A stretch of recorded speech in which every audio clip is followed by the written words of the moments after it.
Sound check 1, 2.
Good morning, PWIC members and friends.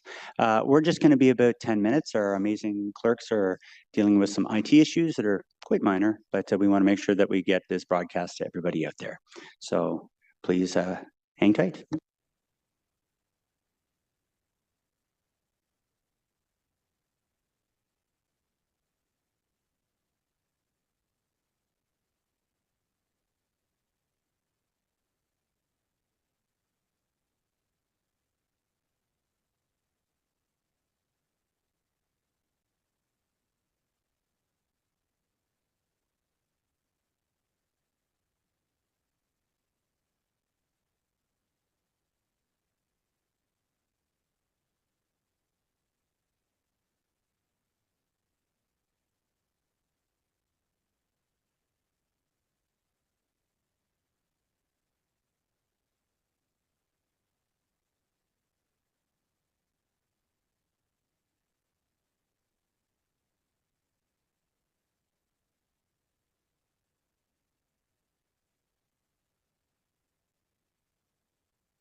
It looks like.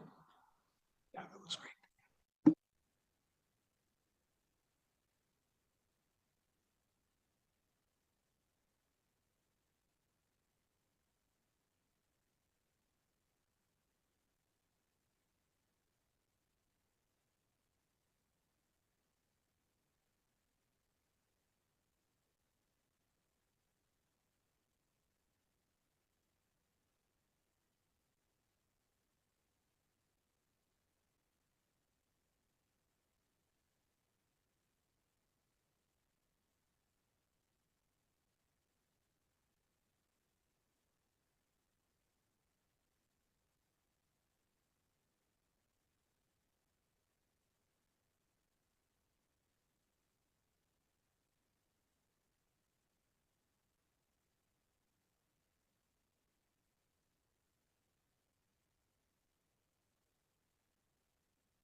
Sound check.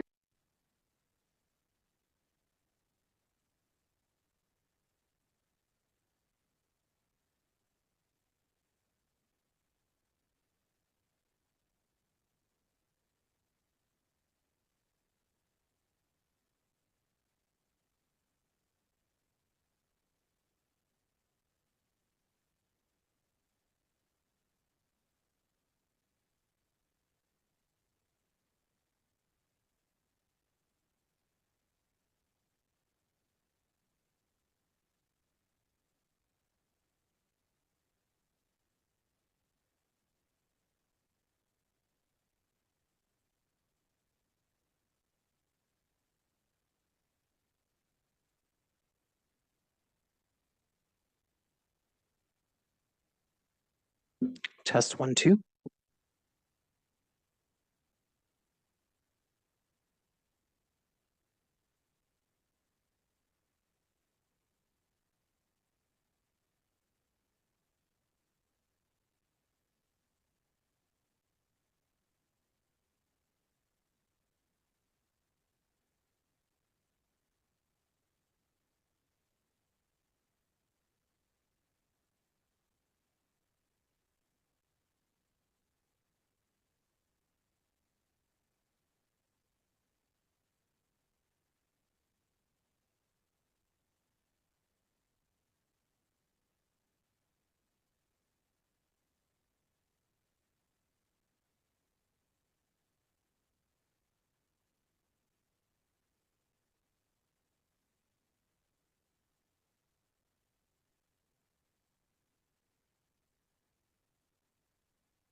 Check.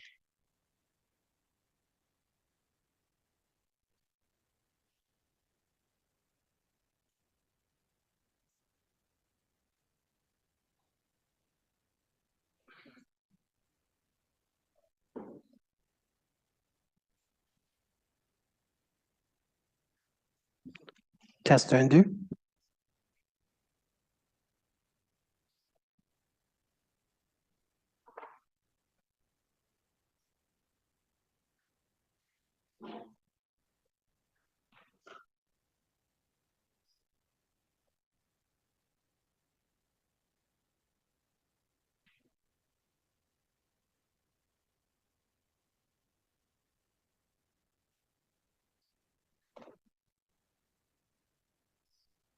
It is now 9:40. This is your 1-minute warning. Please make yourself comfortable. We'll begin in 1 minute.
I know the AV guys love when I start playing with the microphone.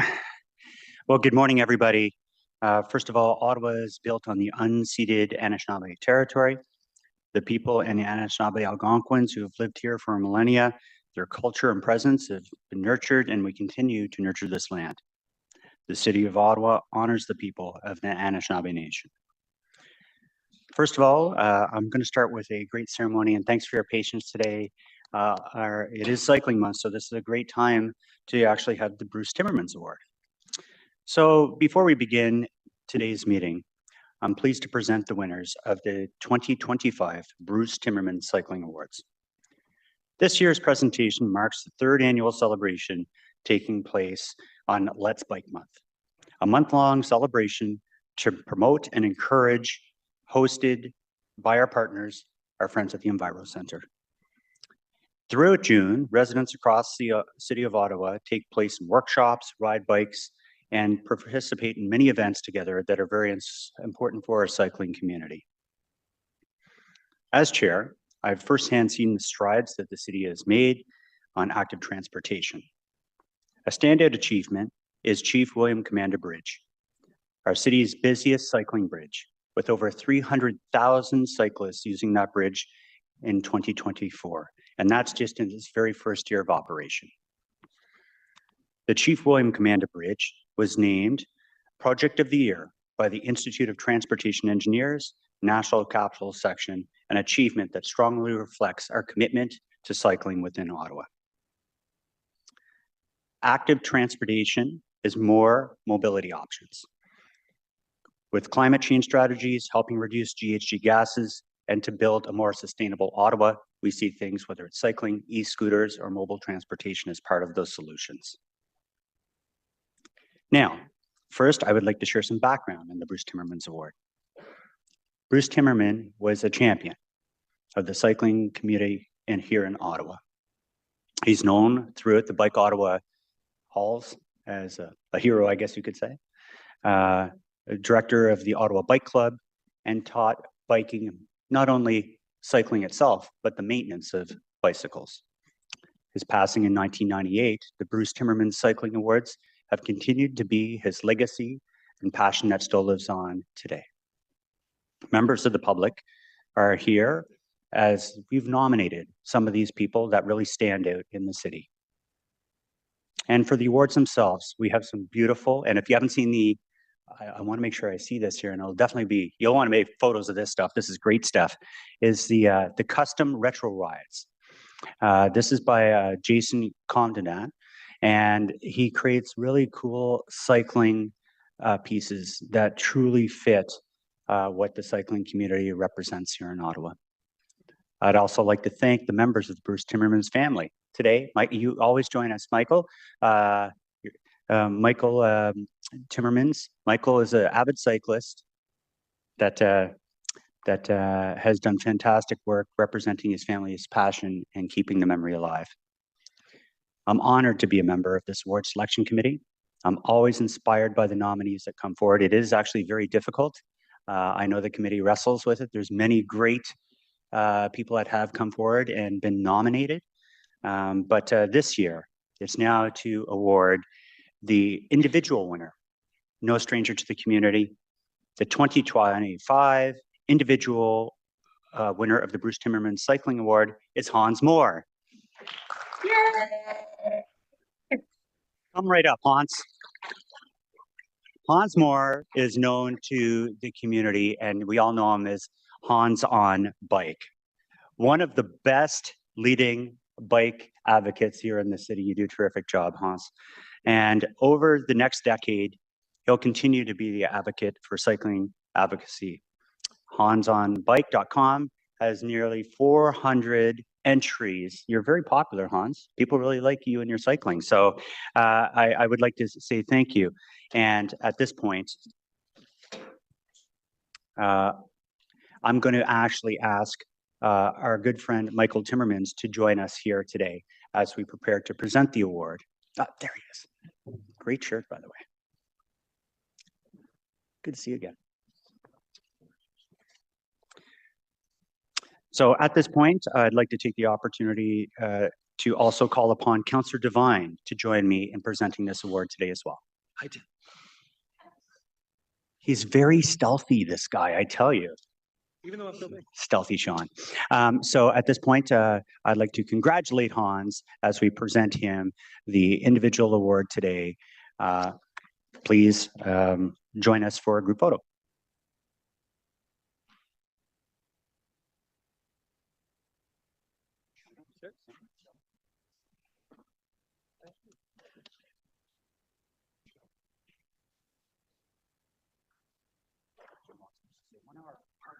Did you know because I wear beige pants?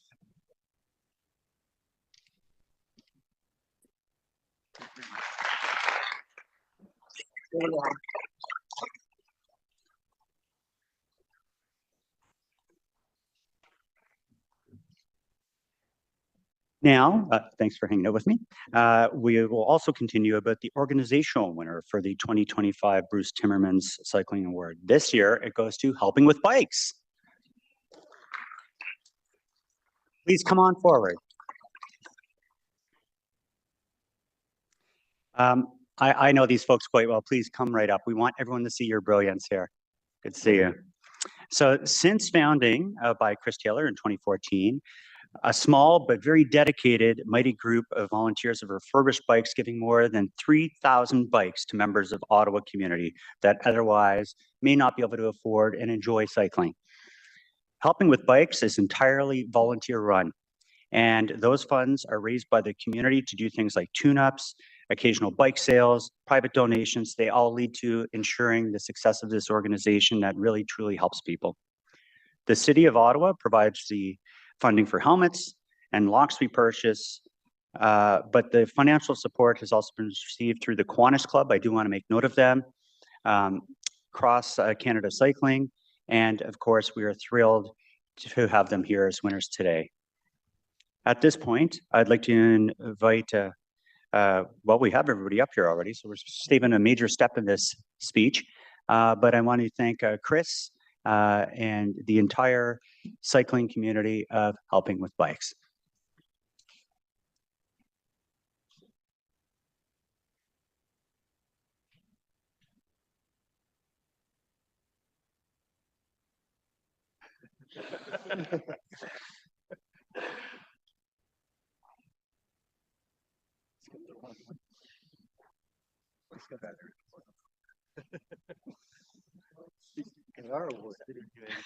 Doing a much better job before. This is Chris. Yeah. Yes. Yes.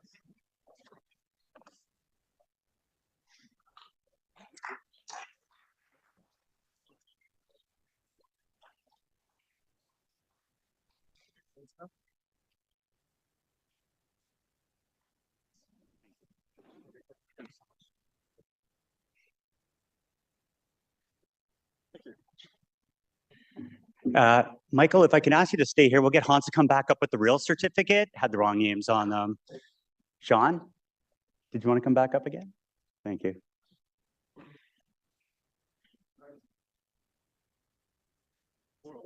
It's not more awards. We had the wrong certificate, so we're doing it again. I'm used to getting certificates, but that many? Yeah, right. There we go. Got the award.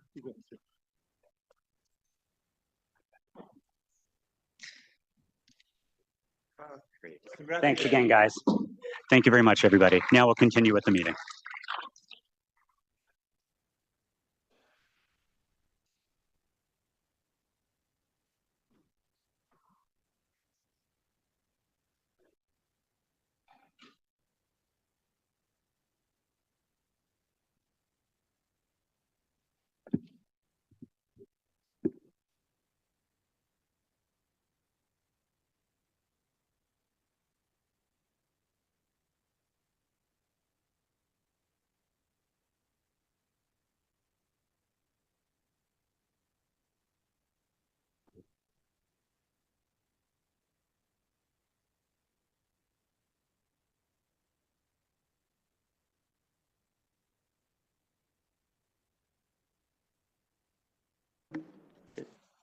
Great. Thank you very much, everybody. Apologies for that. We've got everything in order now. So first of all, I'm going to turn this over to our committee coordinator to do roll call, please. Councillor Bradley. Here. Councillor DeRoche. Here. Councillor Devine. Here. Councillor Dudas. Present. Councillor Gower. Here. Councillor Johnson. Happy TMP Day. Councillor Lowe. Present. Councillor Luloff. Good morning. Councillor Skowski. Here. Councillor Trosser. Here. Vice Chair Kitts. Here. Chair Tierney. And present. Thank you very much for quorum, that. Chair. Thank you very much, Madam Committee Coordinator. So at this point, I'm going to go ahead and go through the agenda. Right now, we do have no declarations of interest, so this is the agenda clearing component. Confirmation of the minutes for PWIC, minutes 19, May 22nd, 2025. Is that item carried? Great, Confirmed. thank you, members. We have our EPPSC PWIC minutes 1 from the May 15th, 2025. Is this item carried? Carried. Great, thank you. We do have, obviously, from our Planning and Development Building Services, we're going to hold that. We have a staff presentation, and I believe we're up to approximately 10 delegations to speak. I'll lay out the roadmap as we get to that point. We do have item number 6, Office of the Clerk, really exciting stuff. Status update, Public Works and Infrastructure Committee inquiries and motions for the period ending June 16th, 2025. Is this item received? Received. Thank you. We have no in-camera items, but I will go down now just to be cognizant of people's time. We do have 2 motions, which notice has has been previously given, but with concurrence here, we have the one, it was part of the package. We have no speakers, no presentations. And this is Councillor Dudas in regards to Innes Road. This item carried 9.1? Carried. Carried. Thank you. And again, I'll do the same, pretty non-contentious here. 9.2, Councillor Johnson moving this on behalf of Councillor Brockington. It's a gateway speed limit. Is this item carried? Carried. Great. Thank you very much for that. And we'll continue on with the actual meeting today. So first up, I guess we'll go ahead with the TMP presentation today. Thank you.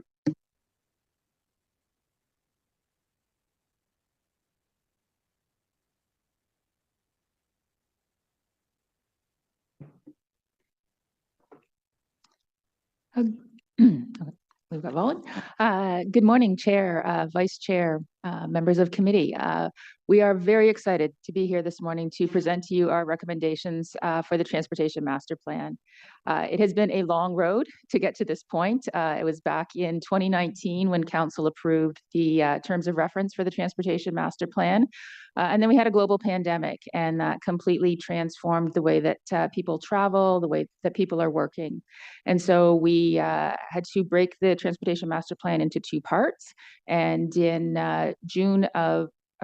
April of 2023, Council approved the Transportation Master Plan policies, as well as the active transportation projects. And based on that policy foundation, staff have spent the last 2 years working on updating our transportation models, doing all of the technical analysis of the transportation projects and networks. We've been engaging with the community, and we're at the point now where we are ready to bring forward our recommendations for the Transportation Master Plan. I would like to take this opportunity to thank all of the members of Transportation or Public Works and Infrastructure Committee, members of Council who took the time to speak with us throughout the process, who attended open house events. I think that was really helpful in helping us to understand the challenges that your residents are facing. I also want to thank the members of the public and the business community who wrote letters to us, who sent emails, who spoke with us. And I think really challenged us to go back at times and look at our recommendations and make sure that we had a really solid foundation for those. And in some cases, we took that feedback and made changes to our recommendations. And a number of those individuals are here to speak to committee today. And finally, I'd like to thank our Transportation Master Plan team that has put in a tremendous amount of work over the last number of years to get it to this point. I'm not going to name all of the people on the team, but I would like to give a special shout out to Katarina, who has been our lead on the file for the last number of years. I'm joined at the podium here with Deb Lightman and Andrew Egan, who will be giving the presentation this morning. And I'd also like to introduce David Forsey from Arcadis, who is with our consultant team that's on the project. And so with that, I will turn it over to Andrew to walk through the presentation this morning. Thank you. Great. Thank you very much, Jennifer, and good morning, Chair and members of committee. I'm pleased to be here today to present part 2 of the Transportation Master Plan, the Capital Infrastructure Plan. So we can move on to the next slide. In today's presentation, we will provide a general overview of the TMP, explain why this update was needed, and review the guiding principles and objectives of the plan. We'll then present the recommended transit, road, and active transportation networks and their costs, highlighting some of the key projects which received a considerable amount of public interest through the consultation process. Finally, we will outline the staff recommendations included in the report to committee today and lay out our next steps for how the Capital Infrastructure Plan will be implemented. Next slide. So what is the TMP? The TMP is the city's blueprint for how we plan, design, and operate and maintain Ottawa's transportation system. It guides decisions about how people and goods move around the city and supports a broader vision for building a vibrant, inclusive, and healthy city for residents in all parts of Ottawa, both now and as we grow into the future. Next slide. The TMP is a supporting document to Ottawa's official plan, which guides how the city will grow by over 400,000 people by 2046. Part 1 of the TMP was approved by Council in April 2023 and established the city's policy direction, active transportation project list, and a new framework for prioritizing our investments. Part 2 of the TMP, which is our focus today, is the capital infrastructure plan. It builds on the work completed in Part 1 to identify and prioritize the road, transit, and active transportation projects that are needed through to 2046. Next slide. So now that we're clear on what the TMP is, let's discuss why an update was needed. The last TMP update was completed in 2013, and since then, Ottawa has changed significantly. We've seen major population growth, both in newly developed or expanded suburban and rural areas, as well as through intensification in established urban neighborhoods. In addition to a large population, we've also seen travel patterns shift. The opening of the O train and construction of several complete street projects with new active transportation facilities have made walking, cycling, and transit much more attractive options. The COVID-19 pandemic also had a significant impact on travel patterns, with hybrid work and return to office policies continuing to shape how and when people are commuting today. At the same time, infrastructure costs have increased and our land use policies have evolved. Together, these changes make it the right time to update our long-range transportation plan. Next slide. So what should that update look like, and how should we continue to expand our transportation network? Building on the policies in the official plan and TMP Part 1, the Capital Infrastructure Plan focuses on encouraging transit, walking, and cycling to reduce congestion and emissions and make more efficient use of our limited street space. Where needed, targeted road capacity projects are also included to address bottlenecks and support development. All projects reflect a strong affordability focus, ensuring that the city remains within its financial means. Next slide. So we've been working on this TMP update for several years, following the comprehensive 5-phase public engagement process that you see on the screen here. From the earliest discussions on vision and priorities to more recent consultations on specific projects and networks, each phase included a significant number of opportunities for residents, stakeholders, and community groups to share their input. The feedback received has directly informed the policies and priorities of the TMP and played a key role in shaping the capital infrastructure plan that we're putting forward today. Next slide. In the more recent phases of consultation, we presented the capital infrastructure plan's proposed projects at 8 separate public open houses across all parts of the city. We received diverse input from residents through in-person discussions, maps, surveys, emails, letters, and through their local councillors. That feedback, along with updated technical analysis, led to refinements which help align the plan with community needs. Next slide. So now that we've gone over the goals of the TMP, the need for an update, and the extensive public engagement that helps shape it, let's turn to the development of the networks and projects themselves. The transit network projects in the capital infrastructure plan include 4 different types of projects. O-train projects expand existing rail lines and stations. Transitway projects are new or median corridors dedicated for buses that are physically separated from general traffic. Continuous bus lane projects use dedicated shoulder transit-only lanes to keep buses moving, even in really congested areas.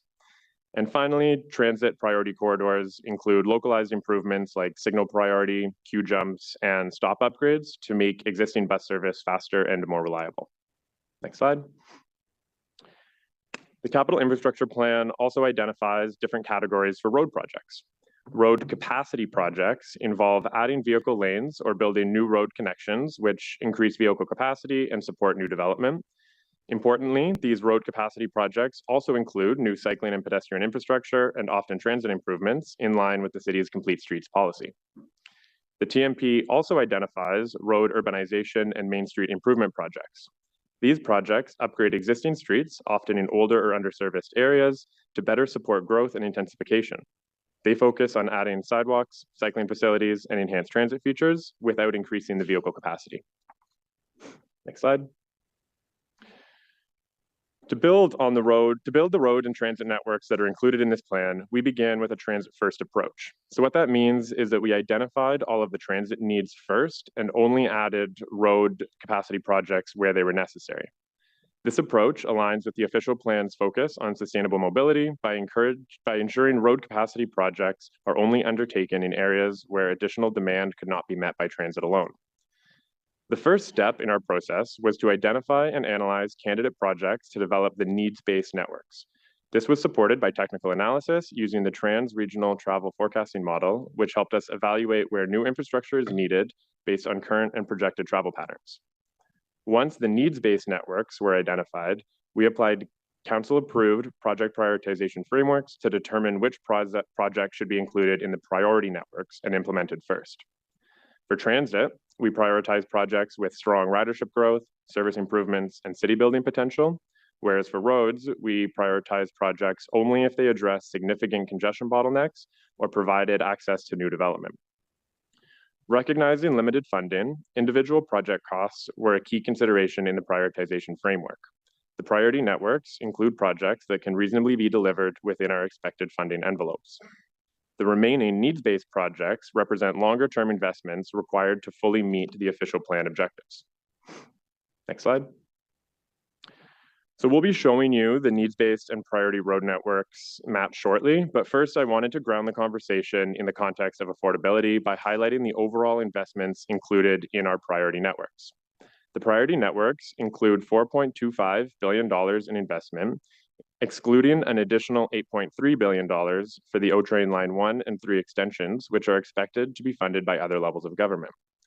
Of that $4.25 billion investment, about $2.3 billion is allocated to transit projects, with the rapid transit projects accounting for the majority of that. Roughly $1.6 billion is dedicated to road projects, the majority of which is for road capacity projects. Finally, an additional $350 million is allocated to the active transportation projects, which were approved under TMP Part 1. Together, these investments represent the most critical and cost-effective projects that could be delivered within the city's long-range financial capacity. Next slide. So with that, I'm going to pass things over to my colleague Deb, who will present more details on the networks themselves. Thank you. I'll start on transit and then move to roads. And as Jennifer mentioned, these networks are similar to what we shared in our recent public consultation, but we did make quite a few changes based on the input we heard and the questions we received from residents and stakeholders. Next slide. The priority transit network shown on this map identifies the highest priority transit infrastructure projects citywide that we expect to implement by 2046. And these projects are critical to accommodating the growth we expect and the future travel demand. And what they aim to do is to attract new riders by improving travel speeds and reliability on existing high ridership corridors. And also we're focused on connecting our suburban communities to our core transit networks. So on this map, we have our existing transit infrastructure in black and gray lines. And then we have our new projects, and these are really spread across the urban and suburban areas of the city. We have some transitways in the thick blue lines, continuous bus lanes. O-trains are the red lines, O-train extensions, and transit priority corridors in our dashed blue lines. In the transportation master plan, we do list the transitway and continuous bus lane projects in order of priority, though noting that their order of implementation could be adjusted based on coordination opportunities or funding from other levels of government. And this network has a total capital cost of $2.3 billion, plus the $8.3 billion for the O-train extensions to Hazeldean Station and Barhaven Station. Next slide. So as I mentioned, the O-train extensions are expected to be fully funded by other levels of government. And the capital infrastructure plan suggests phased implementation of these projects based on ridership and operational affordability. Next slide. I'd like to highlight the Cumberland Transitway, which is one of the transitway projects in the priority network. And here the TMP team took a close look at the expectations for this project. The alignment that had come out of the environmental assessment was not supported by the NCC and was not expected to be implementable. And given the significant need that we saw for this project, the TMP actually recommends some changes to the alignment so that it can move forward towards implementation in the coming years. And that's the alignment through the Greenbelt where the alignment was reviewed. The at-grade, we also are recommending at-grade crossings in a few locations where we previously expected these to be grade separations. And this hopefully will lead to a cost-effective and implementable project that can be submitted for federal transit funding, but noting that it's subject to updating our environmental assessment and further design work. Next slide. The priority network also includes a recommended $8 million annually for projects at isolated locations, sort of specific locations along our transit priority corridors, where we're looking to reduce delays caused by congestion. And these smaller projects might add Q-jump lanes at intersections or change our bus stop configurations or add new short segments of bus lanes. Some examples of where we have this type of existing facility would be our some peak period bus lanes on Rideau and Kingenward, as well as we have some Q-jump lanes on Heron and Hunt Club that could be looked to as examples of how we can help our buses move more quickly.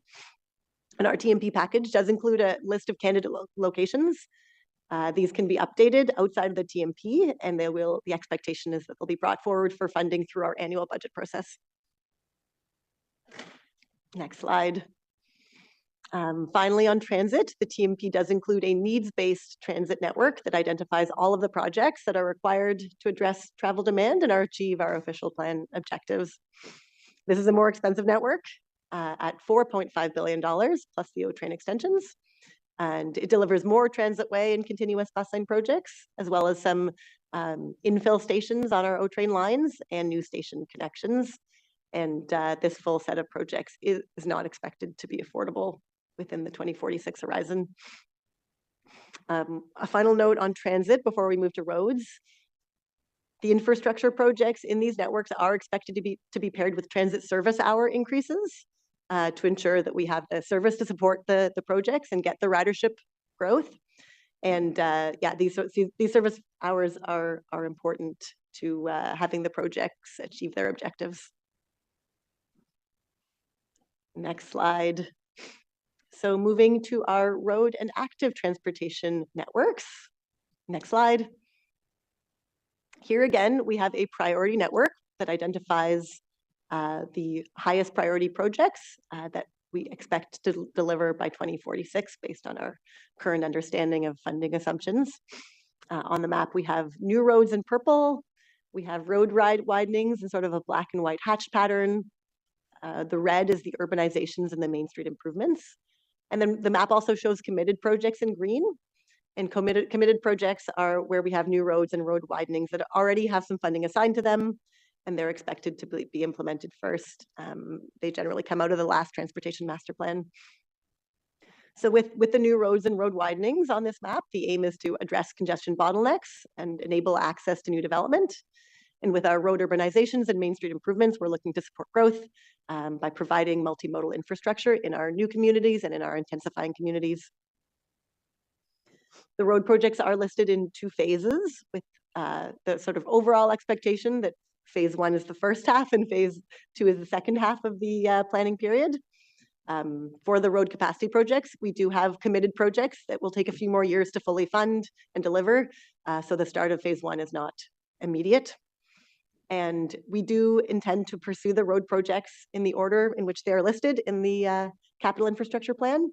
Although this again might be adjusted based on coordination, project readiness, or funding availability. Next slide.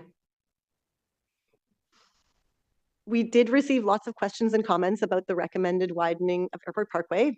It is in the priority network from Brookfield to Hunt Club, and so we did take a very close look at this project. So we are expecting almost 60,000 new residents in Southeast Ottawa, compared to only about just over 30,000 now, so almost a tripling of that population. And that means a lot of new trips to all areas of the city, including inside the Greenbelt. And in our analysis, we found that even with major improvements to transit, for example, even if we were to do the full double tracking of Line 2 that's in our ultimate network to bring that down to 6-minute headways, we would still need this widening of the Airport Parkway. We also found that the extra vehicles using the widened Airport Parkway would distribute themselves across the urban road network, including using roads such as Brookfield, sections of Riverside, Heron, and Walkley, in addition to Bronson. Next slide. On roads, we also have a needs-based road network that reflects the full set of road capacity needs to 2046. And there are additional road widenings here that do meet that kind of justification for where we would need additional vehicle capacity. And here we have a total cost of $2.8 billion. So it's an extra $1.2 billion required in addition to the priority road network. Next slide. As part of the TMP, we also took a close look at the Alta Vista Transportation Corridor. Based on the analysis, the recommendation is that the northern segment be removed from our needs-based and ultimate road networks. And our analysis indicated that road connection in this segment would not provide effective congestion relief, largely because of downstream capacity constraints where the roads we'd be tying into at Nicholas and the Highway 417 are already at or over capacity. We are recommending maintaining the southern section in the needs-based road network, and this link helps to improve connectivity, support transit, and reduce pressure on some of the adjacent north-south roads in this area. Next slide. Our active transportation projects are an important part of the TMP priority networks. These were approved with the TMP Part 1, and they've now been prioritized for implementation. So we have approximately 140 of these projects that are in the first phase and that would be built over the next 7 to 10 years. I'll also mention that we have all of our major road and transit projects where we're doing reconstruction do incorporate pedestrian and cycling facilities as per our complete streets policy. And then the city also makes very significant investments in active transportation through our road renewal and resurfacing programs, which are outside of the TMP. And now I'll hand it back to Andrew to discuss implementation and next steps. Great, thank you, Deb. Next slide. So a key objective of the Transportation Master Plan is to shift how people move across the city by increasing the share of trips made by sustainable modes, including walking, cycling, transit, and carpooling. The official plan sets a target of 50% of all daily trips to be made using sustainable modes by 2046. In 2022, we are at 43.4%, and the priority networks that were presented today that Deb just went through are forecasted to achieve 48% shift towards sustainable modes. So while this is a significant improvement over current levels, it still falls short of the official plan's 50% target. To reach that 50% target, further investment in the needs-based network would be required in conjunction with increased transit operations, additional investments in active transportation, and a broader societal shift away from single occupant vehicle use. Next slide. Building a more sustainable transportation system isn't just about meeting mode share targets, it's about delivering real, tangible benefits to residents across the city. The priority networks identified in the Capital Infrastructure Plan will improve transit travel times, reduce congestion, and enhance access to jobs, particularly in equity priority neighborhoods. They also support healthier communities through more walking and cycling, reduce greenhouse gas emissions, and they help spur transit-oriented development along key corridors. Next slide. These benefits illustrate why the priority networks are essential to achieving our long-term transportation and city building goals. Next steps following council approval of the Capital Infrastructure Plan include updating the official plan, revising the development charges background study and long-range financial plans, and applying for federal funding and bringing individual projects forward through the annual budget process. Subject to available funding, implementation would then follow through planning, design, and construction phases. In closing, bringing these projects from plan to reality will take continued coordination, funding, and efforts over many years. But with this Capital Infrastructure Plan, we hope to have a clear path forward to guide our investments and support a more sustainable, connected, and inclusive transportation system for Ottawa. Thank you for your time today, and we are now available to answer any questions that you may have. Great. Thank you very much for the presentation. So here's how it's going to work. Just so we're very clear, I want to thank staff. They've worked very hard. We've had many councillors come to them with ideas, and I think we've worked collectively together. I want to thank my council colleagues, committee colleagues specifically, for working so hard over the last few days to find opportunities. This is what this council is known for, is working together, and I think we've achieved that. So real quick, we're going to read all the motions. They're broken into two categories. So as I call your name, if you're in category A, these are the ones, again, where I'll get you to read it. Therefore, it be resolved portion only of your motion. These are the ones that we've cleared with staff. We feel very confident. We want to make sure they're on the floor in front of everybody prior to the delegations. And then, of course, on Part B, they'll be more lengthy. You'll read the entire motions as I call upon your names. There's quite a few of them here, so I think we'll start right away with going ahead with Councillor Johnson. This is in your online drive, by the way. They're listed by the numbers. Item number 6 in that folder. So, Councillor Johnson, do you wish to read the therefore be resolved? Sure. Just to be clear, Chair, in the SharePoint drive at this time, they're listed a and then a number. So I think we're number 6. All right. So I'm going to see this. Therefore, be it resolved that staff be directed to review the need for and merit of extending the Baseline Transitway West from the current terminus at Bayshore Station to connect Bells Corners, Canada South, and Stittsville as part of the next update to the Transportation Master Plan. Thank you, Councillor. Next up, in place of Councillor Devine, Councillor Bradley, I believe you have, it's listed item number 7 in the folder. Yes, thank you, Chair. Therefore, be it resolved that the City of Ottawa explore how person-based metrics can be further integrated into future transportation master plan updates and corridor planning studies, drawing on best practices from other municipalities.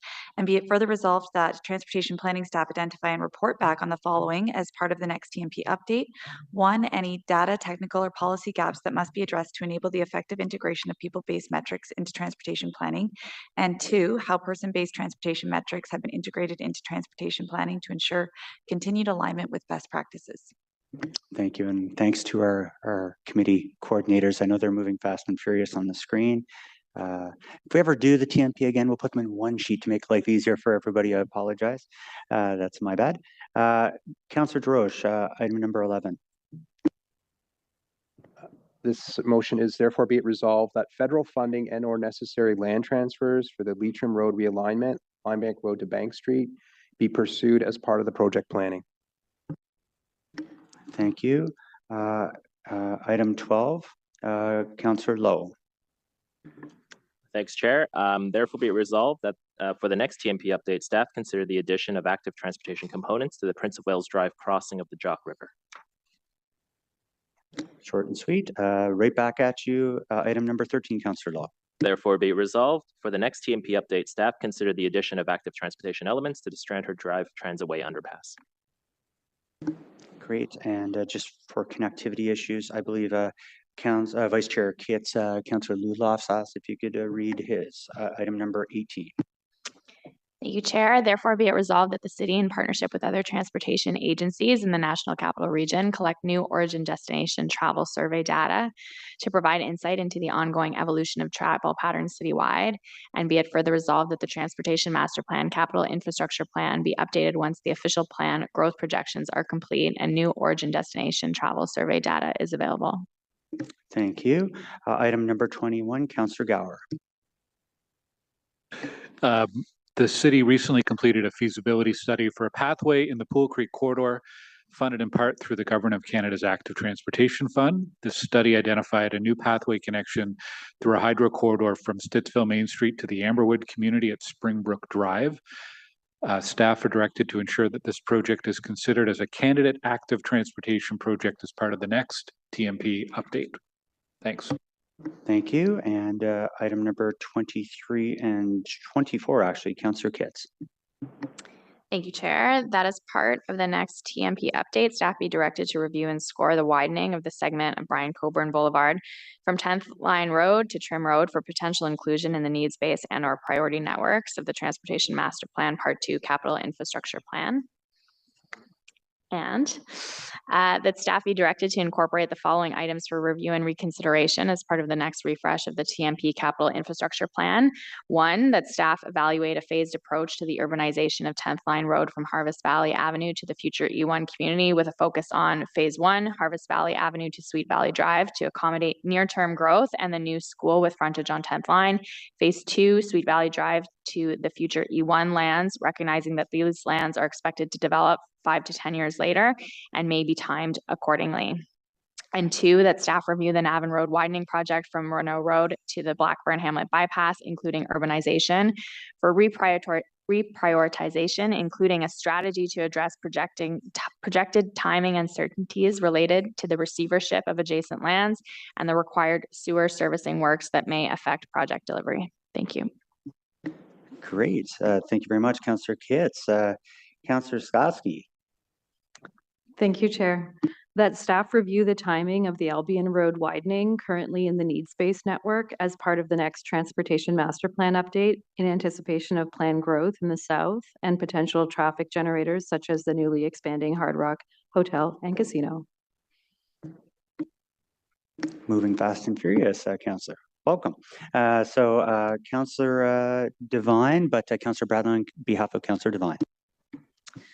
Therefore, be it resolved that staff review the Beachburg Rail Corridor as part of the next update of the Transportation Master Plan for potential inclusion as a long-range transit project to support growth and transit-oriented development across the outer urban transect. And be it further resolved that staff acquire the sections of the Beachburg Corridor that are not currently owned by the city in accordance with the policies in the official plan as opportunities arise. Thank you, Councillor Bradley on behalf of Councillor Devine.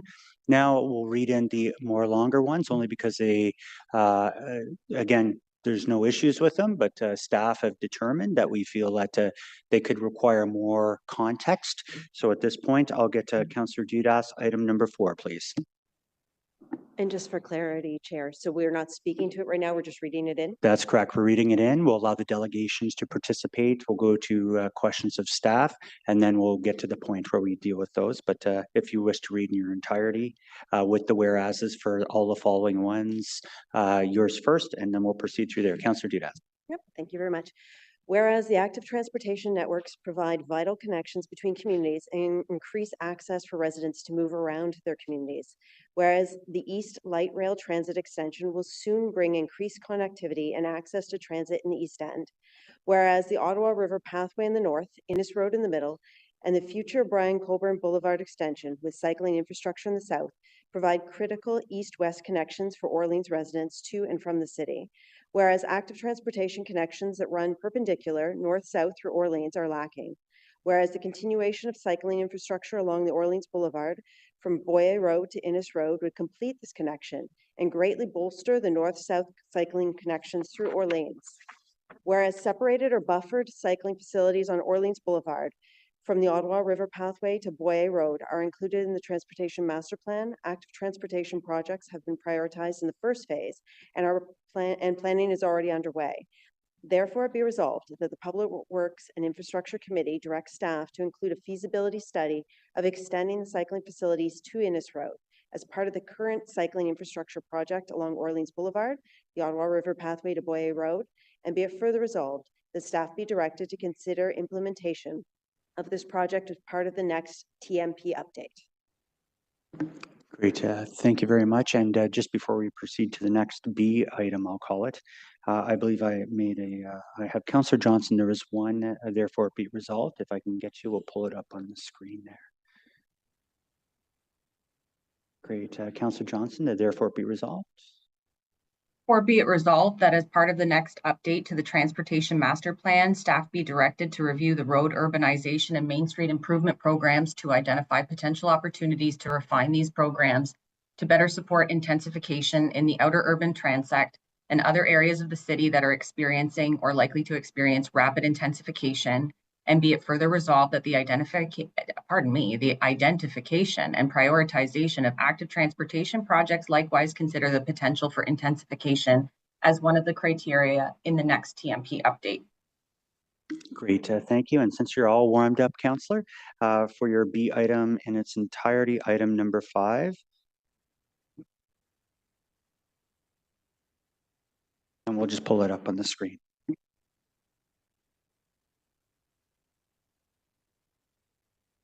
Thank you, Chair. Whereas the Transportation Master Plan includes active transportation projects that aim to provide safe infrastructure for vulnerable road users, and whereas children and youth walking and cycling to school are considered some of the most vulnerable road users. Whereas the Ottawa Carleton District School Board recently restructured their catchment areas, which may alter the walking and cycling routes. Sorry, something popped up. For children and youth. Whereas these recent changes were not considered in developing the prioritized list of active transportation projects in the TMP, Therefore, be it resolved that staff be directed to identify any sidewalk or cycling projects that would have ranked higher under the new school catchment areas and consider these projects for implementation within phase 1 through the annual budget process. Thank you. Great. Thank you, Councillor. Next up, Councillor Lowe, item number 15. 15, okay. Thank you, Chair. Whereas Prince of Wales Drive is an important route for commuters in the growing communities of Barrhaven, Manotick, and Riverside South, among others. Whereas Table B2 of the Priority Road Network in the TMP Capital Infrastructure Plan identifies different sections of Prince of Wales Drive for capacity projects or urbanization projects as follows. Whereas the widening of Prince of Wales Drive between Amberwood Crescent and Maryville Road is part of the needs-based road network. Whereas the network modification program includes intersection improvements and or targeted widening to reduce congestion around the intersection at Prince of Wales and Fallowfield. Whereas Prince of Wales has multiple commuting routes from the south converging at Prince of Wales and Fallowfield to head to and from the north. And whereas the urbanization project between Amberwood and Maryville was added following TMP Phase 5 consultation because of the notable gap for active transportation between the two widening projects, and whereas the 2011 environmental assessment for the Prince of Wales widening identified the need for sound barriers along several segments of the corridor. Therefore, be it resolved that the widening of Prince of Wales Drive between Amberwood and Fallowfield be moved from the needs-based road network to the priority road network, including the intersection improvements at Fallowfield and Prince of Wales. Be it further resolved that Prince of Wales between Maryvale and Barnstone be removed from the road capacity projects in the priority road network, but would be maintained in a needs-based road network. Be it further resolved that Prince of Wales Drive between Amberwood and Fallowfield maintain the same priority level as the project that is being removed, given the similar costs and expected benefits. Be it further resolved that the urbanization of Prince of Wales between Amberwood and Maryvale be removed from the list of priority road urbanization projects. And be it further resolved that given that staff expect a more than $25 million net reduction in the priority road network project costs linked to the changes above, the widening of Prince of Wales Drive between Amberwood and Fallowfield include approximately 600 meters of noise barriers in the vicinity of Prince of Wales and Maryvale, which would otherwise be deferred due to the shift of the associated road widening project to the needs-based network. Thank you, Councillor Lowe. Councillor Lowe again, item number 16. Thank you, Chair. Whereas the Barrhaven Light Rail Transit and Rail Grade Separation Planning and Environmental Assessment Study was completed on the 16th of October 2024, and whereas recommendation number 4 of the LRT Public Inquiry Report states public entities should avoid, where possible, introducing complexity into major components of the project, and whereas the recommended alignment between Knoxdale and Sportsplex stations was shifted from west of Woodruff Avenue to over Woodruff Avenue, thereby introducing complexity into the project. Therefore, be resolved that if and when LRT Stage 3 Barrhaven proceeds, a value engineering exercise be conducted on the alignment between Knoxdale and Sportsplex stations to determine if a straight alignment would be better. And be it further resolved that the value engineering would also explore ways to mitigate the cost of expropriation and the impact to residents as a result of this change. Thank you. Great, thank you. I do have a motion. I'm going to cede the chair to Vice Chair Kitts, as she'll act as the chair as I read this motion. I'll go back to my old seat.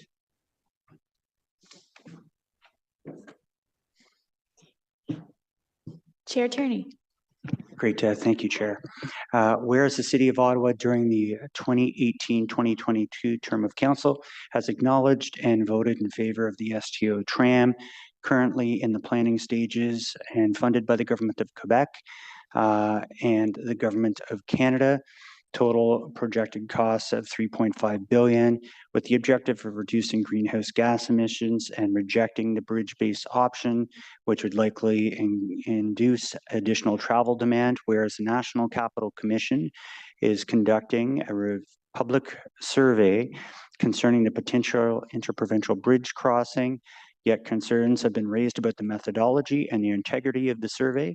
And the most recent cost estimates, the proposed bridge is exceeding $3 billion, whereas the federal government's interprovincial crossing study relies on the origin destination, the OD survey data collected in 2022, with roadside truck survey results from 2023, whereas the federal government has indicated publicly a reduction in federal government workforce, whereas the federal government has identified a number of federal priorities, including surplus lands, including assets such as Place de Portage, which is in a state of disrepair and could be considered being repurposed or redeveloped for municipal infrastructure goals, whereas the federal government has prioritized nation-building transportation infrastructure projects, such as high-speed rail corridors between Quebec, Toronto, in which Ottawa is a designated station, whereas the City of Ottawa officially surpasses the population of 1 million residents in 2019,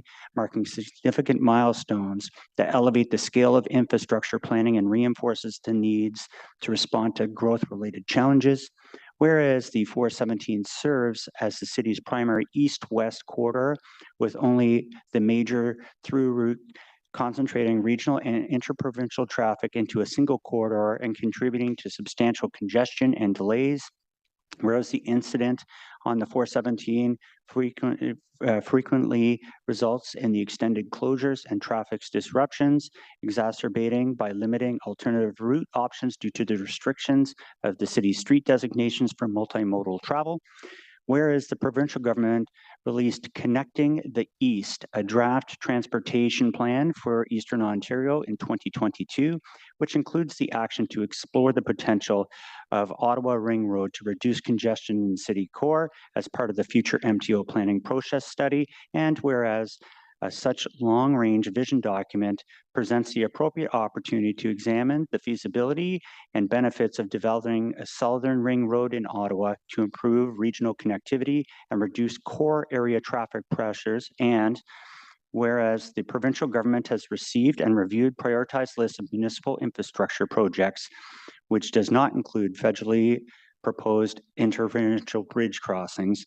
Therefore, it be resolved that the City of Ottawa urges all levels of government to prioritize stability, sustainability, data-driven transportation infrastructure investments, including full and fair evaluations of a Southern Ring Road, and ensure that the future transportation planning efforts are supported by up-to-date comprehensive data that reflects the city's current and projected needs, and therefore be it resolved that the City of Ottawa advocate for integration into the national transportation priorities, particularly the high-speed rail corridor between Quebec City and Toronto, and work collaboratively with the federal and provincial governments on strategically managing surplus lands in order to support transportation, housing, and infrastructure goals. Thank you, Madam Chair.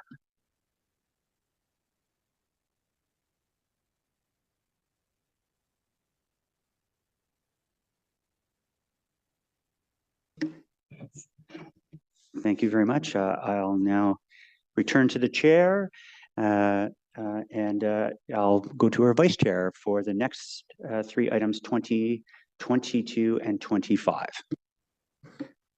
Thank you, Chair. Whereas the Transportation Master Plan Part 2 outlines a long-range capital infrastructure plan to guide road and transit investment tied to growth to 2046, including in suburban expansion areas across Ottawa.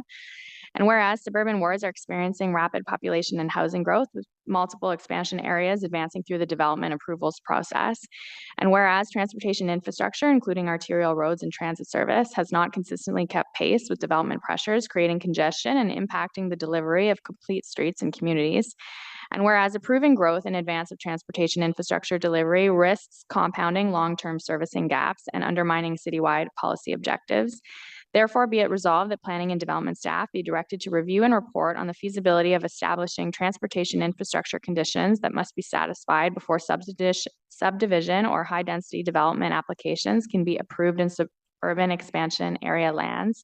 And be it further resolved that such conditions be based on measurable factors, including arterial road capacity, transit service availability, and the feasibility of achieving targeted modal share outcomes, and be designed to ensure that growth approvals are aligned with the timely delivery of supporting transportation infrastructure. And be it further resolved that staff report back to the appropriate standing committee with recommended conditions and implementation options no later than Q2 2026. Sorry, sir, you might be new to the committee. I'm kidding, Mr. Crossen. We don't allow cheering or jeering just as part of the process, but thank you for the applause. Next, Councillor. Thank you, Chair. Whereas the city will be submitting an integrated regional plan to the Canada Public Transit Fund Metro Region Agreement Stream following approval of the TMP Capital Infrastructure Plan. And whereas the Cumberland Transitway is the highest priority transitway project for which planning and design work is required prior to implementation, including an update to the environmental assessment. And whereas the CPTF Metro Region Agreement Stream provides significant funding for planning and design costs, up to 80% of eligible costs. Therefore, be it resolved that both segments of the Cumberland Transitway be identified as a top priority for CPTF planning and design, and be it further resolved that the share of planning and design funding for both segments of the Cumberland Transitway be identified through the annual budget process. Great. And last one. Thank you. Whereas the City of Ottawa's Transportation Master Plan Part 2 identifies a list of comprehensive transportation projects required to support continued population and employment growth to 2046. And whereas many of these comprehensive transportation projects are in high-growth suburban areas such as Orleans South, where existing communities have been developing without this required infrastructure. And whereas the city has historically recovered the cost of infrastructure through development charges, but construction of the required transportation infrastructure has historically failed to keep pace with the expansion of both population and employment growth. And whereas using debt financing to construct assets with a long service life, especially with the pending statutory delay in the timing of the collection of fees to be funded from future DC revenues, can serve as a responsible and targeted cash flow tool to accelerate delivery of major infrastructure with long-term community and economic benefit. And whereas the social contract with new communities reflected in previous studies forecasted the delivery of specific comprehensive transportation infrastructure that have yet, in some cases, to materialize. Therefore, be it resolved that staff be directed to evaluate and report back on the expanded use of debt as a financing mechanism to accelerate construction of projects identified in the TMP Capital Infrastructure Plan. And be it further resolved that the evaluation include a financial analysis of future borrowing capacity, debt servicing, and long-term carrying costs in alignment with the plan fiscal framework update. Develop a framework to assess financial cost escalations and non-financial cost benefits of advancing projects as a result of continued delays in infrastructure projects, an inventory of transportation projects in high growth areas that could be advanced using this tool and in alignment with the TMP prioritization. And be it further resolved that following Council's consideration of the evaluation, staff be directed to update the development charges background study based on the TMP Capital Infrastructure Plan and to use development charges to the extent possible as permitted under the Development Charges Act. Thank you. Great. Thank you, Vice Chair. So those are the motions prior to the delegations. Just a reminder to delegations that are speaking today, you do have 5 minutes. I will give a 30-second warning when you do reach that time. To be fair to everybody. Then there'll be questions only regarding your delegation.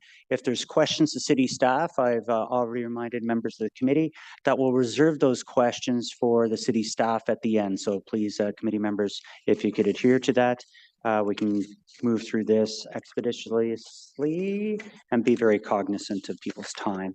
So our first delegation today is Sean Crossen, the CCCA Director, and I believe we have a presentation on file. I'll wait till you're seated, Mr. Crossen, and then when you start speaking, after the presentation's up on the screen, the 5-minute clock will begin.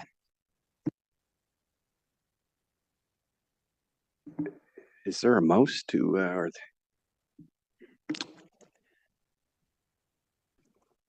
is there a mouse to tap the?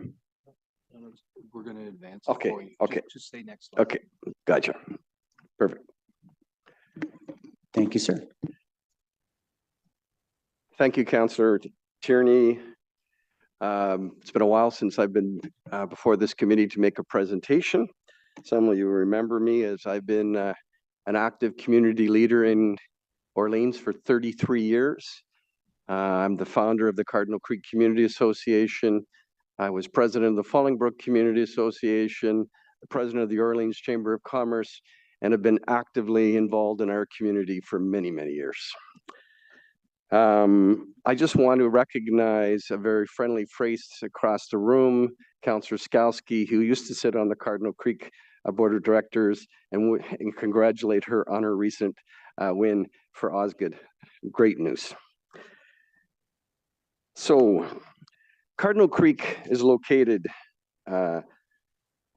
It's bounded on the east by Cardinal Creek. It's bounded on the north by Innes Road. It's bounded by the on the south by Innes Road, on the north by Montreal Road, and on the west by Portobello and Varennes Street. It's important to recognize the southern portion because we are on the doorstep of E1 and E2 urban expansion areas. So I have a little map up there, which they could blow it up a little more, could explain it. So the dark road, the old trim road, you can see kind of on the left-hand side. I can go a little higher there. That was the old two-lane road that was 80 kilometers an hour. We call that the Navan bypass. That used to, the rural folks would take that at 80 kilometers an hour and go head to Navan. And if you can just go up, you'll see the hydro corridor there, the line that runs straight across the middle. And then there's an unmarked road there. It's kind of like dotted lines. And then there's a 90-degree turn. Wish I had a laser where I could point it out. Anyways, at that hydro corridor, that's the existing trim road, and it ends there. That's a 90-degree turn. And then it comes back onto the old trim. So the section that needs to be built is the 1.4 kilometers from that at the hydro corridor to Frank Kenny, so Innes and Frank Kenny, and the roundabout at Innes and Frank Kenny, which is at the southern portion there. Sorry, I'm not a IT guru. I wasn't able to provide you with better map, but this is, as you can see, is from the trim road realignment. So I'll just ask you to go to the next page. I'm trying to situate you so that you know where you're located, where you are. So trim road realignment, or sorry, trim road LRT station as the top, right at the 417 there, or sorry, 174 is at the top at the north end. And if you look at it, it's a straight shot right down Trim Road. Trim Road was completed. Right down to Frank Kenny, where the future Cumberland Transitway is supposed to end. So if reasonable people would think, well, the Cumberland Transitway is going to end at Frank Kenny Road, then we would want a straight shot, straight back up to Trim Road, to the Trim Road LRT station and La Cité Collégiale working campus there to reduce greenhouse gases and to have the most effective public transportation system that we could have in an area that's going to be having, well, we don't know exactly how many the population is going to be, because guess what? The cart is before the horse. The zoning bylaw plan is not completed, and we don't know what the densities are going to be. So we don't know what the numbers of cars are going to be. We are guessing. It's abracadabra. Well, that's something I think we need to look at in the future, is the timing of future zoning bylaws and TMPs, so that the zoning bylaw is completed before the TMP, so we know what we have a better sense of what the numbers are going to be in terms of traffic flow. So the reason this slide is called Safer Access to Schools and Parks is that we need on the new Trim Road, completion of Trim Road, we need bike lanes, we need safer pedestrian crossing, we need access to Cardi Trail Park, we need it to be opened for economic development. The Orleans BIA supports this project because it will allow for increased economic expansion of Orleans and connectivity to Rockdale in the rural area of Ottawa Industrial Parks. Great. Thank you very much, Mr. Crossen. Before you finish, there will be questions for you. And I invite members, it's been circulated. I believe it's about 33 slides. It's very detailed. I know Isabel, the counselor for Osgood knows the level of detail that you put into these. It's almost like you're an engineer or something. So first of all, we do have questions from Councillor Luloff. Thank you very much, Mr. Chair. And thank you very much, John, for your collaboration, or what some people might categorize conspiring with me on working to to get this into the TMP today. So I appreciate that very much. Can you provide a little more detail about the 2001 Trim Road OMB decision that we've discussed, just for the benefit of the committee? Yes, Matt, that would be my pleasure. So 2001, there was an OMB decision to realign Trim Road. That's why the first two phases of Trim Road were completed. So noise attenuation was a major problem on Trim, and so therefore the hill, I call it Trim in the Hill, the road had to be moved over, had to be shifted. And so as a result of that shifting, the city built the first two segments of the Trim Road realignment, and then took a shortcut and along the hydro corridor, which was only supposed to be a collector road to subdivisions, made it a major thoroughfare and part of the existing Trim. And this is going to be causing major issues for, I was very interested to see Councillor Lowe's proposal to go forward to have more funds allocated for noise attenuation, because I think we're going to be looking at that in the future in this area. The impacts of development in E1 and E2 are going to have significant impacts on Cardinal Creek. And anybody who thinks otherwise is dreaming in Technicolor. So thanks for that question, Matt. No, I really appreciate that. Why do you think it's important to recognize the regional official plan amendment that provided for a new road connection to Trim in the vicinity of the hydro corridor? I think it's important to recognize that this project has been 31 years on the books and in the making. And you can change criteria overnight and all of a sudden it disappears. But once you look at it from a common sense perspective and you see the significant new growth in the area and the advantages, I think it was Robin Vanderline, an urban planner for the city, who said that he expects, although he doesn't have the final studies, that once the final studies come in from the developers, he expects that if this Trim Road realignment was completed, that it would have significant advantages for public transit. And I have that in an email as a quote. You know, this project has been on the books for 31 years, Matt.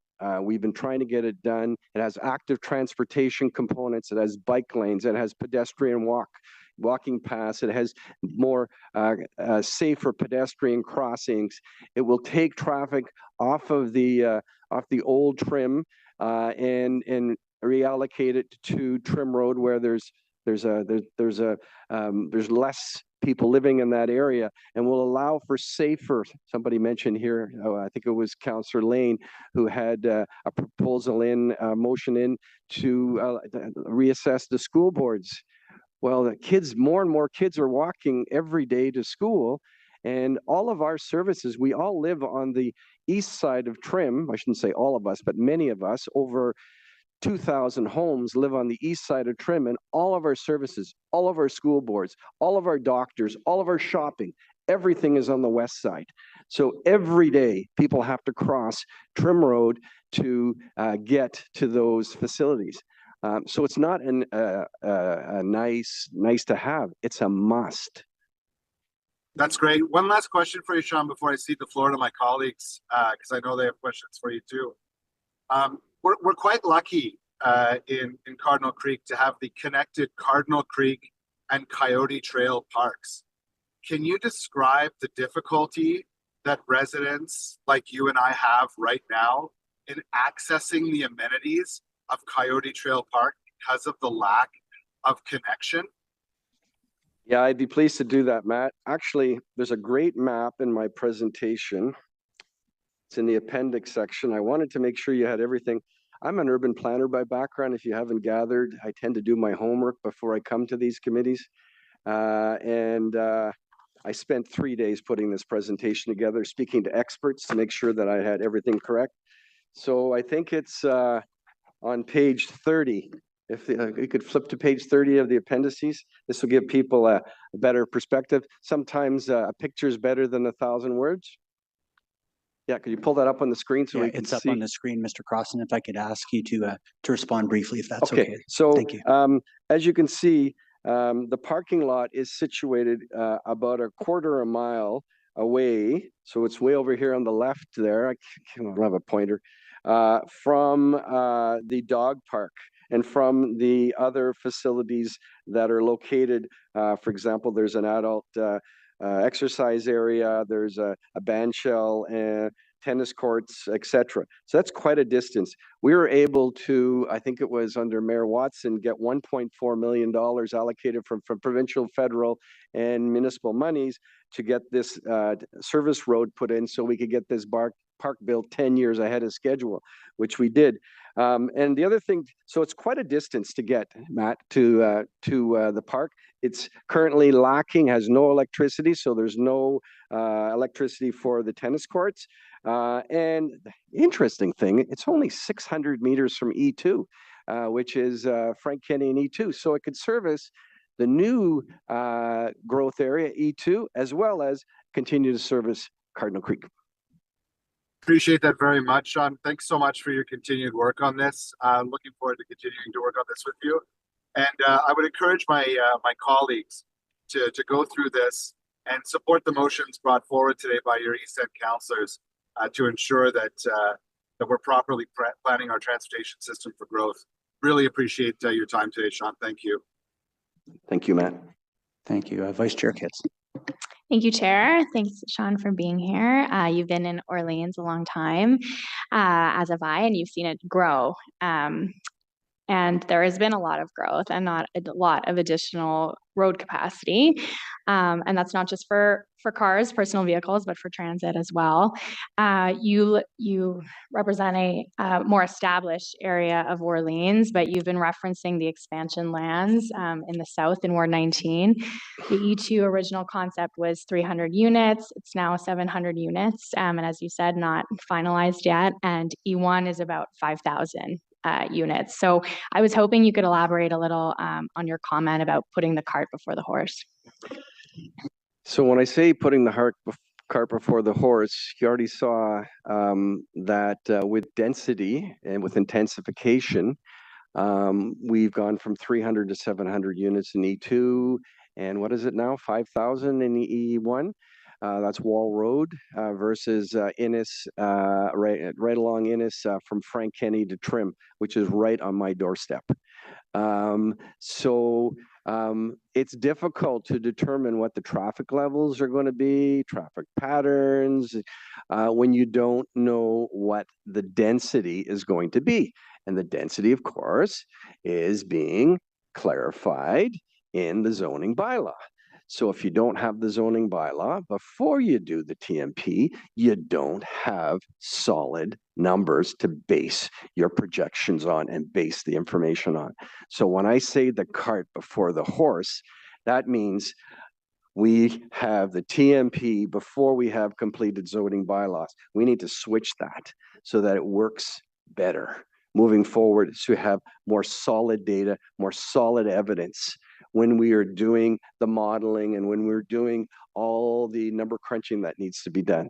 And I just want to say, Miss Councillor Kitts, that while I'm able to take 2 seconds to commend you on the phenomenal work that you've done to show how the East End of Ottawa has got the tail of the dog for far too long, and your investigation is showing that we deserve better and we will get better.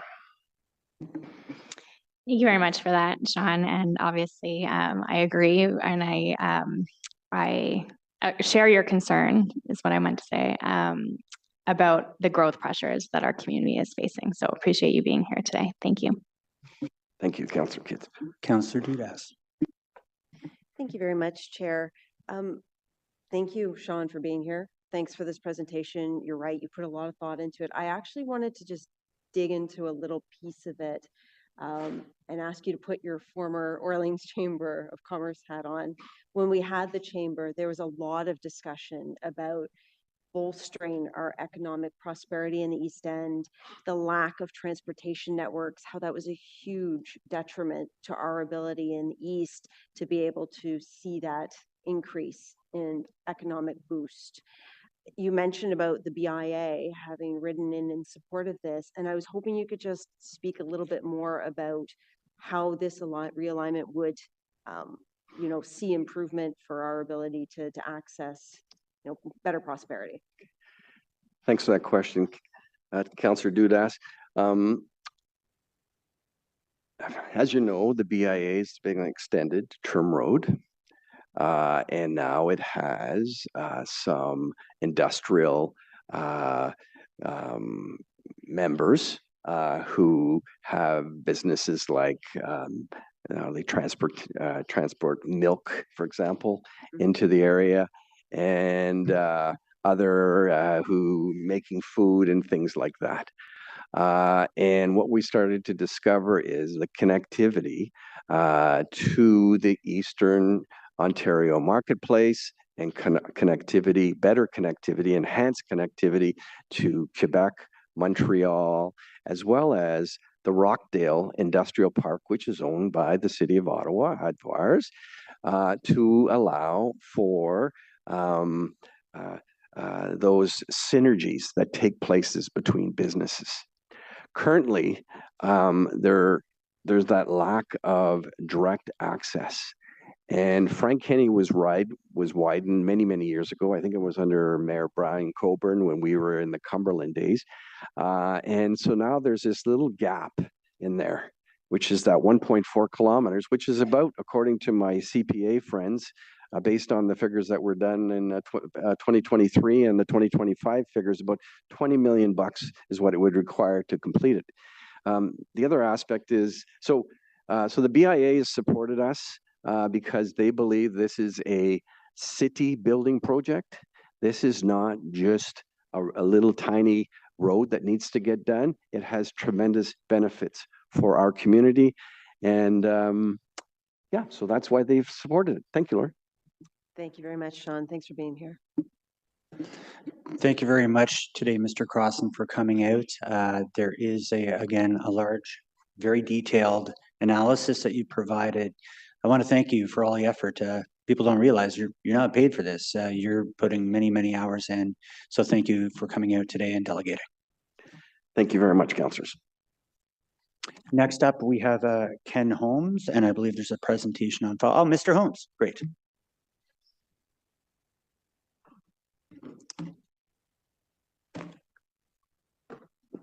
We'll just give it a minute till it's on the screen. You're no stranger to this place.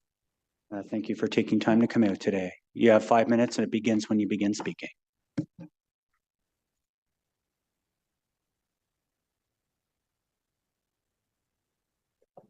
Good morning. I'm a resident of Rural Ward 5 and represent the community advocacy group, Rural Transportation Solutions. Next slide, please. My presentation today is based on 3 questions. 1, is the maintenance plan affordable? 2, why are we taking a do-nothing approach with respect to rural transportation? And 3, why is the overall target for intermodal split so low? I won't have much time to deal with the 3rd question. I'm hoping that some of the other delegations will deal with that. Next slide, please. According to the Transportation Assets Management Plan, a maintenance budget to support this plan is twice the current level of spending of $130 million. We're currently hard pressed to find even $25 million a year for incremental funding. How can we afford this massive increase? Next slide, please. The dial at the bottom of the slide shows that we're not even maintaining our road infrastructure today in the state of good repair. For budgeting, the blue arrow on the right shows the recommended 2% funding level. The green arrow on the left shows our 2025 budget funding at about 1.3%. The red arrow indicates the level of funding necessary to support and implement this plan. Again, how do we intend to fund the additional $175 million annually? Next slide, please. The TMP projects a paltry 3% use of rural transit by the year 2046. But the origin destination study shows that the current use is already 2.5%. Surely just making the current bus service reliable and on schedule could at least double the current use. The origin destination study does not predict transportation patterns, and the TMP fails to learn from the models of other successful municipalities. Next slide. The TMP should have addressed the rural transportation shortfall based on these guidelines. The associated rural infrastructure needs are primarily small park and ride locations. The TMP incorrectly bases its very low forecast for rural transit on their failure to include rural infrastructure improvements in the TMP priority networks. Next slide, please. The Rural Summit reminded us that improved rural transportation should be a priority. Our surveys confirm this, and the rural BIAs know that better transportation is important for rural economic development. Modeling should have led to a forecast of increased use of public transit, and it should have identified the necessary park and rides. As rural infrastructure was not included in the TMP priority networks, the TMP has erroneously deduced no meaningful increase in the use of rural transportation. Next slide, please. Most of Canada's 10 top municipalities with the highest percentage of rural area are implementing rural solutions or plan to do so. The TMP could benefit from modeling based on the experiences of these municipalities. We could look to some adjacent municipality improvements. North Grenville now has an effective on-demand bus system, and Kempville is introducing a solution that includes their rural area. Next slide, please. The Rural Transportation Plan of 2002 included 48 recommendations for rural service. Only slightly more than half have been completed. Here are many of the recommendations that have not been implemented, and they're highlighted in yellow. Furthermore, a significant component of that plan was the 20 rural partnership routes. Today, following the pandemic, only 4 of these 20 routes are operating. Next slide, please. This is the situation for our rural villages. Red indicates villages without public transportation. Blue indicates where that service 30 was seconds. recommended in the 2002 plan. And today, more than half of our villages lack access to public transit. Next slide, please. The OD study measures current patterns. It doesn't forecast patterns. When did the city last conduct a survey of the need for rural transportation? Our group has conducted several surveys, and the results are similar to those of the OD study when it comes to current use. Thank you very much, Mr. Holmes. You do have questions, though, and we do have a copy of your presentation in the file. That being said, before we go to questions that you do have, hopefully, I'm not sure if you heard some of the motions that we've moved today. I concur. I think Councillor Gower has expressed this in the past about origin destination studies taking too long in between, and it was reinforced today with a motion by Councillor Luloff, working with Councillor Johnson about doing them sooner to make sure it really addresses the needs. But at this point, I'll turn the floor over to your councillor, Councillor Kelly. Thank you very much, Mr. Chair. And as you said, Mr. Holmes, you're no stranger to this committee and several others. So first and foremost, I want to thank you for your dedication to this issue and for improving life in rural Ottawa. You mentioned intermodal split being low at 14%. And I'm wondering if you could just expand on that a little bit and what you think might be a better target, and maybe expand even further on how that might benefit rural Ottawa. Thank you. Well, to frame the ideal solution, I think it's worthwhile looking at some of the extremes of the bracket. And I'm reminded by the chair recently attended the conference in Hamburg. I think the example of the city of Hamburg was something like 70% intermodal split. If we look at the other end, in Canada, probably one of the worst cities, is our motor city in Windsor, which has an intermodal split of about 5%.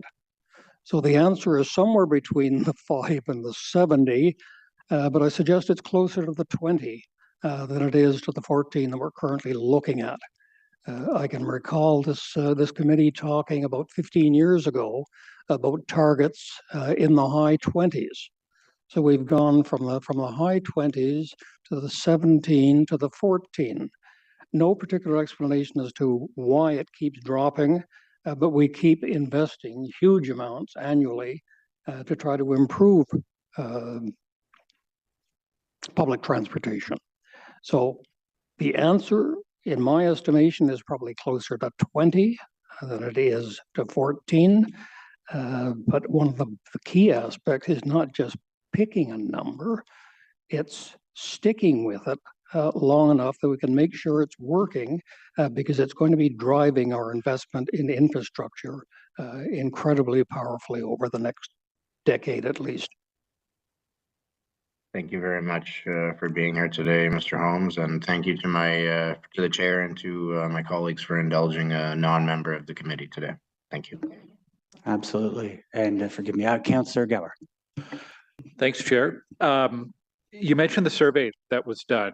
Do you know, did the survey have any information about what kinds of trips rural riders were doing or would like to do? For example, are they typically commuter trips into downtown and in the peak hours, or do you believe there's a demand for community to community service within the rural area? How would you characterize the demand? Okay, the studies that we've done in terms of the patterns very closely match what we see in the origin destination study. In terms of projections, the majority of the respondents are looking for a solution that really comprises 3 different components. One is a quick and direct way to connect to OC Transpo to get downtown, primarily as part of the peak hour movements to and from. Second one is to get throughout the day from their villages, many of which are very small and have very little in the way of services, to get from those villages to some of the larger villages, very often within their own ward. The third component is a smaller one, but a very important one, and that is to be able to move around effectively within their ward, within their rural area. So it's a 3-pronged approach, and that is the approach that Kemptville is taking in their longer-term plan. Okay, thanks for raising this. I know Councillor Kelly and I have had requests from the Carp Road Corridor BIA about improving transit service in the business area between Stittsville and Carp. And I do think with some of the new technology and ideas, especially around on-demand transit, maybe there's some alternatives or some partnerships that we can develop. If there's perhaps not enough demand to do a fixed route, maybe there's some other alternatives that could be an interim solution. So thanks, Chair.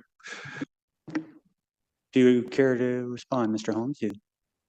Good. Well, thank you very much for coming out and presenting today. We truly appreciate it. Again, it's on file, and we'll be sure to get to that. Our next delegation is Leanne Vanderberg, now from the Manotick Village and Community Association. Now, get your popcorn out. We have a video. So we'll go ahead and Ms. Vanderberg, I don't know if you wish to introduce it or if we simply play it. I'm just looking simply at her. play it. I just wanted to acknowledge and thank you, Chair, Vice Chair, and members of the committee, and sit back and enjoy the video. Look forward to the editing in this. Okay, great. Let's see this. This is a visual presentation showing the impact of the high volume of large trucks transiting through Manotick along Bridge Street. The red circle is the location of Bridge Street on the truck route map. It is one of 3 river crossing points south of the city. There's Vimy Bridge at Earl Armstrong, Bridge Street in the middle, and Cars Street further south. Drilling down to a populated view of Bridge Street, we see this 1.5 kilometer stretch is purely residential land use with many community amenities on either side requiring crossing of Bridge Street. And the city has identified it as a public safety risk. It's a It's a 40-kilometer-hour zone with 30 access points in just 1.5 kilometers. None of these are characteristics of an arterial roadway, yet Bridge Street is being used as one. Built pre-416, Bridge Street does not meet any modern design standards of an arterial roadway, particularly those that consider all roadway users. And trucks stop and start frequently at the night lights near the school, causing even more air and noise pollution very close to these young children. We know, and the city's council agree, that over 800 trucks transit through Bridge Street each day, not including the overnight truck traffic that is equally disruptive.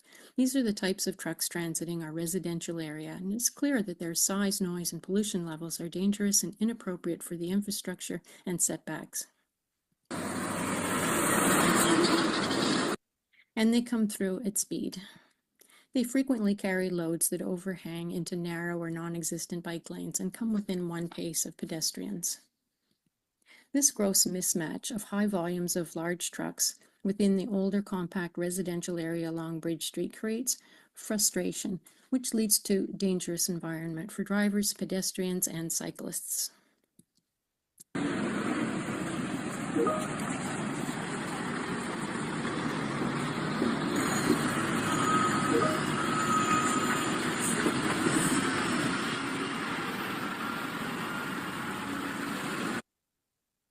This is a regular sight, the long lineup waiting to turn east onto Bridge Street. The backup seriously impacts signal cycles as well as entry and exit from the many access points in the area.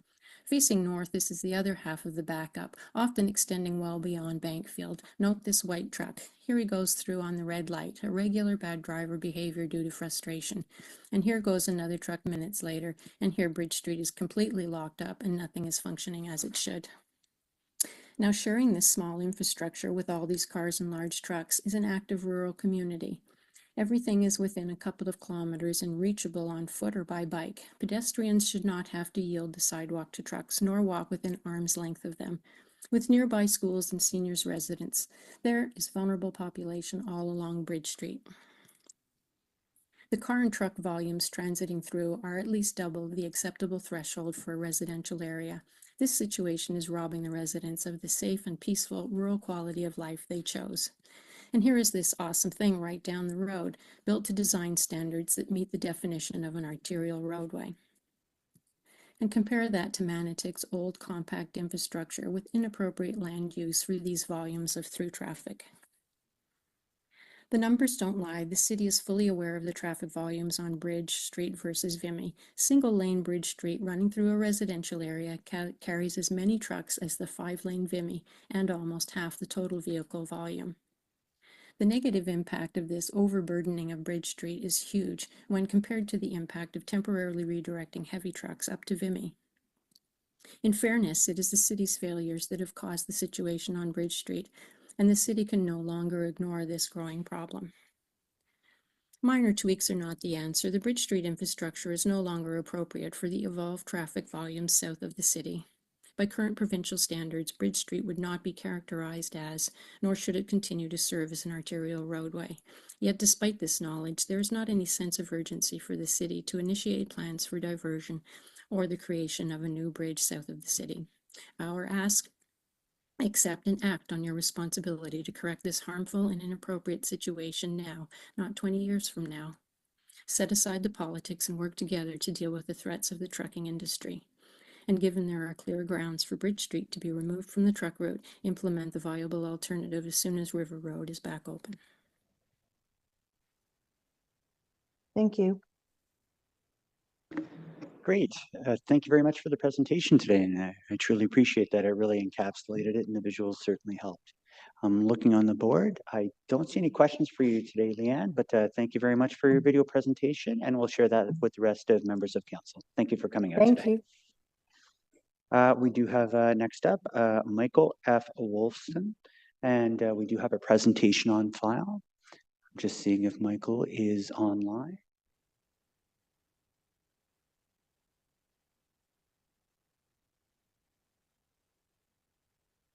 Hello, can you hear me? Yes, we can, and we will be putting up your presentation shortly. Well, that's it. I'm Oh, sorry wonderful. I'm sorry I didn't do a PowerPoint. No worries. You have 5 minutes. The floor is yours. The clock has started. Okay, and my apologies, having come late to the transportation master plan. My main concerns, actually, the first one is I agree strongly that the city needs to move more aggressively to sustainable transportation modes. I'm concerned with the quality of the analysis being provided to this committee and to council. I'm concerned about the transparency of the underlying technology. And I guess it's already come up in some council members' recommendations for the need for continual updates to the plans based on what we might call evergreen data. Let me just say by way of background that I have a lot of experience with computer simulation models used for policy analysis. Let me start with kudos for city staff as I've embarked on trying to understand the TMP. A number of staff have been wonderfully helpful and generous of their time to help me understand the plan and particularly the underlying trans model and its data inputs. I'm a bit of a data geek and, as I said, computer modeler. My opening comment in bold that's on the screen, I need to issue a bit of a mea culpa, I think, because the needs-based analysis is sort of addressing the issue of my opening question, which is, what would be required to actually meet the city's objective of 50% sustainable modal share. But I also take note of the second delegation for Mr. Holmes, where he's raising questions about that modal share. A few specific points. One of the councilors raised this question about person-based metrics, and the key in this trans computer model is there's a utility function underneath that really embodies the city's goals, and it does have person level weights, how much time it takes to go by car or by bus, but it aggregates those with transit fares and parking fees, but I'm not sure that it does so in a way that is appropriate. It might look like it's biased towards cars. It doesn't make a distinction between the walking time of a 30-year-old or an 80-year-old going to a transit stop. I think of the huge distance now at the Carling Preston to the new hospital. And there was a comment about person-based metrics, and it seems to me this utility function is where those would enter. A number of concerns in the documents talk about congestion, but reducing congestion shouldn't be the target. It should be, as the model claims to do, minimizing trip times. Congestion will have an adverse effect, but it's not a trip time itself. The demographic projections, I think that's already been commented on, need updating. I was just at a session 2 days ago about Confederation Heights, 15 to 20,000 more people expected there. And I don't think that's been included in my conversation with staff. And in particular, I'm concerned about the impacts of widening the airport parkway. So if Marcel, I think it is, if you can flip down to the map at the end of my presentation. My main conclusions, suggestions.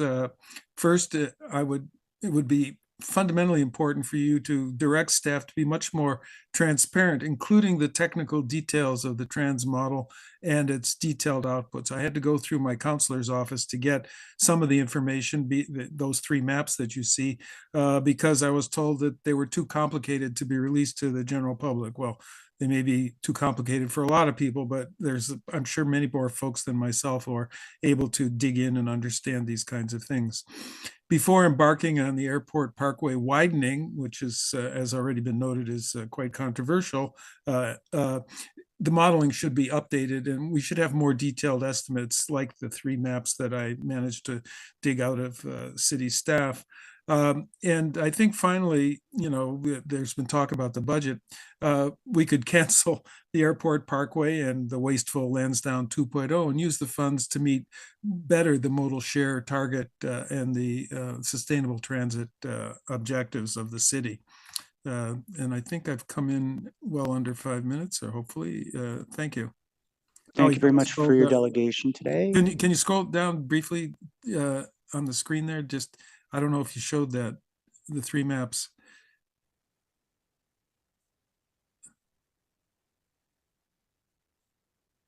Scroll down further.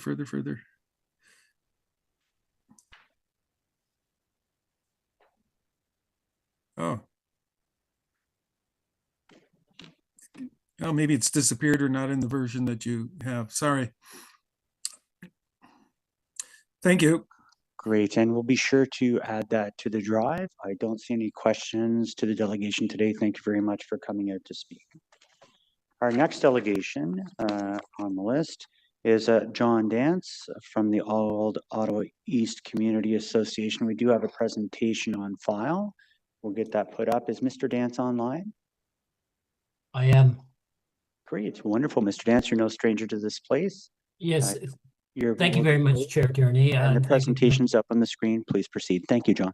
Thank you. Thank you very much. I am here on behalf of the Old Ottawa East Community Association Board to heartily thank you, heartily support the recommendation to remove the northern segment of the Alta Vista Transportation Corridor. Next slide, please. Sorry if I get the next slide. Excellent.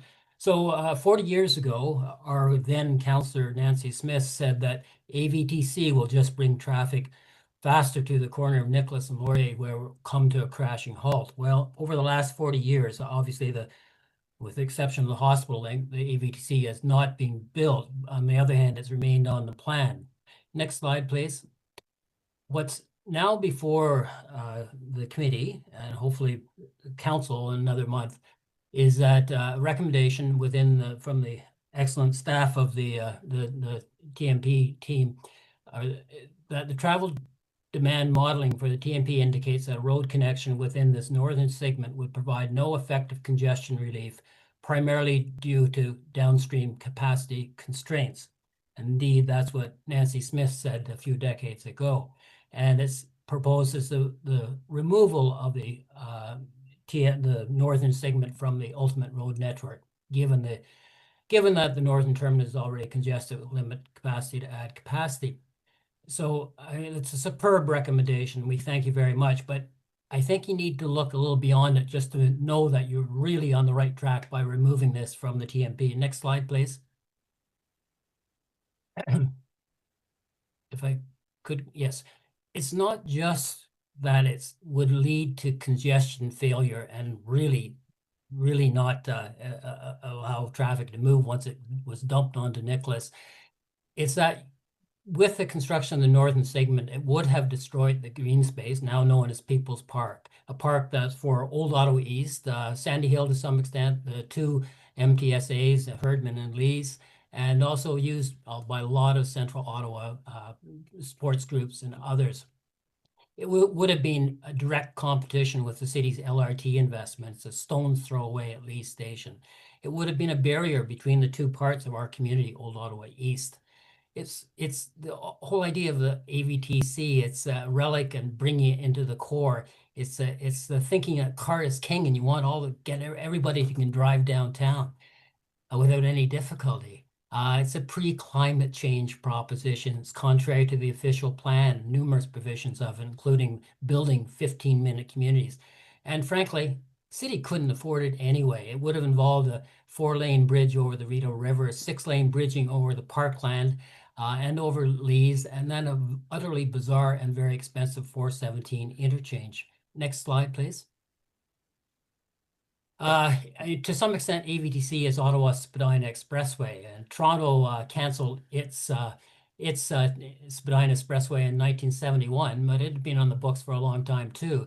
And they canceled it because it would have required the demolition of homes, parklands, would have resulted in air pollution, resulted in noise and high cost of construction. It also might not have worked, just as AVTC would not have worked into the core. Similarly, I think the decision of council about 25 years ago to cancel the northern extension of the Vanier Parkway, that also was a very sound decision. Next slide, please. So it's taken a long time to get here, but the case for AVTC to the core was always weak. The world, though, has changed. Ottawa has greatly changed since AVTC was conceived. We also would question the value of the other AVT segments, given city's climate emergency, the goal of modal shift, and with the O train line 2 now and open to southern suburbs. But that question will have to wait to the next TMP. we really want to extend great appreciation to city staff, to Councillor Menard for all he and his staff have done on this file, his predecessors, former Mayor Jim Watson, who said it never would be fully built, and allies in Sandy Hill and Riverview Park, who never gave up on the fight to kill AVTC into the core. So again, thank you very much. Please support these recommendations. A long time coming, but you would have just wasted a huge amount of money had you gone ahead with it. Thank you very much, Chair. Great. Wow. It's like you've done this before. With 10 seconds to spare, you have Councilor Menard. Thank you very much, Chair. And thanks to John for your presentation. We had visited this site with Mayor Sutcliffe as well. City staff have come out here as well. And I think what's undeniable about this place is obviously not just the expense that the road would be going through here and the lack of utility of it, but that it's so well utilized by people. One thing, Chair, I just want to mention is that, you know, thus far, because this has kind of been reserved for a 4-lane freeway for so long, we haven't been able to put anything into that park. So you couldn't have like a winter rink or, you know, removable nets. You really couldn't put a lot of infrastructure into the park, but still, you know, thousands of people use it in the summer. So it's just, it's incredible, this space. John, I think people, like the last time we were out there, people might have been doing some, like, you know, javelin or something. There's always activities going on there. We were just out there yesterday. I guess just what does it mean in terms of just a space for people and the green space that exists in this area to the community? And then I'll wrap up, Chair, just by thanking so much city staff for doing the analysis here, to the mayor and this committee for recognizing the importance of this time of change thinking in this area. So John, back to you. Yeah, no, to have that, for that to become parkland, and in fairness, Councilor Menard, through the chair, there is room there for some affordable housing too. And I think that's really important. And all of this has been blocked up until now. It means a huge amount to people who live anywhere nearby, people who live in Sandy Hill, people who live across the river. It's just really superb. And frankly, you know, to support the new development at Lee Station, Herdman, this also will be so helpful. Had it been removed, had the parkway gone through there, it would have been so sad. And it really would have been a very poor central part of the city. So Councillor, thank you very much. Thank you for all the staff and councillors for supporting this. Thank you. Thanks, Chair. Thank you very much. And thanks again, John. You always give a thoughtful delegation. I appreciate that. Next up, we have in person. I'll get the presentation loaded for Mr. Dave Williams and for Pamela Alfajeri, the Vice President and President of the Pineview Community Association. So we have 2 microphones available to you folks up here.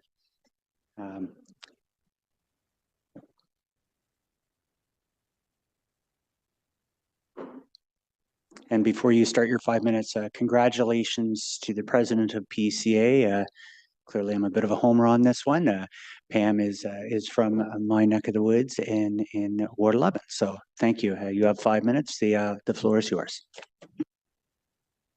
Oh, do I have to press this? All right, first time here.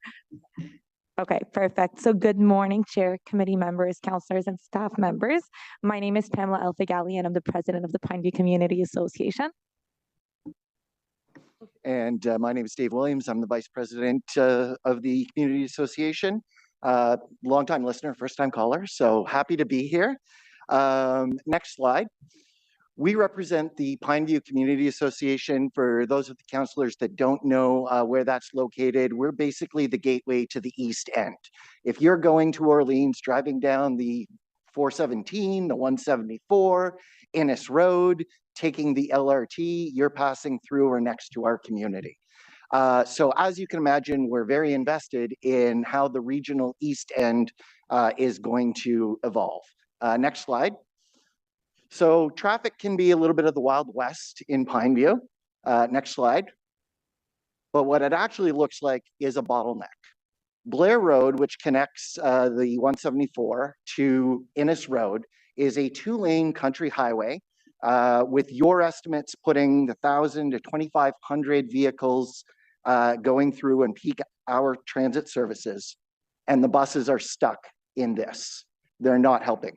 We're talking about infrastructure like the Brian Coburn expansion, Innes Road expansion, the Cumberland BRT, and all of that is going to stop at this bottleneck. So this is a project we'll talk a little bit more about as we go forward, but it is going to be a pressure release valve for the community in the East End. Next slide. So, sorry, next slide. I already talked about that. But to give you a feel for what the traffic actually looks like, a single car stopping to turn at Beaver Pond Drive can back traffic up Blair Road and down Innes as far as Anderson Road. It's about 1.2 kilometers. And yesterday, I wish I had a camera running on my car because a bus stopped to pick up people and it was backed up to Blackburn Hamlet. 3 lanes of traffic, all waiting on one bus to get moving. Next slide. So the current conditions are also dangerous. They have 2 mid-block stops where people are encouraged to jaywalk in order to get to the transit stops on the other side. As you go down the road, you lose your bike lane protected shoulder, which literally becomes a slip lane, which you'll see on the next slide. Oh, actually, sorry. This is Beaver Pond that I was talking about earlier with the do not pass on the paved shoulder. And those are 4 of the 5 cars that passed me in 5 seconds while we were waiting to turn. Next slide will show the safety conditions. So here's the floating slip lane at the on-ramp and off-ramp to the 174 on Blair Road. All right, we're going to move forward quickly because Pam is going to talk about the next plan. All right, so next slide, please. Perfect. So there is a plan. That's the good news. The city has a ready to implement plan that builds on existing roads to deliver meaningful improvements. This includes multi-use pathways and buffered bike lanes for safe and continuous cycling, safer, more accessible pedestrian walkways as well. So the plan is practical and cost effective. It prioritizes transit efficiencies and safety upgrades without major new road widenings. Most importantly, it's community focused. It's directly addressing needs of or challenges faced by East End users. The environmental assessment was done in 2021 and designs were already presented in 2024. So this is a real opportunity to create better, more connected gateways to and from the East End. Next slide, please.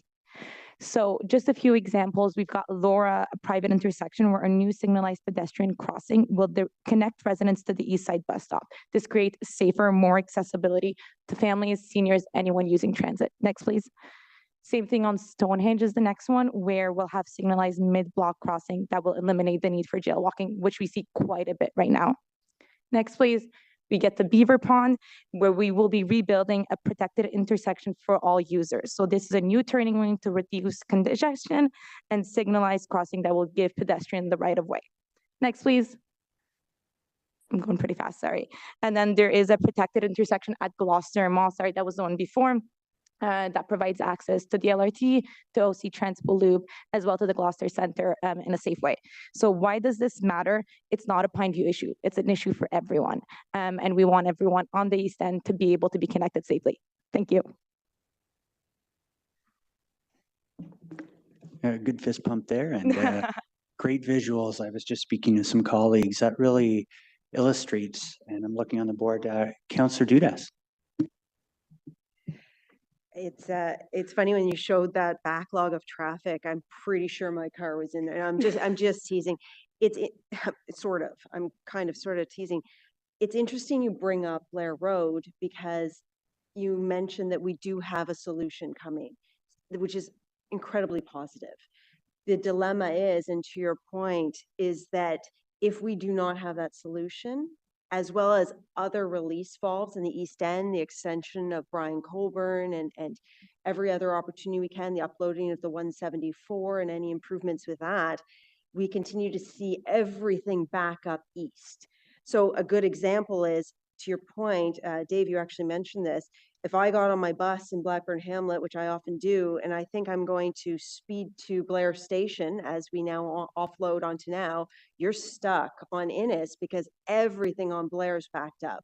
So what would be a 5-minute ride at the best time is now almost an hour just to get to the LRT. And I know that that will change with the opening of the east extension.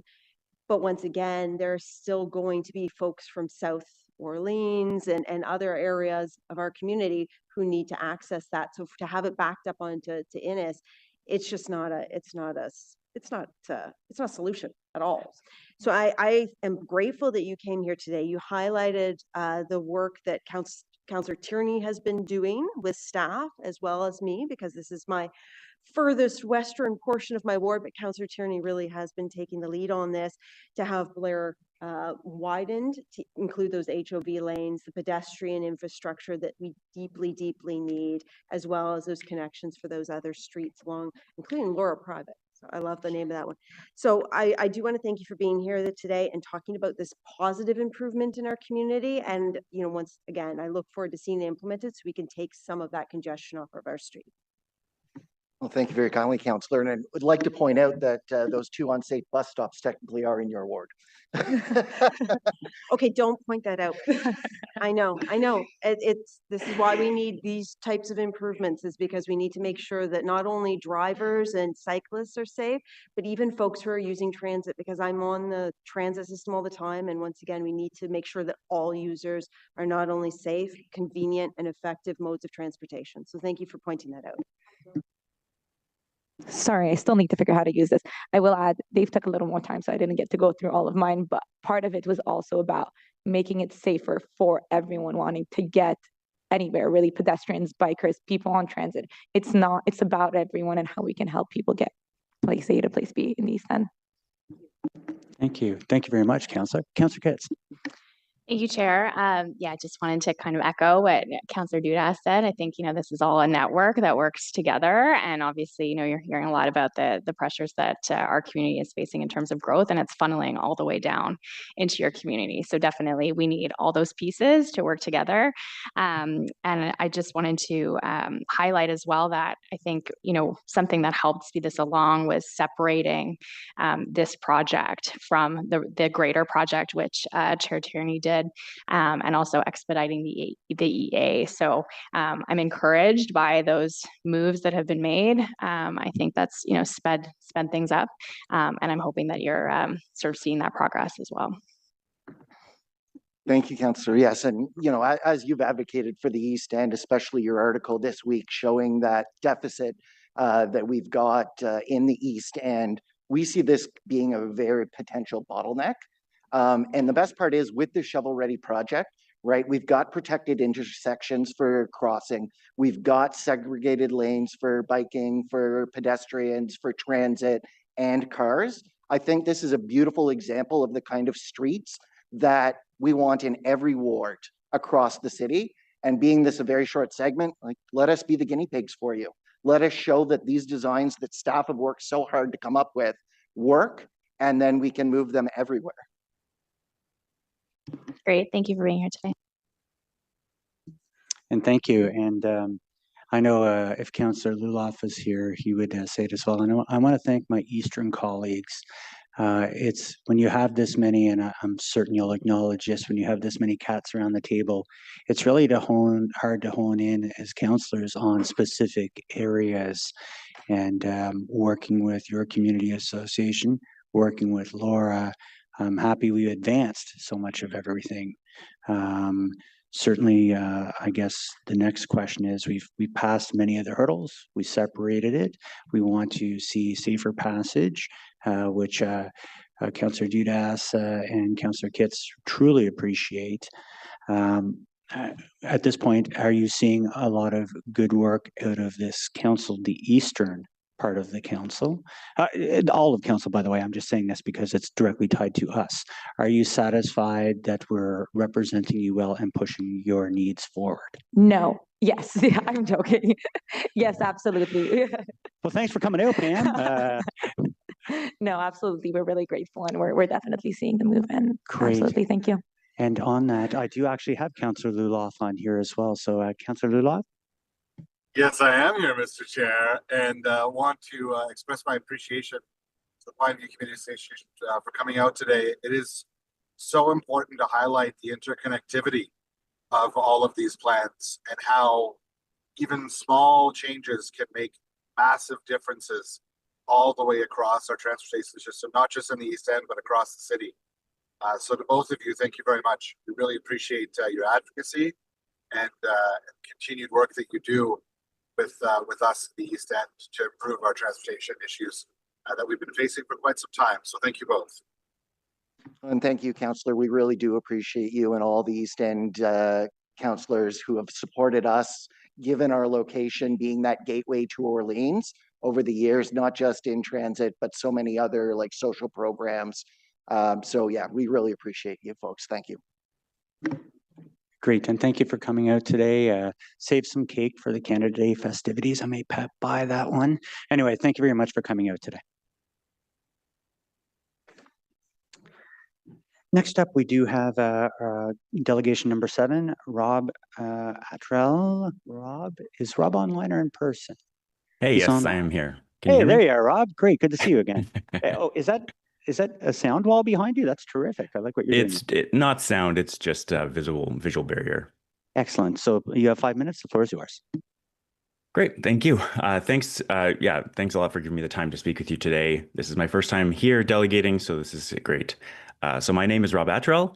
I'm a resident of Convent Glen North in Ward 2 in Orleans, and I'm also a board director and volunteer with the Convent Glen Orleans Wood Community Association. So I live in the suburbs.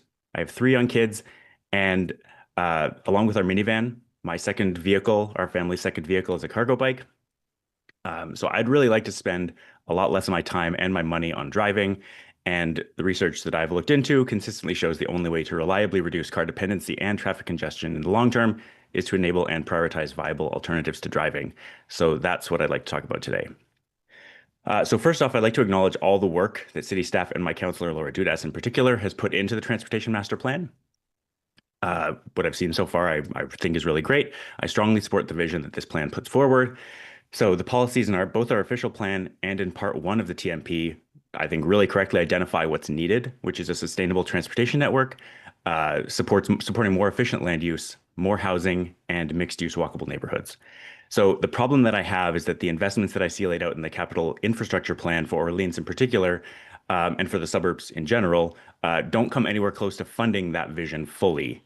And so as the inimitable city planner Brent Tadarian says, the truth about a city's aspirations isn't found in its vision, it's found in its budget. And I think that there's a profound disconnect here between the city's stated goals and the planned investments. So I think this is especially critical now. We have a once-in-a-generation potentially review of our zoning bylaws, as was mentioned earlier. And I think that a great transportation plan is meaningless if it isn't funded properly. And a great zoning plan is impossible if it's not supported by a robust multimodal transportation network. So for me on the zoning side, that means legalizing corner stores, low impact neighborhood retail, in addition to a larger mix of housing types and densities within all of our neighborhoods. And then on the transportation side, I think a variety of nearby destinations will give people even more reasons to skip the car trip. So without these places integrated into local communities, I think even the most reliable LRT or the safest bike lane is really just a path to another overbuilt parking lot. We can't achieve our housing and climate goals without a transportation system that gives people real alternatives to driving to most of their common destinations. And so the arrival of the LRT in Orleans is also another generational opportunity. But its success hinges on residents getting to stations without a car. And so part 1 of the TMP imagines our major arterial roads in Orleans, like Orleans Boulevard, Innis Road, 10th Line, and St. Joseph, as true multimodal corridors. But part 2 only funds a few disconnected pieces. It's not really building a network, it's one-off gestures here and there. And so my belief is that if we approve this plan without the funding to match the ambition of the plan, we're paving the way for densification in the suburbs without having any multimodal transportation choices that are needed to sustain it. And so this risks creating vertical sprawl, really densely populated neighborhoods that are still entirely car dependent, just covered in cars. So neighborhoods built like this will suffer from even worse congestion than suburban residents are currently complaining about. The current plan is building infrastructure for a city that we say we don't want. So the ask of the committee that I have here is this: please direct staff to level up the capital plan so that it actually funds the vision that's already laid out in the official plan and the TMP. We need a network that centers transportation on walking, biking, and transit, where cars are just one tool among strong alternatives. And finally, the plan must be flexible. The city needs the ability to massively accelerate sustainable transportation plans as the environmental and political climates continue to change really rapidly. We must be able to adapt quickly, and we need to adopt the urgency we've seen in cities like Montreal and Paris. Let's not just approve a vision, let's commit to building it. And yeah, there's a fundamental connection between transportation and land use, which means that the transportation plan alone can only move the needle so much on the choices people make in how they move around the city. And we cannot build a sustainable transportation system on a foundation of unsustainable land use. Thank you. Great presentation. Councillor Dudas. Thank you so much, Rob, for being a delegate today. And I think it's very important. We talk a lot about the new development and the growth in South Orleans, which is incredibly important. We need to accommodate that. But the ward that I represent, where you live, is largely older infrastructure. It's older neighborhoods. And it was always built with cars in mind. It was built with, in the 60s and late 50s into the 70s, and car was king. So the problem is now, and you're experiencing it with your family, is when we try to wedge in cycling or new pedestrian amenities, it means that we have to redo a whole road, or it costs twice as much, if not more, and it takes even longer because we're trying to accommodate all these needs. So I think it's really important that you're here today and speaking to the fact that even residents in older communities still want to have the amenities. We want to have the cycling networks. We want to have the larger pedestrian walkways. We want the MUPs. And I think it's really important that we are prioritizing those, as you mentioned, in our upcoming budgets and incorporating that into some of the pieces that we see. I did want to ask you too, and you and I have been talking a lot about the Orleans Boulevard Cycling Network, and I just wanted to speak a little bit about that, get your thoughts on that, because to be frank, I'm incredibly excited about this portion. Today, I brought forward a motion that would not only see that the piece that is currently in the TMP update, which is the section that includes from the river all the way up to Notre Dame and then to Boyer. It would then be extended from Boyer until Innis, which would then incorporate communities in Chapel Hill South, as well as connecting Blackburn Hamlet and ones in the new Kaivan development. So I just wanted to get your thoughts on if that north-south connection would be an attribute to our community, how that would serve maybe yourself and your family and the communities of Convent Glen Orleans Wood. Yeah, that's a really good question. So thanks for that. Honestly, genuinely, my wife and our kids are all at the library right now. So just up Orleans. I've taken that route, not necessarily Orleans Boulevard, with my kids on the back of my bike a number of times. And it's quite a zigzag, trying to avoid actually being on Orleans Boulevard as much as we possibly can. My son has T-ball twice a week at Longleaf Park. I would love to be able to take the bike there. It's not that long of a ride when you have the help of a motor. And that would be an even more disjointed ride. I would honestly love to see the active transportation facilities, this redesign take you as far as Innis Road goes. I think that'd be great. But, as far as we can get, the better. There's so many opportunities. There's so many schools along this route. There's so many parks. There's so many amenities, shopping facilities, the Heart of Orleans, Saint Joseph, like you mentioned. And, the park system, the great park system that we have that runs along the river and the pathway there is a great sort of network to get people to be able to access all those amenities. And I just think that it would be, there's lots of pieces here, but that is a massive one. Thank you very much, Rob, for being here again today. It is appreciated. And once again, we'll continue. Hopefully I have my colleagues' support on that motion I'm bringing forward later. That's just a little plant there. I see you have a question from Councillor Gower, so I'll turn it back to the chair. Absolutely great work. Councillor Gower. Thanks, Chair. Thanks, Rob, for your presentation. I really liked it and agree with a lot of what you said. To better fund what's in the plan, we need to find a source of funding. Could be property taxes, could be other levels of government, could be something else. One of the objections that we sometimes hear from folks in the community is, I don't want to increase my property taxes. I don't bike or I don't take the bus. It doesn't benefit me. If you were to address that concern from your neighbors, how would you pitch them on the need to fund more investments in transit and active transportation? Yeah, that's a really great question. So obviously everything is a trade-off here. Hopefully you've all seen the Venn diagram of funding city services. But I genuinely think that there's a lot that we can do in order to, continue keeping property tax increases modest by just increasing the relative density of housing and, like I said, allowing low impact commercial development, redevelopment. Ideally my aspiration is citywide, but I think that it would just be a really great way to sort of exponentially increase the amount of tax that we collect from a community as a whole without necessarily impacting the amount of property tax any individual pays. There's a great opportunity here. I live in an extremely low density, part of the city, and the lack of amenities reflects that very clearly. A lot of the reason that people that live here like to visit other places in the city is to access amenities that, if we had here, they wouldn't need to use the car trip. They wouldn't need to go across the city to be able to use those facilities. And so that's sort of the push that I'm making here, is that if we can increase the density here over time, gradually, we're not building, skyscrapers in the middle of a suburban community. I think there's a great opportunity. Saint Joseph, for one specific project, I know that there's been a lot going on, a lot of talk about the Orleans Corridor secondary plan that's meant to revitalize Saint Joseph.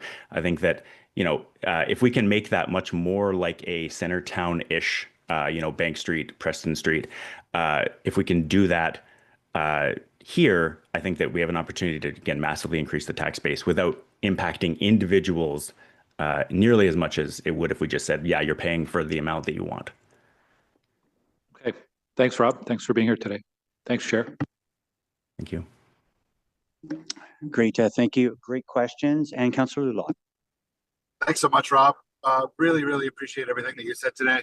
I think you hit the nail on the head with the secondary plan corridor, which does actually encompass portions of Jeanne d'Arc as well. I think it's going to make a massive difference as we start to see projects affiliated with the secondary plan realized. And along with that come the development charges that will allow us to continue to make improvements to active transportation corridors. So really appreciate your views on this today, and thanks for coming out and representing the East End so well.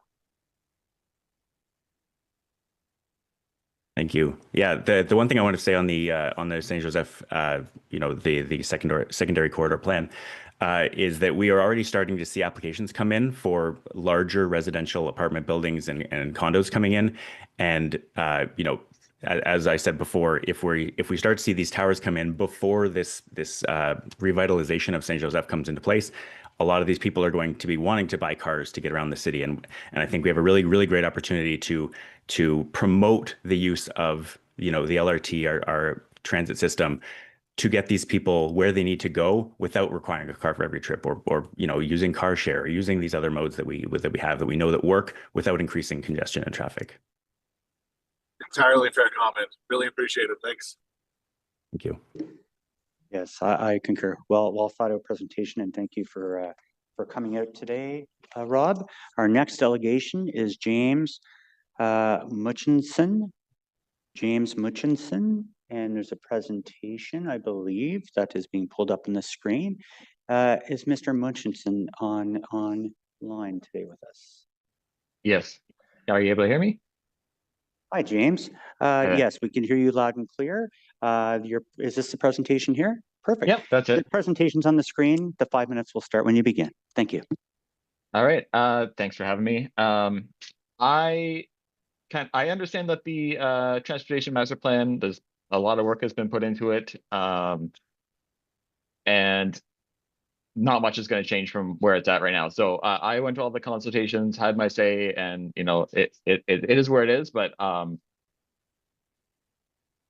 just like to go beyond where it is now and what the next steps would be on how we actually pay for many of the things in this plan. And because I only have 5 minutes, I'm just going to focus in on the arterial roads. If we go to the next slide.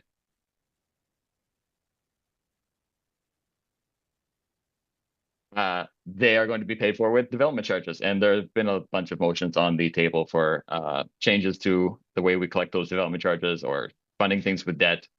But the way that we currently do it is we have different development charge zones, inside Greenbelt, outside Greenbelt, and rural areas. And if you go to the next slide,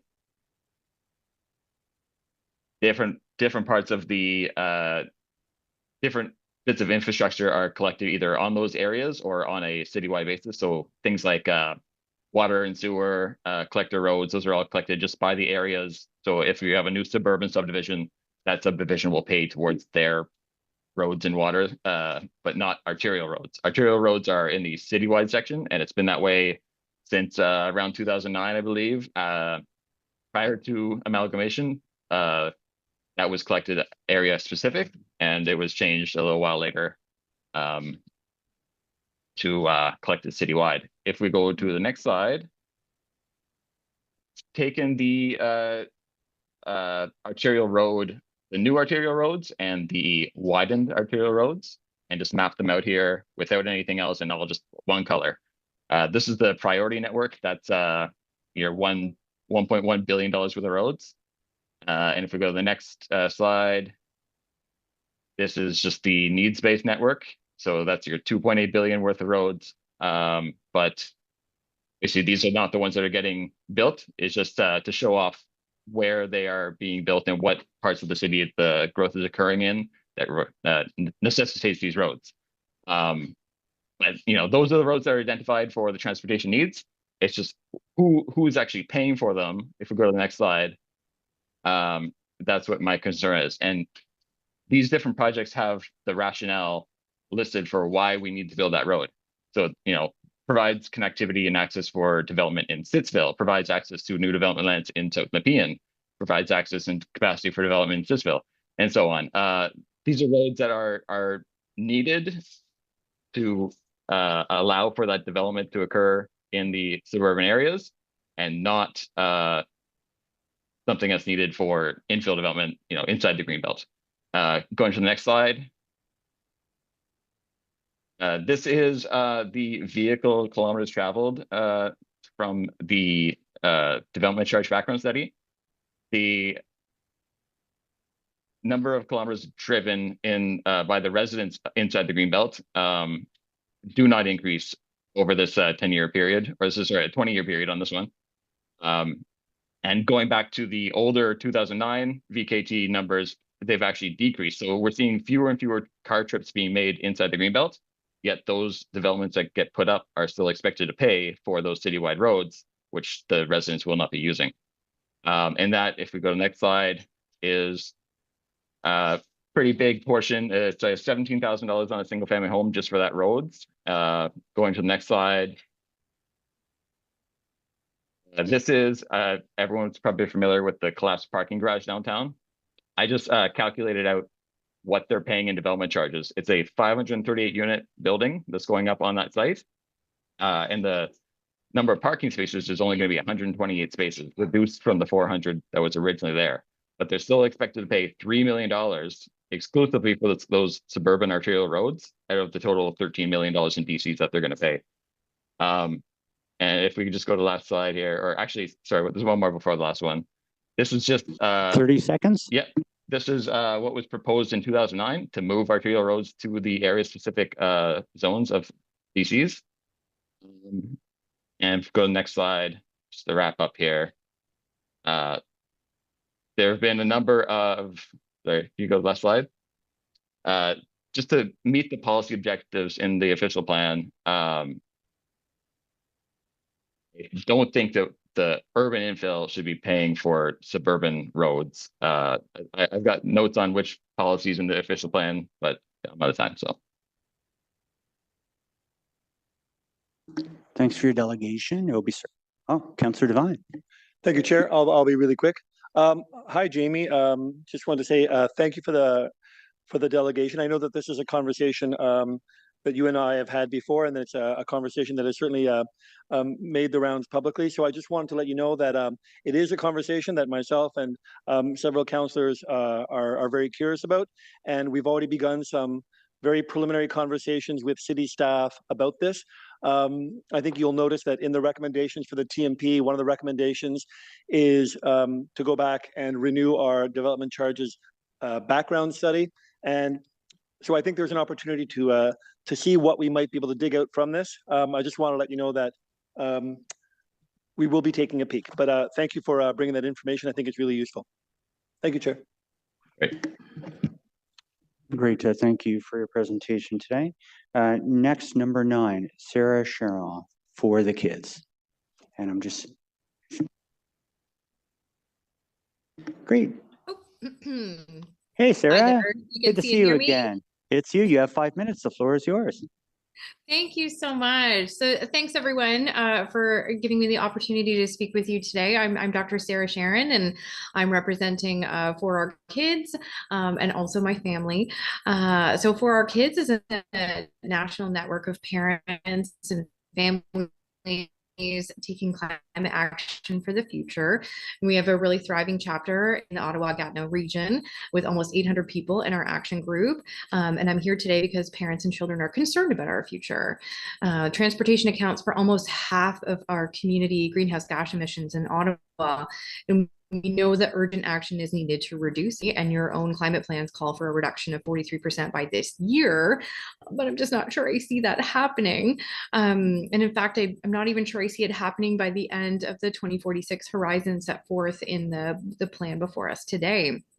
This plan is a tentative step towards a low carbon future, but we need more than that. And it must be about more than the future. It needs to help kids today feel safe and confident to walk, scoot, bike, and take transit.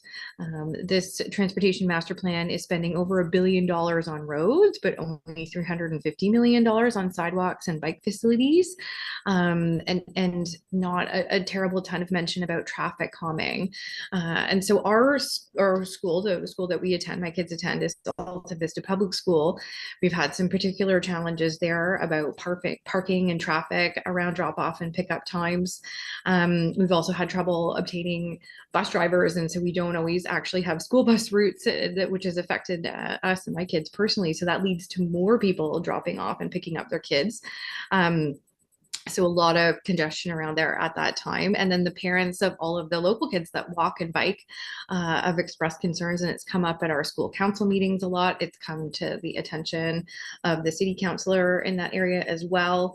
And if my family, if we were to bike to school, we would have to bike down a really busy section of Alta Vista that has the bike lane right on the road, like on the shoulder. And recently they've bolted up some spikes to give the illusion of safety, but a number of them have already been knocked over into the bike lane, actually, so almost completely obscuring the bike lane. And then the addition of the construction of Bank Street has just led to a huge increase in traffic on Alta Vista. So my kids are like beginning and novice bikers. So like one little bump or pothole or running into one of the spikes that have fallen over, they would topple into traffic. They would. And so we don't bike to school. We don't bike to go see our friends over in that area. And that's a huge deal for me, as I try to do everything I can to teach my kids about reducing our carbon footprint and wanting to live as climate friendly as we can. And so that's why For Our Kids is a supporting partner of the Critical Mass Rides in Ottawa, and that's a community movement for safer streets for everyone, with a focus on children who are most vulnerable to road danger. A recent report from the Coalition to Reduce Auto Size Hazards found that a person walking or biking hit by a pickup truck is 4.7 times more likely to die than if they were hit by a sedan. And if that person is a child, it goes up to 8 times more likely to be killed. Critical Mass Rides are about making biking to community destinations like schools and parks and community centers fun and easy and safe for kids and family. Hundreds of people from across the city have joined the rides over the past 2 years. And the next one is actually taking place in Alta Vista this Saturday. So you're all invited to come on out and meet other parents like me who are concerned about this but might not have time to come and delegate to a meeting. But they're certainly concerned about their children's safety today and in the future. So yeah, I just really wanted to take this minute this is a really important climate action I think that the city can take, is to really invest in the safety and promoting active transit for our kids. Thank you. Terrific delegation, and I look forward to those dates. I might try to jump in there. We do have two committee colleagues, Councillor Devine and Councillor Troster. Councillor Devine. Thank you, Chair. Again, I'll be very quick. I don't have a question for the delegate, just appreciation. Just on the subject that you raised about oversized vehicles and the oversized impact that they have on traffic fatalities and deaths, particularly with children. That's a subject that I am very, very keen to continue exploring. Just so you know, a few months ago, I was at the Good Roads Conference in Toronto, where I met an American traffic specialist, an expert on the subject of oversized vehicles named David Zipper. And he and I have been talking nonstop since that conference. And I'm working with Transport Canada to have David Zipper come up in the fall for a bunch of sessions on some issues related to traffic safety. And I hope that that conversation about the impact of oversized vehicles will start to find its way into the discourse. So thank you for your delegation. Hopefully we'll address this together. Thanks. Thank you, Chair. Yeah, great point. That was a great conference for sure. We learned a lot. Certainly, please. Sarah, yes. Well, I think we're losing a little of your connection here. We'll just go to Councillor Troster. She has a couple questions. Hopefully you can hear it. Thanks, Chair. Yes, Sarah, you're breaking up a little bit. I just want to thank you because critical mass is so fun and so great. No, I just...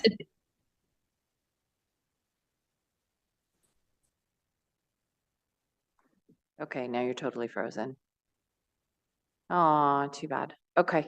Yeah, we'll certainly reach out. And I know Councillor Troster, maybe you want to echo a couple of no, I mean, first of all, I want to thank you for critical mass. It's fantastic, but also just to say I'm going to have some questions for staff because my understanding is that some of the road windings are also getting the complete street treatment. So sometimes it might include bike infrastructure. And the other thing I just wanted to say is I actually sent a whole update to my residents because, for example, in the urban core where we don't need new roads because it's an old neighborhood, we're funding a lot of there were some things that were grandfathered into TMP Part 1, including Gladstone bike lanes, which will be coming to committee very soon, and we're very excited about.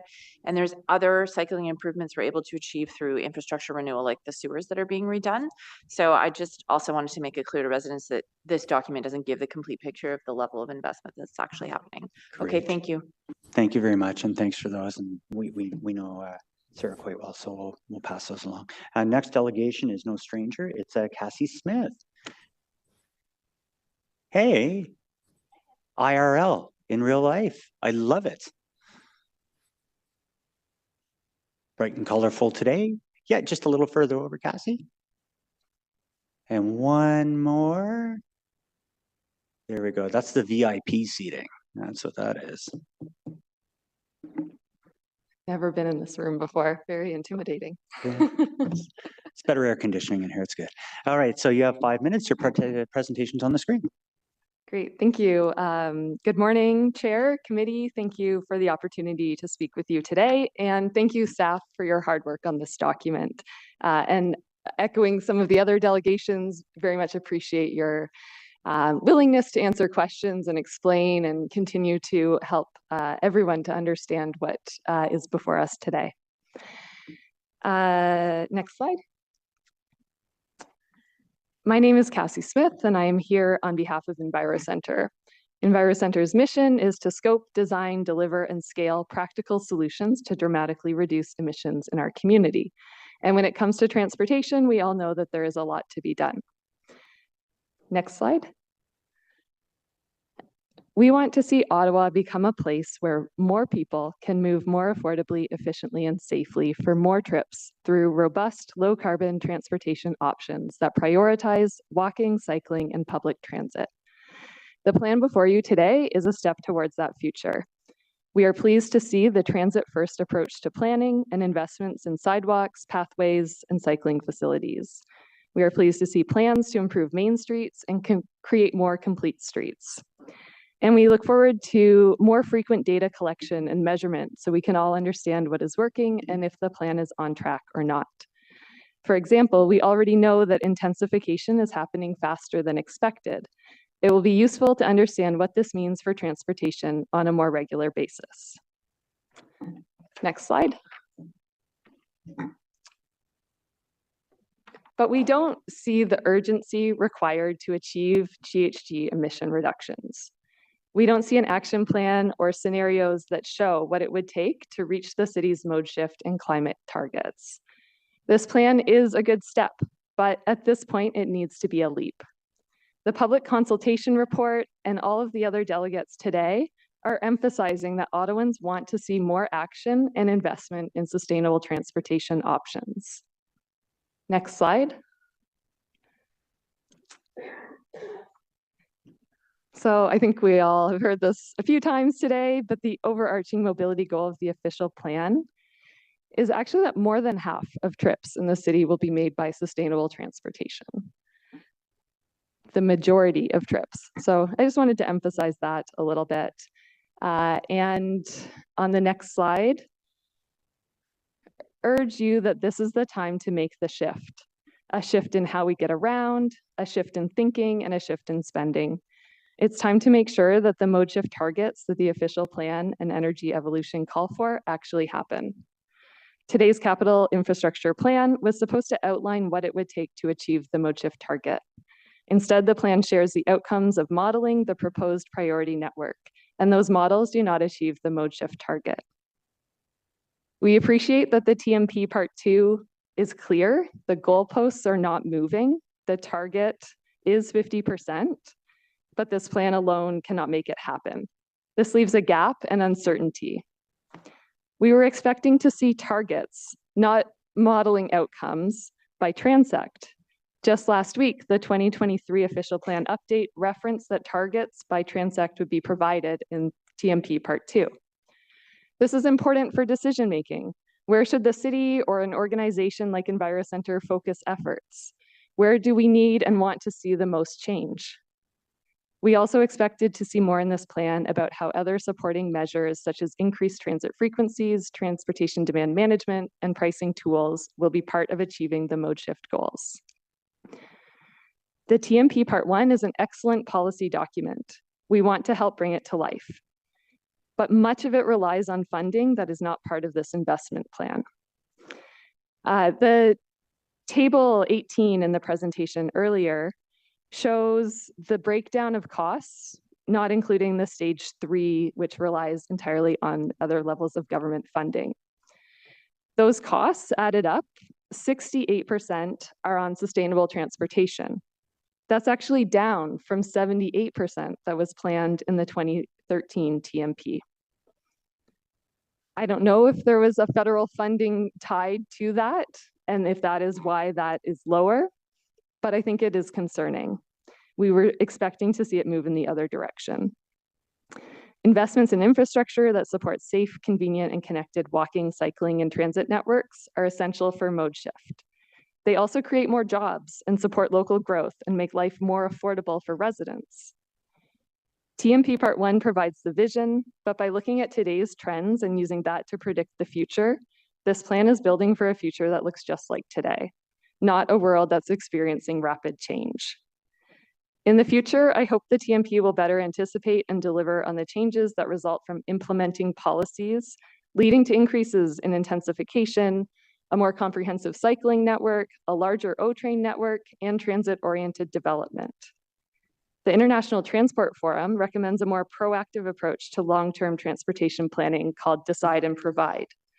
With Decide and Provide, planning starts from the vision and can better handle the uncertainty of how to get there. Thank you, Cassie. Thank you. Just looking around if there's any questions, and we do. There you go. Thank you, Councillor Gower. Thanks, Chair. Thanks, Cassie. I think it's worth noting it's Let's Bike Month, and EnviroCenter is doing a massive annual campaign around encouraging people to cycle and all the advocacy around that. And I think campaigns like that are really important. Staff mentioned the cultural shift that we need as well to really change our mode share, improve our sustainable mode share. So thank you to everything EnviroCenter does, Let's Bike Month, and everything else. In your presentation, you said we need more information to know where to focus efforts and where do we need the most change.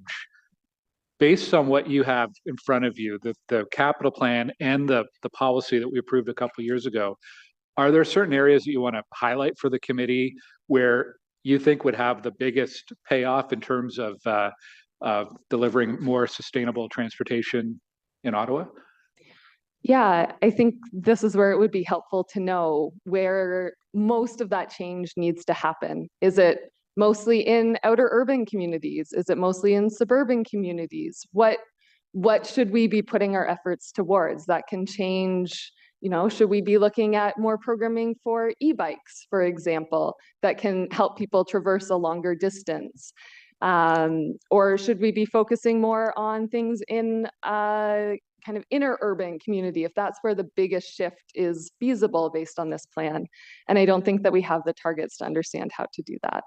Okay, and overall, you're asking us to, I think, overachieve on that majority. It says majority in the official plan, but you're asking us to go beyond 51% even. What should we target for 2046? What's a reasonable, sustainable mode share? I think we can do whatever we have the will to do. It really comes down to that. Other cities in Canada with similar development patterns have ambitious targets. I think that this could be more ambitious. It's the same target that was set in 2013. I understand there's some differences between how the mode share is calculated, and that was a peak hour rather than a full day. But for the average person, it looks like we're just keep on keeping on rather than striving to a different future. Okay, thank you. Thanks, Chair. Thank you very much, and thank you very much. I always give a thoughtful presentation. Oh, forgive me, Councillor Johnson. Yeah, thank you. Thanks for being here, Cassie. I just wanted to sort of follow up on Councillor Gower's questions. What do you think is holding us back from those more ambitious targets?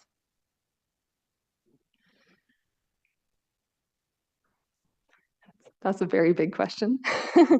I think that we need to set that and build towards it. So we can't just be thinking about what's happening today. It really needs to be making a decision and going towards that. For example, in communities where we can do things faster. I think actually, Councillor Dudas, you were talking about in these older suburban communities that were developed before there were sidewalks, and there's a great need to make fast investments. If that's always tied to road investments, it limits how we're able to do that. There's quick build opportunities, there's ways of speeding this up that I think we could be looking at that would have a significant impact. And another piece I have a lot of interest in is around really making that possible for future generations. So thinking about generational change, getting young people cycling, walking, using transit, making it part of their habit and their everyday life. And they can teach us, right? They can show us and ask us, I want to take the bus to go places. I think that's a big part of how change will happen faster. Thank you very much. Great, and thank you, Cassie. Oh, and well, if we could be succinct, Councillor Devine. Thank you. Thank you, Chair. To your to the question that was asked of you of what do you think could happen to put us in a better position of achieving those kinds of mode share targets that are in our OP, and you had to pause before giving an answer that you probably can't really give there. But on a very pragmatic level, so you're probably aware that I have a motion that is seeking to provide a different tool to staff of how to evaluate and assess projects, where encouraging staff to use something called people-based metrics as opposed to vehicle-based metrics and how we assess projects. I think you're familiar with the motion. In your opinion, would providing staff with that kind of tool to assess, to do our transportation planning framework, could that be one thing that might help, push the city towards supporting and investing in projects that could help us reach those mode share targets? Yeah, I agree. I think that the kind of methodology that is used and has been used for a long time and we understand as kind of the way to do things is shifting and changing, and we need to be reacting to that. And a motion that looks at people-based metrics, I think, is really important to being able to do so. Great. Thank you very much. Thank you, Chair. Yeah, great question. And thank you very much for your delegation today. Really pleasant. Thank you. I'll just reiterate a couple of quick things. First of all, we do actually have some letters that are on our files as well that we've received from the National Capital Commission, from the delegation today, the Pine View Community Association, from Bruce Miller, from Jennifer Long, and from John Verbaas. So I'll just note those are in our file. At this point, we're going to do a couple of quick things, and I want to thank everyone. Great questions. But before we proceed to questions to staff, we've organized it in a fashion. Congratulations, everybody. We worked diligently. It's only 20 after 12. And just to think about it, we've read in 20 motions.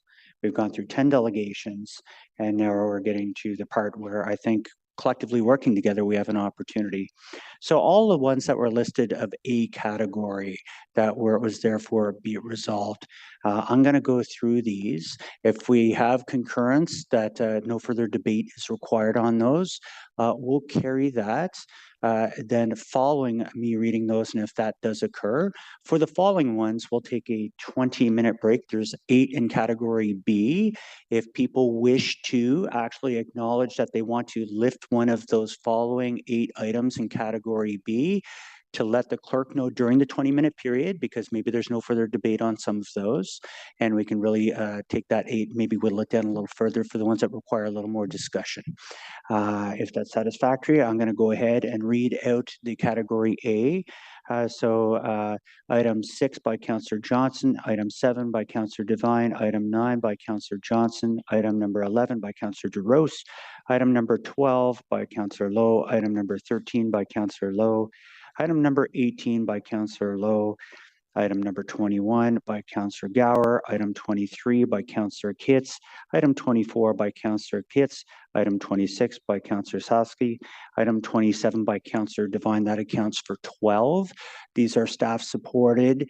We don't see any objections to these. So on these bulk items, can I consider that item carried?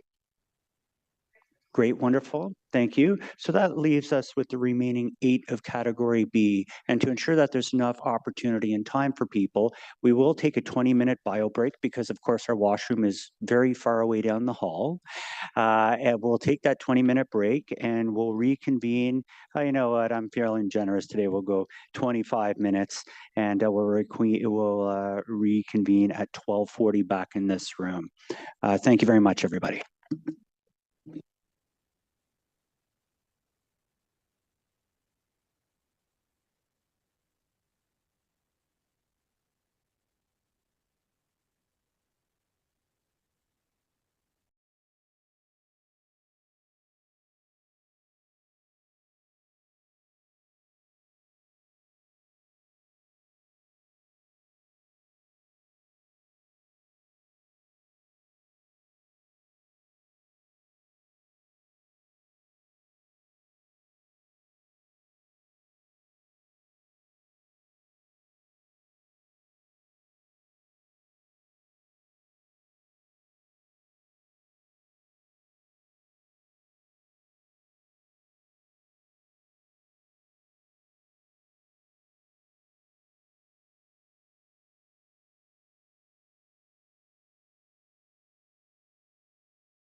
Okay, great. Thank you, everybody. I hope everyone enjoyed their bio break. It was a bit of a jog, barely made it. I'm looking at the our committee coordinator, and out of the 8 motions, there was 2 that were requested to be held by Councillor Gower. Number 16, Councillor Gower wanted this one held for debate. Would that be correct, Councillor Gower? Sorry, can you use the microphone? Debate or questions? Yeah. Did you prefer just to ask questions, or did you want it held? Well, maybe we should hold it. There may be some other Okay, so questions as well. we'll add that to the agenda. And then we also had another one that was added as well, 17B. Councillor Gower, you wish to add this to the item for debate as well? Sorry, what was the number, Chair? It's 17B. Kit's moved it on my behalf, or I moved it for the national priorities on the Southern Ring Road. Yeah, if we could hold that as well. Thank you. Wonderful. So those are the 2 that we have on file out of the 8 for further debate. Of course, we do have the base TMP that we will also further debate and have wrap up in. So just looking here, so the ones that seem to have cleared the deck, I will use that term, is item 4 by Councillor Dudas. On this specific item, if there's no further debate or debate on this specific item, is this item carried? Carried. Thank you. When it comes to item number 5 by Councillor Johnson, great news. It looks like we're moving ahead on this one. Are we carried on that item? Great, thank you. Councillor, we're looking at Councillor Lowe number, and I want to make sure I get this right because I had it listed in 2 spots, and I'm looking for clarification from the clerk. Is it 15 or 16 that was to be held?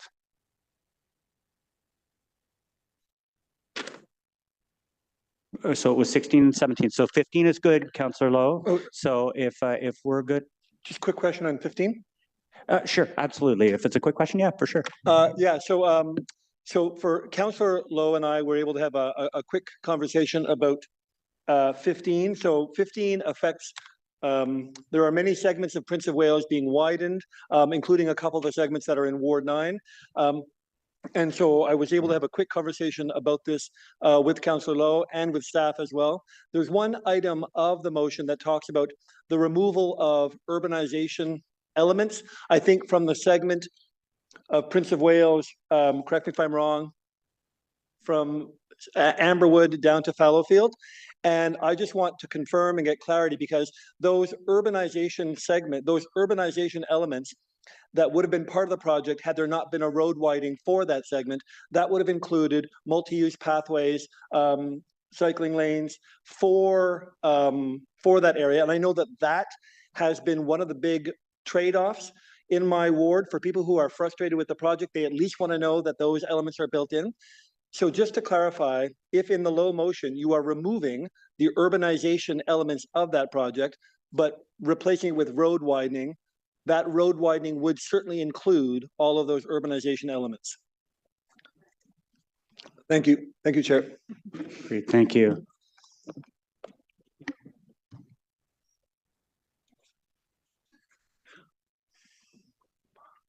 Sorry, were staff going to respond to that? Was that? Well, no, I got an answer. Thank you. Yeah, okay. We're good then. Thank you, Chair. Is there any further questions? Councillor Vice Chair Kitts, sorry, apologies.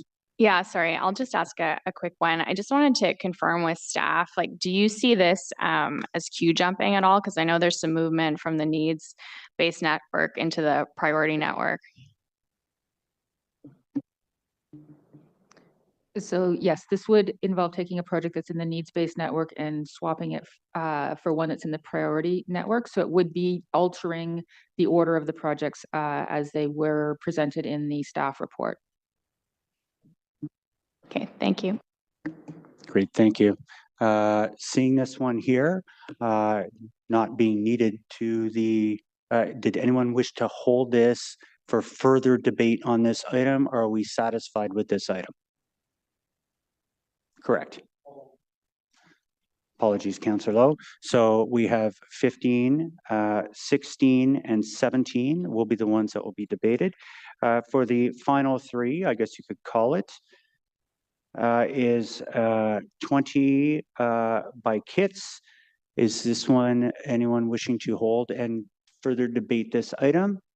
Oh, this, okay, I'd like to hold this one, please. This is the one. Great. So I guess we're up to 4. We're halfway there. Number 22, the Canada Public Transit Fund by kids. I don't think this is contentious. Is that one carried?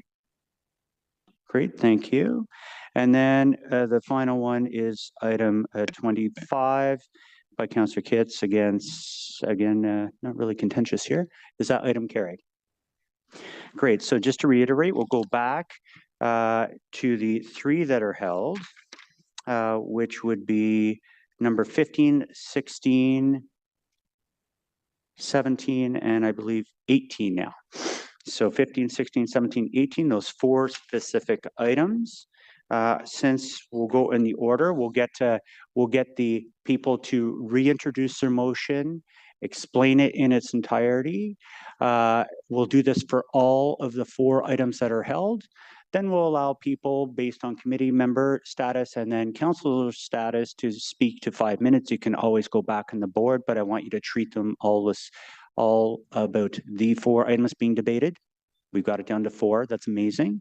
And the TMP, again, you can go back on the board. You can also include that as your wrap up. Does everyone understand that? Terrific. Thank you. Councillor Lowe, we'll get yours up on the screen and we'll get you to reread that and make your case. You also, when we get to the final part of it, after we've debated everything, you can certainly do your wrap up within yours as well. Thank you. Thank you, Chair. Guess I'll wait for it to pop up on the screen.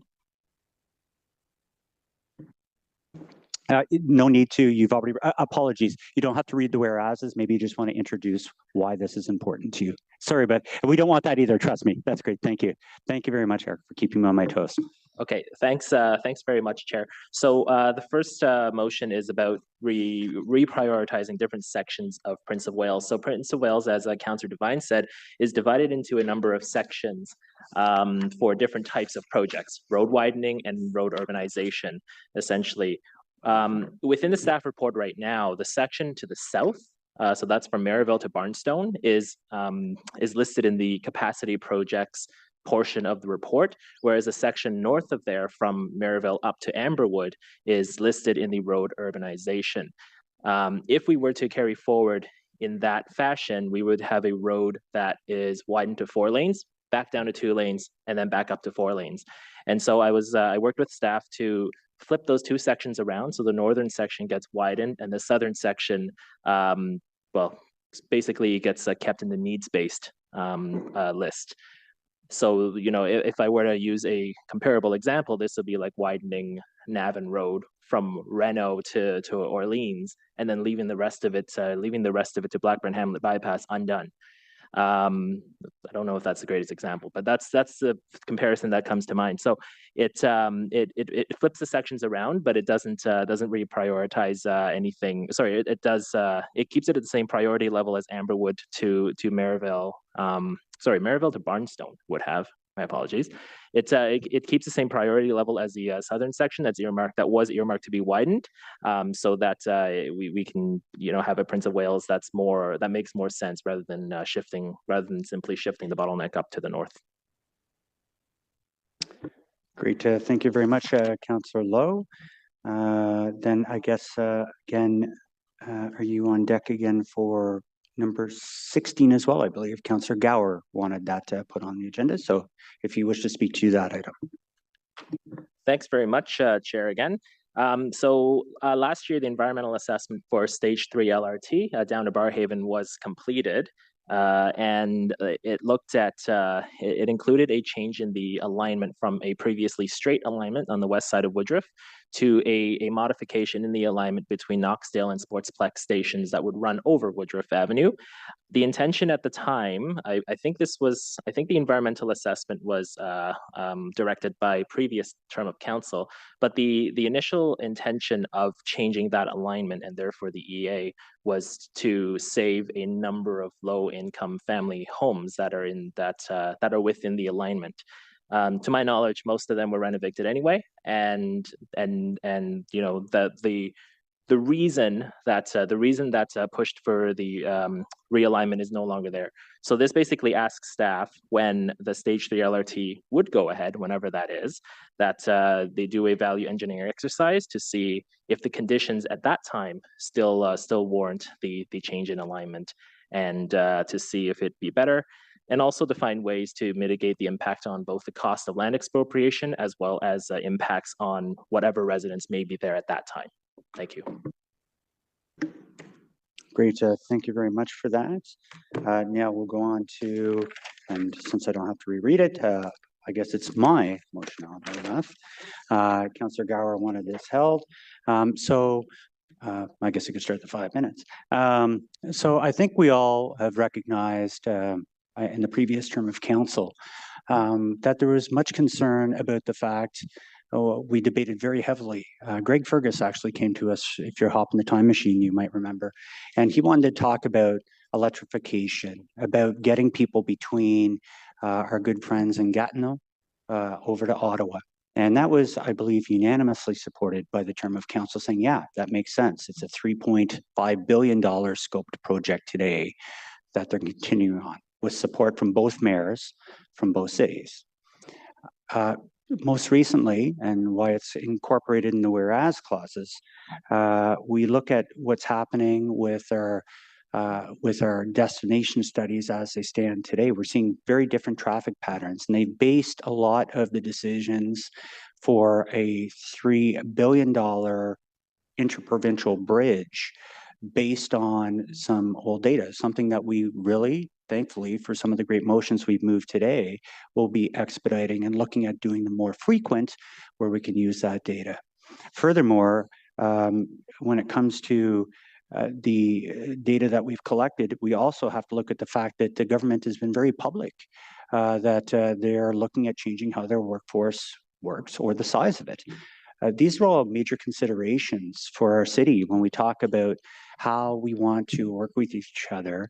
And again, the last term of council was dead against creating another way of travel that involves vehicles. We wanted to see trams and transit. That being said, we also look at the federal government, where they've been very forthcoming and saying we will do more in the way of how we put things out there in regards to housing. This is a new government. This isn't the Justin Trudeau government. This is the Carney government. They have a very different plan on housing and federal government buildings that I think we're seeing is moving far quicker than maybe the previous government. No disrespect to them. With all this in mind, obviously that's going to change a lot of the transportation plans. And furthermore, when the MTO are, you know, they always remind us we're creatures of the province, we're corporations of the province, talk about the fact that they've actually expressed this, connecting the East, the draft master transportation plan, quote, which includes their explore the potential of an Ottawa Ring Road to reduce congestion in the city core. That is MTO, the province, saying that. That's their verbiage, and I know that might be a triggering word for some people, the word ring road, but we have to use the legal language that is presented to us and what the province is doing. And we do have a situation. We're over a population of 1 million. I think before that, we've always heard about ring roads. We've heard a lot of former mayoral candidates, ring road, and it sounds great at the time, but it wasn't a big deal back then. Now we see the highway, the only artery through our entire city of Ottawa, get closed down for, it could be 5 hours at a time for a simple car accident that doesn't have fatalities. Again, I've asked and worked with the transport minister to see if we can use new technologies to speed that component up. But failing that, we need a better plan. We're well over the 1 million population. And instead of it being just a couple of days downtown of traffic, you can go out on a Sunday on the highway in that stretch and you're not getting through. You're also making it so heavy vehicles have to go through the core of downtown. If they have opportunities to go around the city, this would be a good opportunity. And again, the MTO has indicated, and myself speaking with Minister Prab,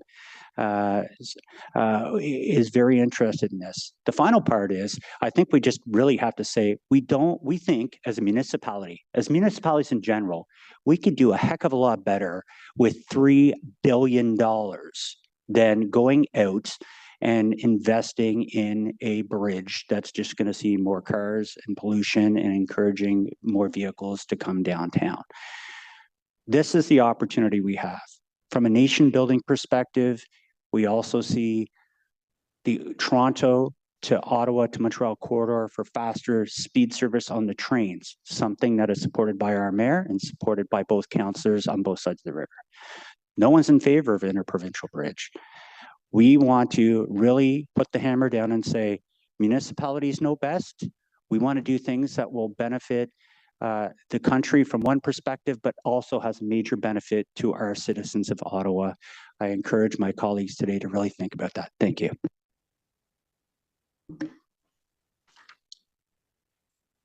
Next up, we have Councillor Kitts, item number 20. Thank you, Chair. I don't think it'll come as a shock to anyone that I'm pursuing this, given the growth pressures that my community is facing and how often I talk about it. I am pleased with the progress that's coming forward in this TMP, but until those projects are funded and built, there continues to be a concern about capacity. And not to be traumatic, but my concern is the collapse of the transportation network in South Orleans. Both Innis and Brian Coburn Boulevard are operating over 100% capacity, and Navin Road is at 96%.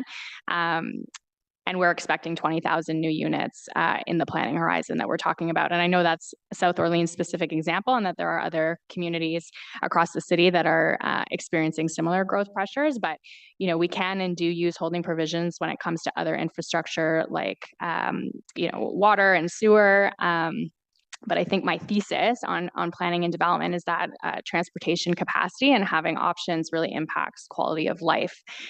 So I do think it's worth asking the question and exploring what can be done. It's not the first time that we have looked at the potential for using holding provisions in regards to expansion lands, but I am keen to see what staff would come back with. Thank you.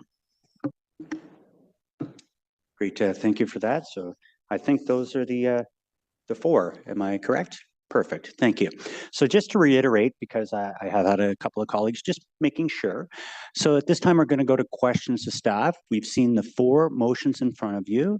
We'll do it in 5-minute increments. So please, I beg you, try it. You can go back on the board as many times as you wish.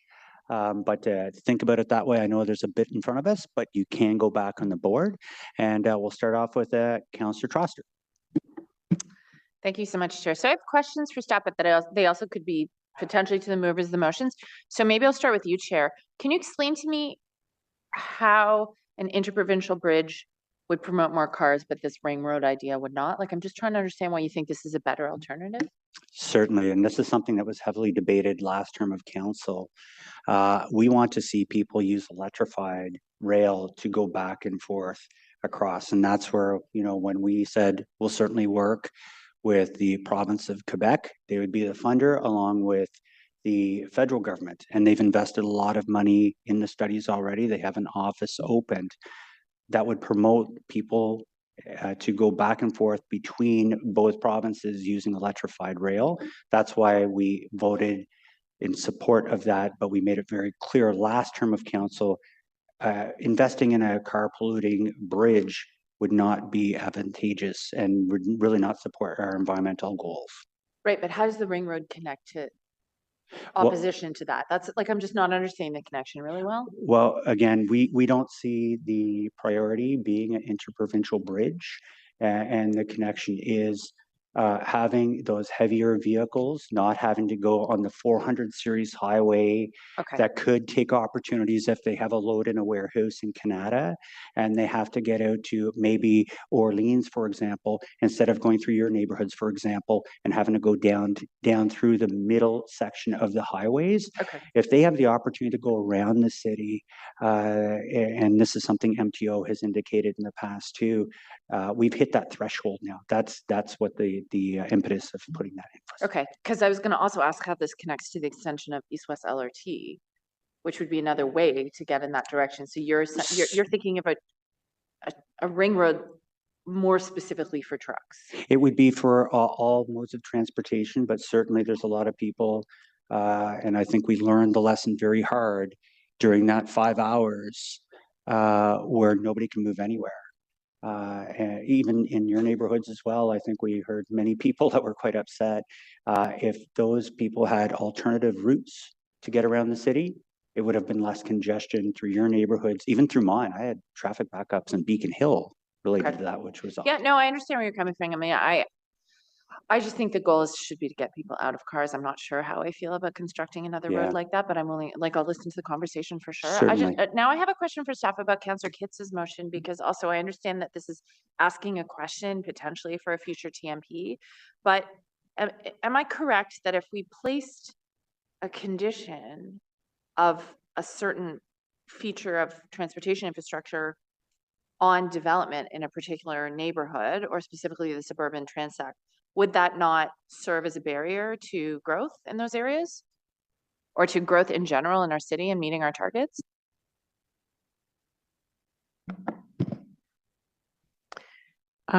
So that's exactly what we see this motion asking staff to look into, the legality of such a tool, how we would communicate it to council, what are the implications of that in terms of how it might be received by the industry. So those are the kinds of things we think we would be coming back should the motion pass. Okay, yeah, I mean, I'll also just flag I have a serious concern because our affordable housing funding is contingent on meeting housing targets. So I completely understand where Councillor Kitts comes from, this chicken and egg issue with transportation infrastructure versus an intensification. You know, but we're also building really high on Carling, for example, and there's no clear timeline for Carling BRT, and that's not within the suburban transect. So I'm just worried about treating one area differently and potentially constraining the kind of growth that's going to also impact affordable housing. So I don't know if the mover wants to speak to that, but I do have some concerns about this motion. Thank you. Great, thank you very much. Councillor DeRoche. Thanks, Mr. Chairman. I'll start out with some questions and I'll go back on. I'll start with just some general comments and questions. Thank you for all the work that went into this. It's a tremendous amount of work. One of the reports that I was most interested in and moved by was the background document that helped you make some of these recommendations, the Arcadis report. And it's very telling because it tells a story that travel patterns have changed, transportation patterns have changed over the last decade. And a big part of that is, of course, the new work from home format, largely from our largest employer, the Government of Canada. And it's a double-edged sword in that people are happy to work from home and I think are productive, but at the same time, they're not making those trips downtown. And there was a couple other points in there that, we're not seeing as many trips going to the downtown. The average Ottawa resident made fewer trips per day as a result of the reduction of work trips. The proportion of trips by walking and cycling increased significantly. Most notably, cycling modes share doubled in that period of time. And you outlined as a result of a lot of investment in infrastructure that we've been putting in across the city. And the public mode, transit mode decreased, but it was as a result mostly from the work from home, which we know on the transit committee. And the average distance traveled in a day decreased, as did the average daily driving distance. But what I was most interested in and what I want you to comment on is that the number of trips you're seeing in the suburban communities that are staying in the community. And the report says here that the suburban communities are becoming more complete, which is what we have been working very hard to do, to create the Bar Havens and the Riverside South and the Finley Creeks speaking from the south, to turn these into communities where people truly work, live, and play. And I think this report really shed some very kind of nonpartisan analysis on that trend. So can you just comment on that? That we are seeing success in our suburban communities, that more trips are staying there. People are moving there to, again, go to work, go to school, and they're doing their shopping there locally. Through the chair. Thank you. That is something we did document and observe with our 2022 origin to destination household travel survey. And that is also, we also saw that in our modeling going out to 2046, where we're projecting that to continue to kind of increase in the future. Good, thank you. And I encourage members of the public, I know there's a lot of documentation on there, and I think it shows the transparency that went into this exercise, but that report in particular, I think is very useful, because I think we see, we don't see the results day to day when we're doing the planning applications. We collect feedback from the residents. We see and hear about people that they're living and staying in the community. But this report, based on the destination survey, along with, I think, the anecdotal evidence that I see in the community, shows that we're on the right track in terms of balancing creating complete communities. We're certainly not there yet, and I think this TMP is going to help us further do that. So I'll go back on the board because I'll have some more technical questions on the TMP. Thanks. Thank you very much, Councillor George. Councillor Gower. Thanks, Chair. Okay, I like Councillor Kitt's motion because there's a chart in the report that shows where we predict the modal share may be in 2046. And it shows barely a change in the suburban transect. And we have one new expansion area suburb that's moving forward now through the design process. And I don't see any really meaningful change other than a little bit more housing density in how that neighborhood's designed. There's no commercial in that neighborhood. There's not a school in this case. There's not any change to the active transportation connections. It's going to be challenging to service efficiently by transit.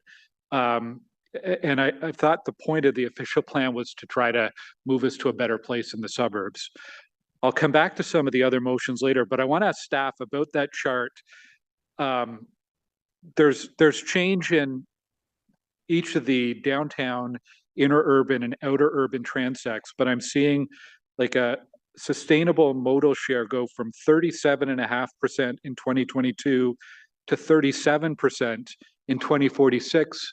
Like, am I missing something there? It looks like sustainable mode's going down slightly in the suburbs. Through the chair, in that chart, we do see transit go from 7% to 9.5%, and walking and cycling also increase. But some of that is instead of auto passenger trips. And these sort of extracts by transect are from our transportation model, and they don't necessarily tell the whole story.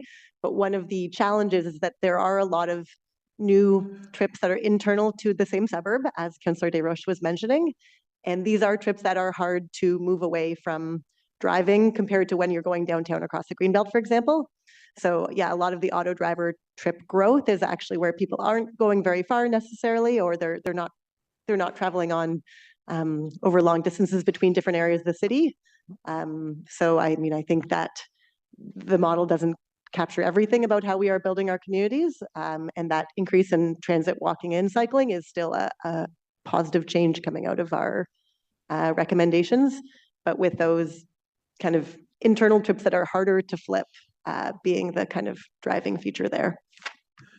Okay, so the mode share might not be moving very much, but the number of like car kilometers traveled would tend to go down over the next 20 years. Is that a simple way of saying it? Through the chair, yes, that's a good summary. Okay, so related to that, the overall sustainable mode share target that the priority network investments would achieve a 48%. The report mentions other additional investments, and I know it mentions like transit level of service improvements and culture shift and implementation of some of the other policies and priorities from part one of the TMP. Can you give some more context around that? Like, how likely are we to achieve above 50%, or are there certain areas of these other areas that are going to have more of an impact than others? Through the chair, I think what we've sort of what we're expecting from these infrastructure projects of getting from that 43.4 to that 48% sustainable mode share is a very, very significant shift, especially when you do the math into the sort of net number of net increase in sustainable trips. It's something like 67% more trips by sustainable modes, even though it's only a smaller mode shift. And we do note that there are a lot of other things that go into people's travel decisions that are not necessarily infrastructure projects. Transit service hours are the first that come to mind as being very important. The transit frequencies, making transit more convenient, for example, and many other things as well. And we haven't kind of specifically quantified what those would be to get to 50, but certainly there are many ways that could move higher. Yeah, I should have started by saying I do think TMP2 and TMP1, the policy that we did a couple of years ago, and the capital in front of us today, if you combine them together, like overall, it's a very good plan. And I think the capital plan in particular, trying to juggle where all of the studies, what all the studies point to, trying to balance for some of the political priorities and so on, and then incorporating the public feedback. I think overall staff have done a really good job. I'm still struggling a bit about, like, I do think we need to overachieve on the 50%. And I'm still struggling to understand how the policy pieces and the other operational pieces are going to be implemented coming out of this TMP. Like in the capital plan, we have a clear, here's how much money we need for the priority base and the needs base. I don't remember that we ever have like an operational amount. Like how does that fit in? How does that, because that seems to be crucial to allowing us to go well into the majority of trips by sustainable modes. Through the chair, there are many of those kind of actions and approaches from the TMP Part 1 that are underway. Just a couple of examples. There's a bike share feasibility study that's ongoing.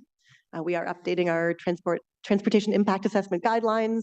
We're developing some new design guidelines for roundabouts to better accommodate all modes.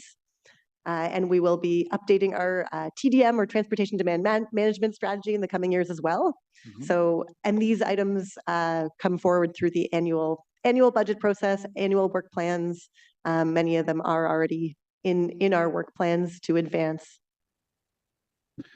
Okay. I guess so what I'm struggling with is like I think I would like to see a more ambitious time frame. Like I almost wanted to bring a motion today saying, let's overachieve on our sustainable mode share in 10 to 15 years instead of 20 years. But I'm really struggling, like where would we even focus the money, right? I think transit might be a low-hanging fruit, like by increasing service hours. But I don't even know if we were to increase our transit service hours by 5% or 10%, what is the cost implication? Do we have any modeling on, would that shift sustainable modes by another %? What do we even have planned in the long-range financial plan with assumptions on that?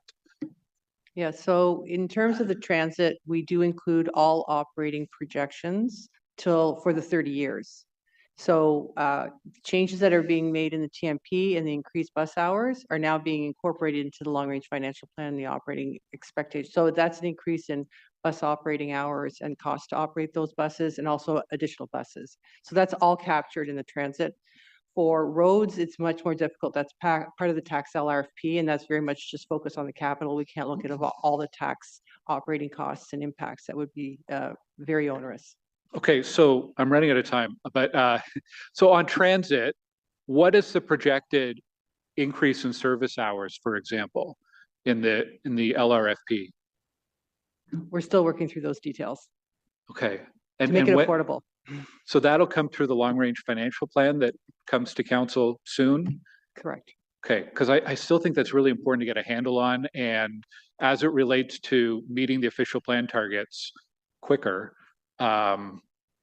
yeah, I'm really struggling with the numbers in front of us and where we can impact or where we can influence a faster modal share, sustainable modal share improvement. So I'll come back on because I have a couple follow-ups. Thanks, Chair. I love your vision. It's great. We want to get there for sure. Councillor Johnson. Thank you, Chair. I'll follow the lead of my colleagues and direct questions to staff on the main report, and then we can come back to the motions later. Firstly, I would like to just, I think I'm impressed by the focus on lighter, quicker solutions for transit throughout this report. I think that some of the changes that we've made to move away from the full build out of a BRT to continuous bus lanes, for example, are really important. I've noted, the section of the capital master plan or the capital infrastructure plan document 1, where we're saying that we've got transit priority projects and tactical improvement projects that are going to do queue jumping and things like that. And I see my ward well reflected actually along some points that will support other capital investments like the baseline bus stop realignments and focus to get people through that baseline Greenbank intersection that's so contentious right now, trying to sweeten up the west end of baseline as the full BRT comes through the east end.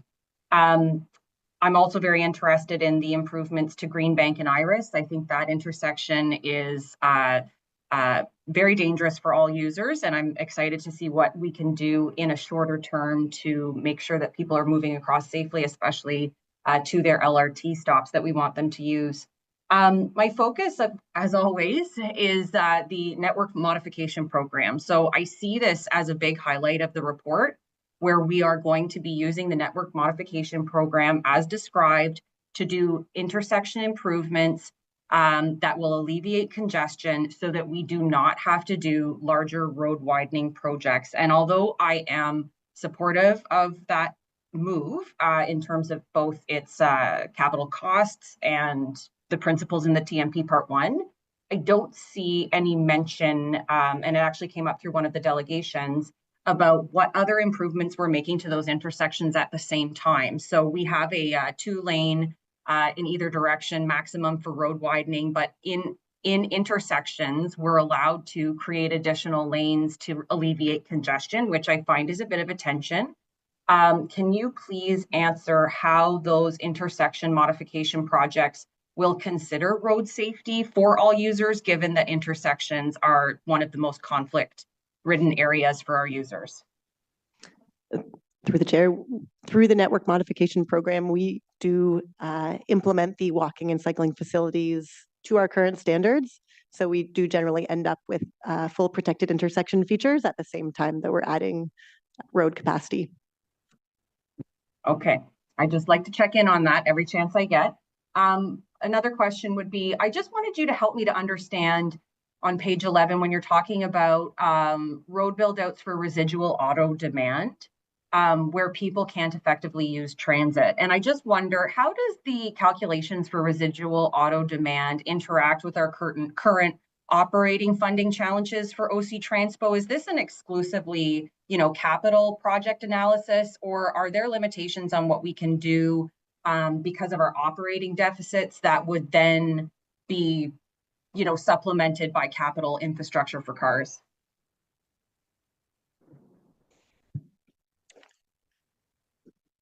In our modeling of this sort of future situation with the transit improvements, we did add additional transit service hours as would be expected to line up with population growth. And we did also add transit service hours to those project corridors where we we'd be improving infrastructure and service at the same time. We did not sort of dramatically double or triple the transit operating hours as part of the base due to sort of the affordability constraints around transit operations. So we were more following the sort of best guess of what the transit operating hours would be in the future, plus those improvements on our projects. So would you see then, if this council was able to increase transit operating funding throughout the coming years, that some of those residual auto demand projects could be modified to support transit capital projects? So thank you for the question. I think certainly if there's more transit service hours and a greater shift to transit, that could impact some of the road network recommendations, but it wouldn't be the projects impacted that are in the priority network. It would be more likely the ones that were sort of on the verge of being in or out of the needs-based network, where those impacts would potentially be apparent. Okay, very good. I mean, you can see the number of motions that we had directed to the TMP update in 5 years, right? People are really keen to know that this document is going to be responsive given the changes that we see over time. And I think I'd just like to, conclude by saying, looking at page 16 in the report, that chart that Councillor Gower was made mention of, I did also come to staff asking about some of those changes over time. And I was always interested, and I had said frequently, get your outer urban wards out of the way, get them on transit, get them on bikes, get them walking, get them out of the way. And, don't worry so much about how to move those rural guys around when they're not asking for it. I've been quite open about that. And I'm not sure that what we've put forward reflects that. I know we do equity lenses and all that good stuff, but if we're trying to get ridership up and revenue up in the operating side, I do wonder if there can be some bolder ambitions for our outer urban folks. I won't speak on behalf of my colleagues, but I know that the congestion does affect us greatly, and we want real solutions and real options for transportation. So I'll get back on the board, but thank you, Chair. Thank you for that. Councillor Lowe. Thanks very much, Chair. So in the TMP, now it basically looks like we have a steady stream of projects over the next 25, 30, however many years. Each of those projects, whenever we go through the process for each of those projects, we tend to hire outside consultants to sort of provide unbiased opinion. I don't know. They contribute to the project, right? Are there opportunities to bring that either fully or semi in-house, or some way where we can keep that expertise within the city? I'm not saying the consultants don't have the expertise, because a lot of them are local, and there's one sitting beside me. Are there any opportunities to do that? Would it result in any sort of maybe cost savings or efficiencies if we were to make that less of an outside process? Chair, for this TMP work specifically, there was a lot of in-house work, and we retained consultants to support staff. But the review of consultant works and the formulation of recommendations, that's all within our team. So we're only hiring consultants to support us in some technical work, particularly in the modeling, because that's very intensive work. You have to check it, it comes out, making sure things are practical, reasonable, and all that aspect of the technical side of the modeling. No, thanks for that. I understand the need when we're creating major plans like this, but I guess I'm thinking more on the individual project level, right? Because we have in the priority road network projects right across the city, likely one after another, sometimes concurrent over the next 25 years. And I see an opportunity there to maybe bring some of that consultancy work more in-house. I don't know if that would make them city staff, but bring that more in-house as an opportunity, a potential opportunity to either make it more efficient, possibly less costly, and even as a way to just have some corporate memory saved. Yeah. For corporate memory, yes, it continues because we pass on our information to our teams and we do coaching and all of that. So our procurement system is set up so that when we have the high load of work, we bring in expertise. We don't have some of the expertise in-house specifically to be spread across all the projects. I'm talking about things like natural environmental issues that need to be looked at. And I think in this way, if we brought them on board as staff, then your operating budget overall would have to increase. So I think this works very well. We bring in consultants as we need them to support the complement that we have at the city. And there are lots of experts in the cities as well. You have scientists, engineers, planners, doctors in their fields as well. Okay.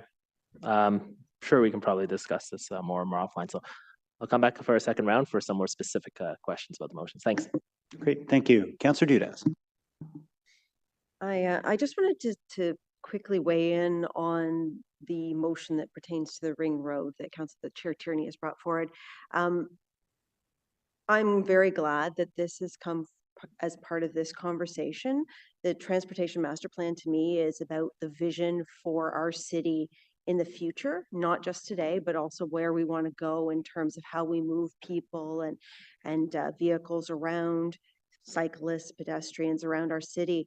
And one of the things that we as a city have been grappling with for as long as I can remember is truck traffic through our core and on our major highway, which is the 417.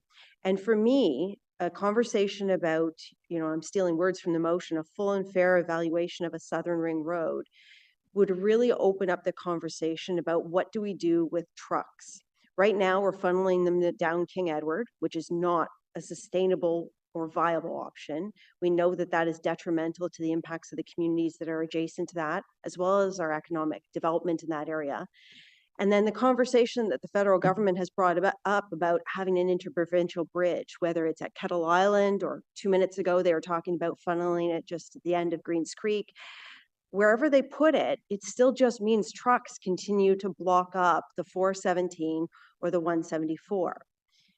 I really want to see what comes back with a conversation, not only from the municipal level of government, the provincial level of government, and the federal level of government, who seem very open to large city building, nation building, capital projects right now, about what it means to have a ring road that would come off the 416, take trucks out of our communities, take it off of our major highways that cut right through the heart of our city. And I'm not opposed to an interprovincial bridge, but further east, somewhere where it makes sense, so that if a truck is going to Montreal or Quebec City or further afield, it has somewhere to go and it's not impacting the livelihood and well-being of our residents in our community. Once again, I fully support the idea of looking at this. It would cost probably a lot. And I do not think that that would be a burden that our municipal taxpayers would have to bear. It would have to be a provincial or federal burden. But I do think that it's a viable option to consider and look at. So I do support that. I did have a question for staff with my last 2 minutes. It's not about this item in particular. It is about Councillor Lowe's motion. I have a strong recollection of a lot of conversation about the alignment of LRT Stage 3. There was a lot of discussion about that community that it was going to impact. Vivi, please correct me. I remember we had talked about a guideway over top, and there was all sorts of ideas about how to maneuver that stage, that leg through that community. What is staff's opinion of this motion? Because it's taking it back to where you were originally. I'm not sure if we're still there anymore. Thank you, Councillor. The yes, that was that environmental assessment study. It went on for quite a while, and the original alignment that staff had proposed did go straight. So it's an efficient, effective corridor if it's straight, rather than bending out and going into Woodruff and then bending back. But it would have meant destruction of if memory serves, over 100 units of low rental housing. And I know that some of the housing is changing now to student housing, but it's housing nevertheless, and it's affordable. So that's the reason why we spent a little bit more time, a little bit more money in looking at an alternative solution. And we found one that would cost a little bit more because it would be going as a structure over the road, but you weigh that against the cost of buying land and relocating people and compensating the owners, the property owners of those housing units, and they came out to be about the same. But so we went with the construction the curved alignment because the benefit, I'm not talking about the cost now, but the benefit to society is that there would be housing preserved. Thank you for that. Once again, that was, I believe, last term of council, we discussed that, and it's still fresh in my mind. I apologize for putting Councillor Lowe's motion on trial here. That's not my intention, but I do want to understand from staff, though, looking at this motion, is this even feasible at this point in time? You've done a lot of work to get us to this other alignment. To go back and look at this, is that something that's even a possibility? The motion speaks to a value engineering exercise, and I would think that for any large capital investment, the next phase in design, there will be some review of some of the planning aspects that were put forward in the EA recommendation. So I would suspect that this exercise would happen, whether it's called value engineering or whether it's in this corridor or other aspects of the entire segment of Barrhaven LRT will take place. But again, I think looking at when this project proceeds to the implementation phase, I don't know when that will be, but circumstances may change, and it may be worth a bit of time to have a look. But I don't have a crystal ball, but I would say that if there's still housing there, that would be a very, very tough choice to go back to the original alignment. Okay. Thank you very much, Vivi. I appreciate it. Thank you, Chair. Great. Thank you very much for that. Councillor DeRoche. I think you want to go to round one, people. Sure. Oh, Thanks. forgive me. Who have I missed in round one? Councillor Devine, did you speak in round one? Great. You're up. Thank you, Chair. So first of all, thank you and congratulations, and I hope you get some rest to staff. But thank you very much for all of the many conversations that my office has been grateful and fortunate to have with you over the last little while, and particularly in collaborating on some of those motions we brought today. And speaking of the motions that we have today, the TMP is a living, breathing document.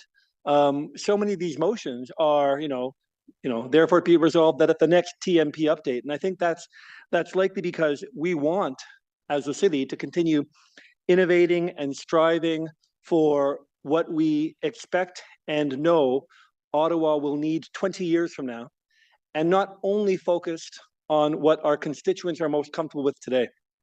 And so for that reason, I am excited about you having me helping me with some of those motions. Like, so for example, on the people-based metrics over vehicle-based metrics motion. So I'm looking at the case study that I had out of Bellingham, Washington, where they went through a multimodal transportation concurrency program, where it's the totality of the network that is assessed as opposed to an assessment of road projects next to an assessment of transit projects.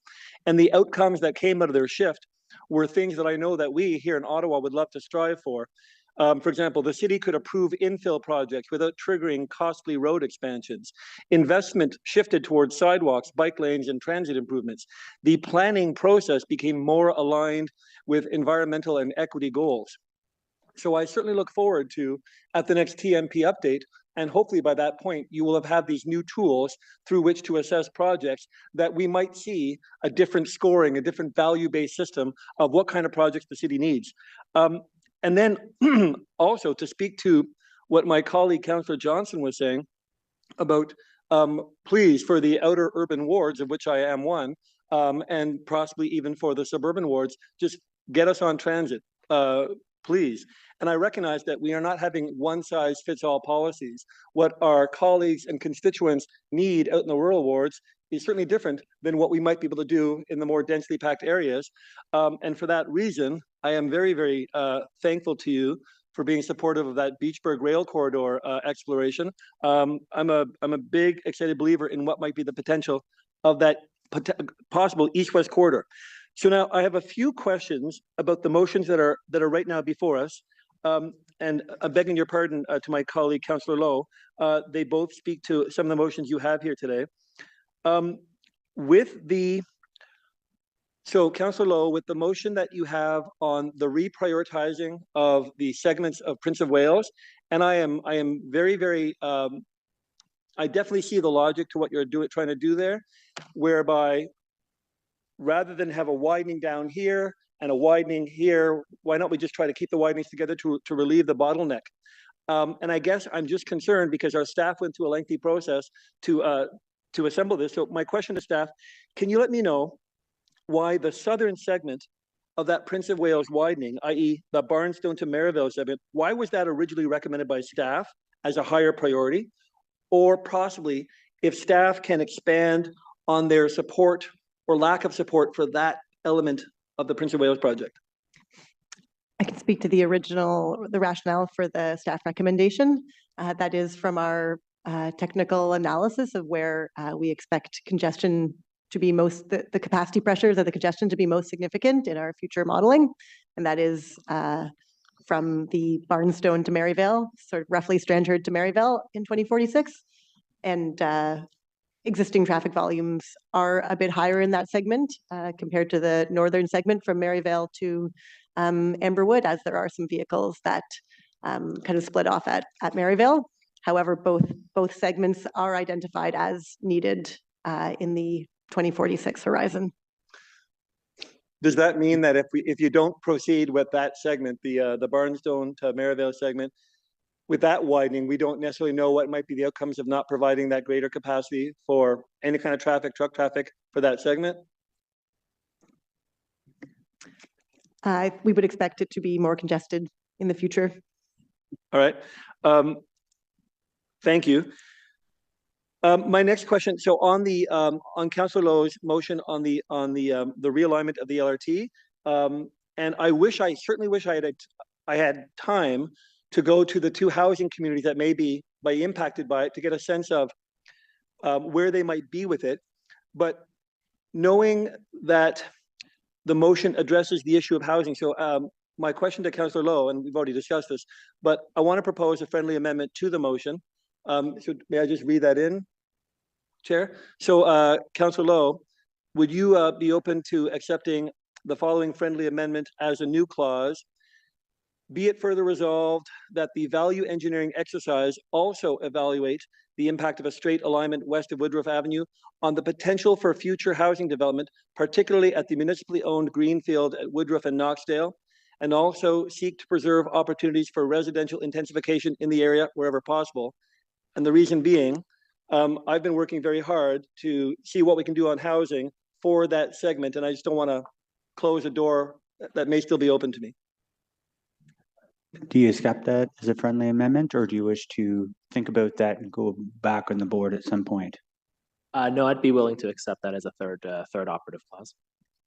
Great. Thank you, Chair. Thanks to Councillor Lowe. And looking around, I don't think there's any first timers on the board anymore. Forgive me if I'm wrong. Councillor DeRoche. Thank you. I want to touch on some questions for staff on the content of the report. And I was pleased to see the Earl Armstrong upgrades. Another example of where we have a massive urban area with rural roads. So we need to build the complete streets for these communities to accommodate traffic and buses and cycling and pedestrian. Can you just speak to the staging of that and why you're recommending A, the project, and B, the staging as it is in the report now? Earl Armstrong. So we did follow the council-approved prioritization framework to prioritize these projects relative to one another. And we did see that the extension has an important role in both opening up access to development and supporting the development that we expect in Southeast Ottawa that, as we've noted, is very significant, almost 60,000 people. And then also it does help to reduce pressure on some of the north-south arterials by providing that kind of extra link so that people can use more of those north-south corridors. Yeah, thank you. And I'm excited about it because it's going to connect the ward, very in a much more modern way between Riverside, South Finley Creek. We're building a massive recreational complex right in the middle of the ward. And this will ensure that everybody in the ward can get there and, other people from across the city. we heard from delegations concerns about the River Road bridge crossings. How does the TMP open the door to another bridge crossing in the Rideau River south of Hunt Club? Thank you for the question. We do include a bridge at Fallowfield in the needs-based road network. It is not in the priority network, but it is identified as needed and would help to reduce pressure on Hunt Club and Strandherd. Great, thank you. Earlier, I moved a motion and it was approved, and I thank colleagues for that, on the Leacham realignment, and the rationale behind that Leacham realignment and upgrade is because the airport at some point in their future would like to construct another runway. Can you just comment on that project in terms of why we need to do it, first of all, on that and the engagement with the airport? So it is largely driven by the future airport expansion, and there is also some additional capacity added. And it is in the needs-based network, so not expected to proceed likely until the airport runway expansion was coming forward. Right, which is what, some 20 years from now, 30 years? I guess only they know, but if you look at the trends, it's a slow rebound from the pandemic travel world. That's true. Our sense is also that it's not imminent. Okay. Yeah, and that's why earlier we approved a motion saying that, as part of this planning process, they need to be engaged on this. The federal government needs to be engaged. We fully expect, and I fully expect, that they participate in the financial funding of this. I've told some colleagues about when CFS Leitrim was constructed. It was very close to Rideau Road, Leitrim Road, and that's a very unsafe condition. So the federal government actually paid for a realignment of Leitrim Road. They paid for the entire thing. Why? Because it was their building that they were trying to accommodate. So this is the exact same scenario where we have the airport needing to do a realignment, and they need to be a big funding partner of this. And I hope that they'll engage in those kind of conversations, and that they'll see our point on this issue. Just coming back to Leitrim realignment at the other end, it's great that we have the Leitrim station for Line 2. We're off to a good start with Line 2. We don't have great connectivity with Finley Creek and the park and ride. Leitrim realignment would see a southern road that would connect with the Leitrim park and ride and provide a much better urban connection to the park and ride. So can you just comment on that piece? And second to that, could we potentially stage that project where we would maybe do that piece so that we can at least make a better connection to the Leitrim park and ride? We have Katerina here who did the environmental assessment for the Leitrim Road realignment. Katerina, did you want to speak to the improved connectivity to the station through the, sorry, could you repeat the the details, Councillor? I was asking just about how the Leitrim Road alignment would better connect the Leitrim Park and Ride to communities like Finley Creek. Because you're going to build a southern road there, we're going to acquire the land hopefully from the federal government. And could we stage that piece? So in other words, we might not wait 20 years for, a fantasy project of, another runway. We would start to kind of respond to the modern needs that we have there and the urgent needs, which is better connectivity from Finley Creek to the Leitrim Park and Ride and station. Through you, Chair, thank you for the question. So the Leitrim realignment and widening EA study includes a connecting road, a collector for which we protected the right of way to connect that realigned Leitrim to the Leitrim Park and Ride station. And it shows up as a road in the ultimate network that's part of the TMP capital infrastructure plan. So you do see a little connection.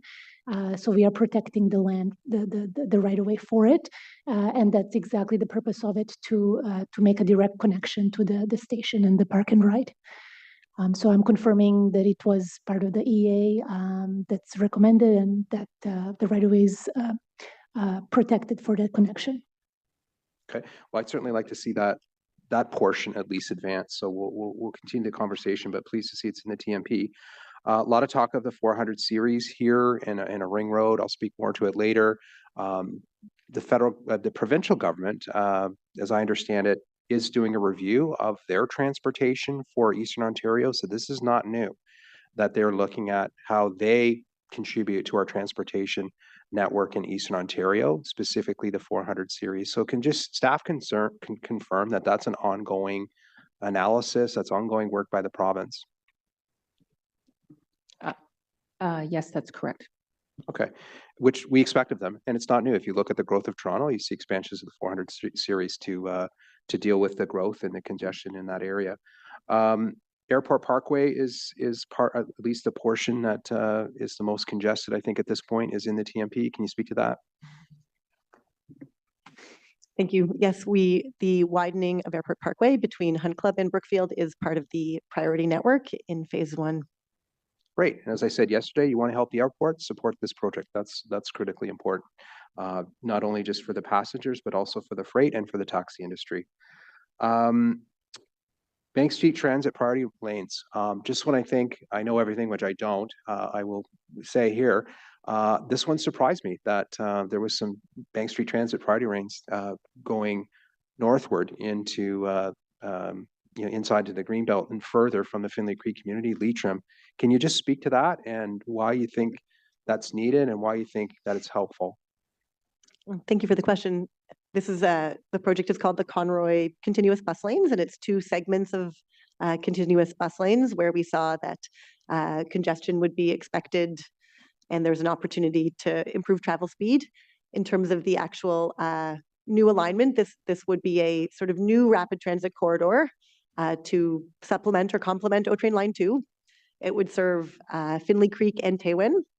And in our work, we saw that it provides sort of a new and direct connection to O-Train Line 1, as well as opening up sort of a new set of origin and destination pairs that could be conveniently connected. So if someone was traveling to the kind of Saint Laurent employment lands or kind of that inside the Greenbelt East. So we did see that kind of a good ridership and kind of some increased transit mode shares for those areas of the city by adding in that project. It isn't one of the sort of soonest to proceed. It would be more of a long range to accommodate growth in Southeast Ottawa. Great, happy to see it. And I congratulate David McGuinty, the new MP for that area, because of the redistribution. I look forward to talking to him about this, given we will need some assistance with the NCC as it goes through the Greenbelt. Last question, Chair. The Leitrim and Bank intersection, I know it's not part of the TMP, but staff had advised me that there's, we're doing the design for this and that project, can proceed, the intersection of Bank and Leitrim. Thank you. Yes, that is correct. It is a committed project, so it has funding already and will continue to proceed to construction with the other committed projects. Super. That's all, Chair. Thank you. Great, thank you. And I neglected first. I think that's because she has a special pronoun of VC, Vice Chair, in front of her name. Councillor Vice Chair Kitts, I apologize. You haven't even had first round. No problem. I just have one question on the motions. Back to Prince of Wales, the section that would be swapped in, Maryvale to Amberwood, was identified as not needed to 2046, correct? Do I have that right? It is identified as needed to 2046. It isn't, the needs-based network identifies all the needs to 2046. So yes, it is needed to 2046. Okay. And I don't have a ton of questions for staff on the report because I have asked 100 questions already. So thank you for that. I will come back on the board for a wrap up, but I wanted to ask about how public engagement helped shape the final draft, because I did feel like there were significant changes made, and too often residents feel like consultation is performative, but I did feel like their voices made a real difference. So I wanted to give you an opportunity to comment on engagement and how it may have impacted the final draft. Thank you for the question. Indeed, we did 8 open houses, as well as received lots of emails and survey responses and pins dropped on maps. And we did put out a changes report. sort of many pages long, identifying the changes that were made after phase 5 consultation. Many of them based on sort of questions we received or comments we received during consultation. So it was great to sort of be out in the different communities and hear from residents about what was important to them, answer their questions, and be able to make some adjustments. Great, thank you. I'll get back on. Thanks, Chair. Great, thank you, Vice Chair. Councillor Gower. Thanks, Chair. Okay, so picking up where I left off, I'm not going to ask staff to do math on the fly here, but like obviously there's a correlation between investments in transit, the capital side and the operational side, that when you model it out, it's leading to a shift in mode share. And it's something I want to follow up with staff on between now and council, because I really want to make sure we understand what investment we could make to accelerate that transit mode share. Whether it's through accelerating the capital projects or whether it's through expanding off-peak service or more frequent routes or whatever it might be, so we can move faster on that piece in particular. So if staff, I'm sure staff are willing to, but I'd like to work with you and try to better understand how you do that modeling and how we can influence that, I guess. And we may have Matt Wolfson home on the line from OC Transpo, who might be able to provide some general thoughts on that at this time, and noted that we would definitely kind of follow up prior to council. Yeah, so thanks, Deb, and through the chair. So, Councillor Gower, yeah, we will definitely continue to work with you on this. I think, as we discussed in the past, that capital investment and operating investment need to go hand in hand in order to get the results that we're seeking and require. So, yeah, definitely happy to continue to work on this. Okay, that's good. One of the delegations, Mr. Holmes, brought up rural transit. I don't think it was specifically called out in the Part 1 policy document. Is it too late to add policy to that? Like if we wanted to specifically have something to look into improving rural transit through, micro transit or well, it doesn't even have to be that specific, but can we do that by amending that policy piece at this point, or can we just add that separately somehow? We do actually have that in our Part 1 document. Okay. I don't have the exact kind of reference number here, but it is something we discussed, exploring innovative and cost-effective solutions for rural transit.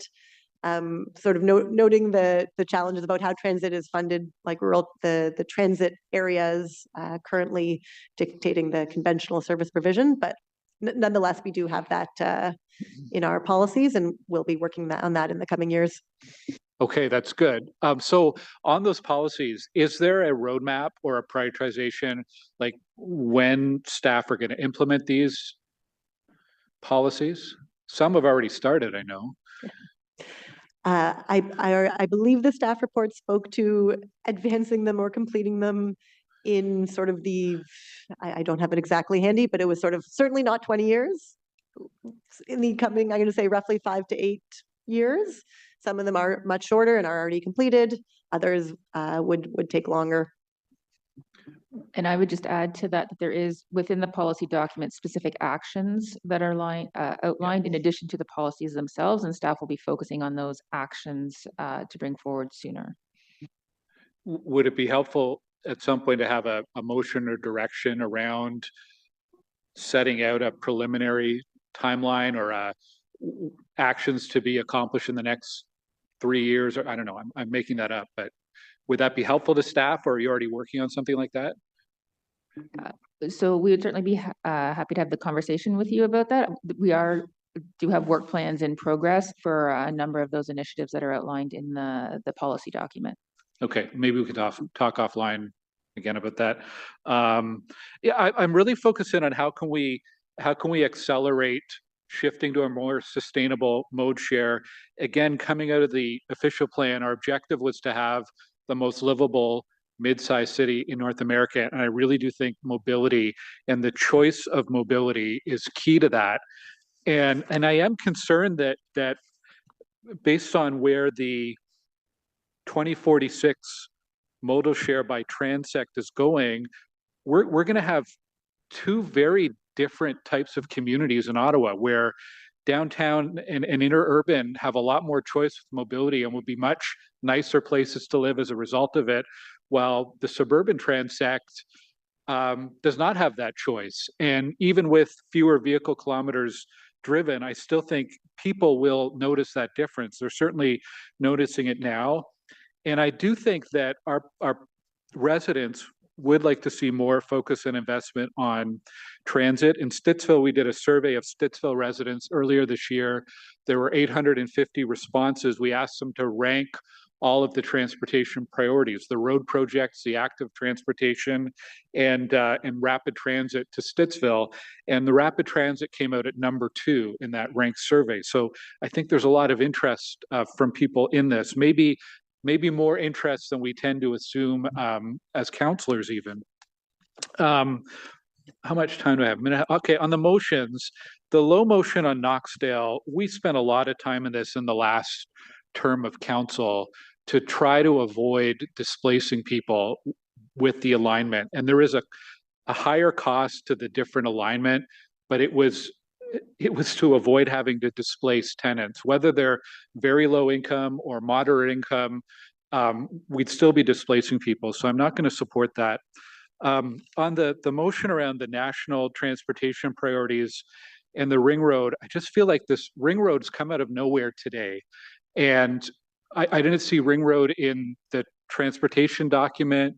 I know staff, you certainly have taken the MTO's vision for Eastern Ontario, but the idea of the ring road, did that play into any of the modeling, or where did that, put that in context for me about how staff considered maybe not just the ring road, but more in general, the MTO transportation document from 2022?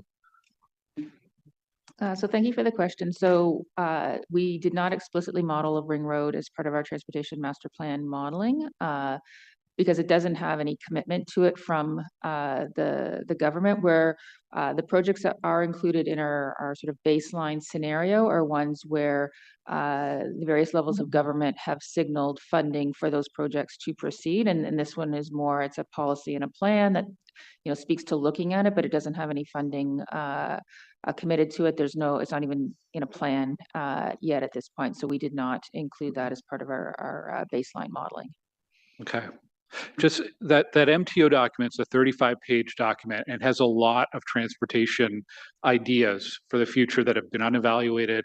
And I'm just going to suggest we can chat about it offline if you'd like, Chair, but just taking the reference to the ring road out of the therefore be it resolved, because I think there's so many things that the province could consider, and I'm worried about we're asking the province to make some significant investments in light rail and bus rapid transit, and all of a sudden signaling as softly as this signals that maybe a ring road is another priority for Ottawa. I think it's sending a lot of different messages to the province. So I'll leave it there. Thanks, Chair. Thank you. Back on the board. Oh, hey, it's our new councillor, Cassie. You're up, first round. Did you have your hand up? I apologize. Councillor Troster. Thank you, Chair.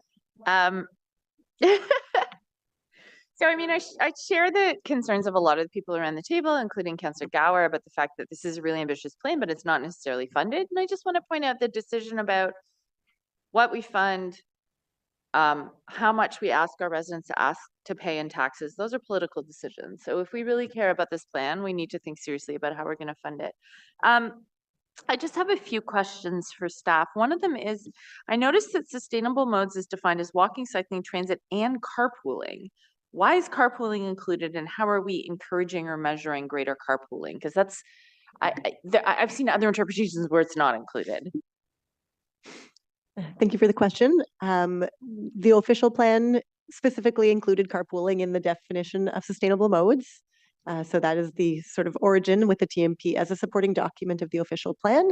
And the rationale being that those trips made as a passenger don't sort of add pressure to our roads.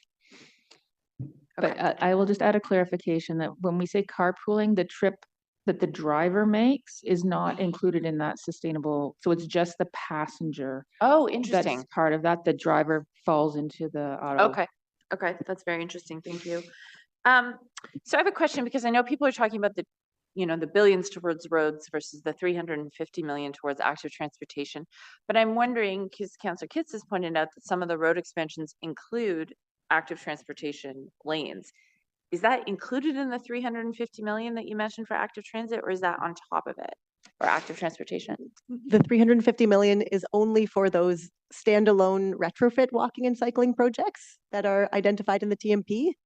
And certainly the adding walking and cycling facilities as part of our road projects and our major transit projects is above and beyond.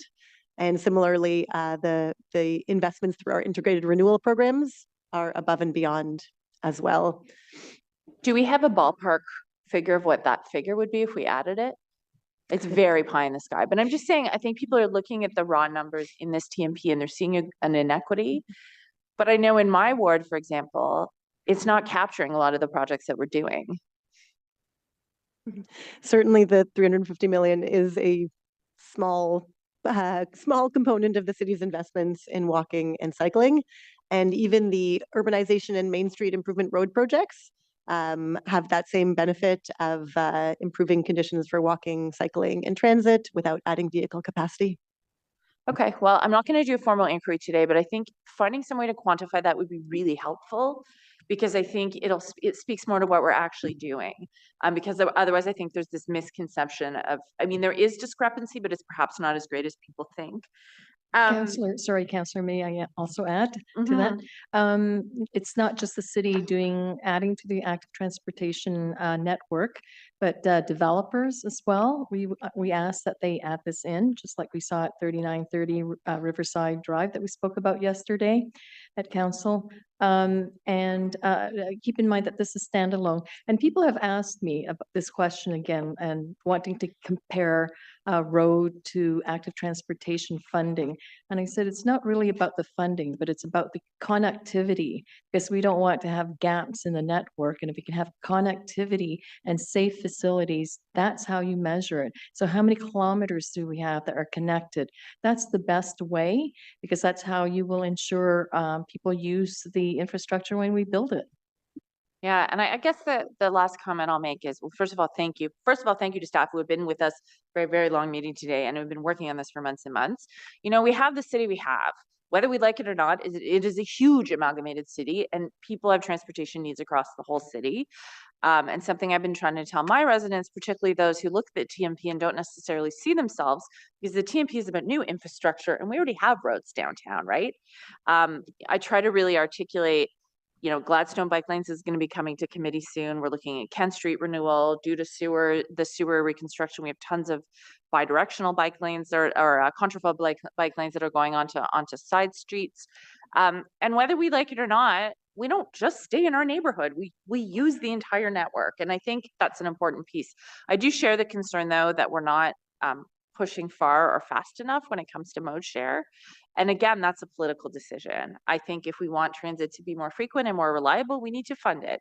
And that means asking residents to pay more to have better service.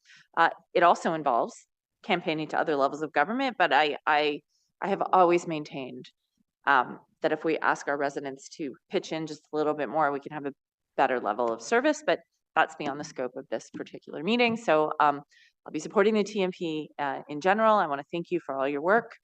And, if councillors from suburban or other wards want to talk about how we can work to improve connectivity in your wards and how we can improve mode share in your wards, happy to help, because it's a real game changer in terms of quality of life. I have to say that as an urban resident. So thanks very much.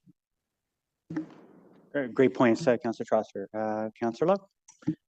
Thanks, Chair. I'm okay to just wrap up on my before we go to wrap ups, I just want to make sure, has everyone spoken to all the motions? Have they had discussions about the TMP?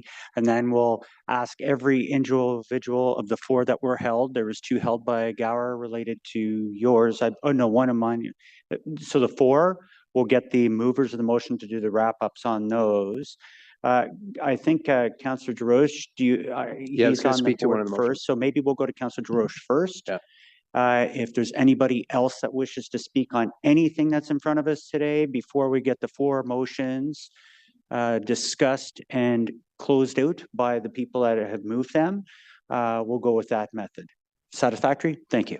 Councillor DeRoche. Yeah, thank you, Mr. Mayor. I wanted, Mr. Chair, thank you for the opportunity to speak. I wanted to just pick up on the Ring Road motion that we have before us, and I would acknowledge that perhaps some of the language could be tightened, and that might be able to happen between now and council. But it's not, I will say that it's not a new concept. We heard from staff that it's not part of our TMP because ultimately we wouldn't fund it. It would be part of the 400 series, and they are doing that review right now. And I think part of what we're doing today, I think, is sending a signal that that is a project that will be important for this city in the medium and long term. I've seen, we do have a ring road right now. It's called Hunt Club, right? And that evolved over time when the bridge was added over the Rideau and when that road was connected to the 400 series. And I think we want to avoid another situation of creating another ring road further south on the Earl Armstrong and Strandherd corridor. As we're building these stretches of road and pedestrian and cycling to serve the transit, to serve the growth. But I think looking way out down the road, a ring road will be necessary. So please be open-minded. I think the wording can certainly be adjusted between now and council, but I think it's a project that still needs to be on the radar and should be a consideration for the analysis that is being undertaken by the province right now for better transportation in Eastern Ontario. Thank you. Great points. Vice Chair Kitts. Thank you, Chair. As you all know, this file means a lot to me. It means a lot to my community. So if you'll indulge me, I do have some wrap-up comments. We are extremely challenged by transportation in Ward 19. It is top of mind every day. And over my time here around this council table, I've fought hard to ensure that the East End, particularly Orleans South, is not an afterthought in Ottawa's transportation planning. So as we head into the final phase of adopting the transportation master plan, I want to reflect on why that fight matters, not just for my ward, but for how we think about growth, transportation infrastructure, and sustainable planning in the city. For me, this is about finally delivering the infrastructure that has been promised to residents, funded by residents, and needed by residents for more than a decade. It's about giving people real options to ride a bus, to drive a car, to bike, or to walk in communities that right now don't have a choice, as Councillor Gower was mentioning. Orleans South has historically carried the cost of growth without seeing its benefits. My inquiry that you are all familiar with by now shows that between 2013 and 2023, the city invested $131 million in new arterial roads in the west, $174 million in the south, and just $20 million in the east. That is a fact. And during the same period, my ward issued nearly as many building permits. So the trouble with that inequity is that our road network remains incomplete, and this part is important. Our transportation or our transit infrastructure is delayed, but still rationalized as the reason for increased density, for thousands of units to be built. And our active transportation facilities are fragmented or non-existent. So since the ward boundaries changed in 2022, that gap has only widened. Orleans South Navan now accounts for 14% of all new unit permits citywide, the highest in the suburban transect. And in 2023 alone, my area represented 12% of the city's population growth and posted the highest year-over-year increase in housing starts and land development consumed. Two of Ottawa's densest and best performing greenfield communities, Mabler and the East Urban community, are both in my ward and are both exceeding official plan density targets. So the growth is not theoretical, it's happening right now. And I reject the idea that suburban communities are inherently unsustainable. What makes a community unsustainable is when infrastructure doesn't keep up, when transit doesn't arrive, when sidewalks aren't built, when roads bottleneck and bus stops sit empty and inaccessible because there's no service and the road required is not there yet. That is not the fault of suburban residents. It's the failure of a system that has prioritized growth without delivery of infrastructure. So it's why I've tabled motion after motion to change that reality since this term started. And it goes part and parcel with my comments nearly every 2 weeks of planning and monthly at this committee. But I'm pleased to say we have momentum now, and I want to sincerely thank the TMP team who have listened to my concerns genuinely. Jennifer, Deb, Katrina in particular for countless meetings and questions. The final draft of the TMP includes long overdue commitments that weren't even on a map a few years ago. The realignment of Renault Road, the widening of Brian Coburn, turning it into a complete street, and the long promised Cumberland BRT. But I want to be clear, those wins were hard fought. Ward 19 led the city in TMP consultation engagement during part 1 and twice during part 2. If you've seen the heat map on consultation, Orleans South lights right up. My community does not bang on the drum on every issue, but I think that so much consultation and engagement happened in my community speaks to the urgency of the situation. It shows that we challenged incomplete assumptions, and the data reinforces the argument that Ward 19 deserves an outsized share of early capital investment, and that failure to act may lead to continued system-wide degradation, congestion, transit underperformance, and resident dissatisfaction and quality of life further diminished. We are trying to catch up on building smart, complete communities. And I think this document represents a significant milestone in Ottawa's infrastructure planning, but I know that my work is not done and I won't let my foot off the gas. And I'll just end with, some of you may have heard me say this before, but this analogy bears repeating for me. From where I sit as the representative of this rapidly growing ward, this issue is like a storm that was originally in the distance, but you can see now that it's barreling towards you. The black clouds are almost here, worsening congestion, bottlenecks, unsafe streets, no transit, yet more homes, more homes, more homes. So if we don't act now, and I am encouraged that we will be caught in a downpour that we should have seen coming. Thank you. Wow. Okay. I think there's a bit of wrap up in there too, but that's great. Well, we're doing a little column A, column B here. So is there, I see Councillor Luloff, you have some, again, if anyone has anything to put on the table now before we go to the 4 motions for wrap ups, speak now or forever hold your peace. Councillor Luloff. Thank you very much, Mr. Chair. I want to express my unmitigated support for what Councillor Kitts just said. This affects her ward in such an acute way that it spills over into the rest of the East End. The East End has one way in and one way out, and it's pinched at the split. We are in desperate need of another corridor to the south to get people in and out of the East End. And it cannot simply be what is presented today. We heard from the Pineview Community Association about the pinch that we're feeling on Blair Road. We are going to increase the pressure, despite the fact we're widening it, which I think is a laudable goal. We are going to markedly increase the pressure on that pinch point through the remainder of what we're proposing in this TMP today.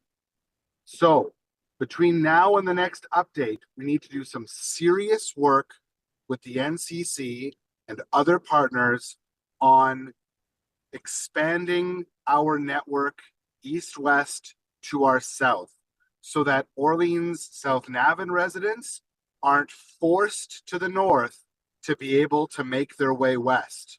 We need another corridor.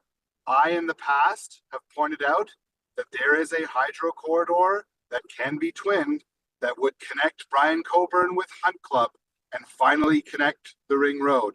I understand that this might not be a palatable option to some.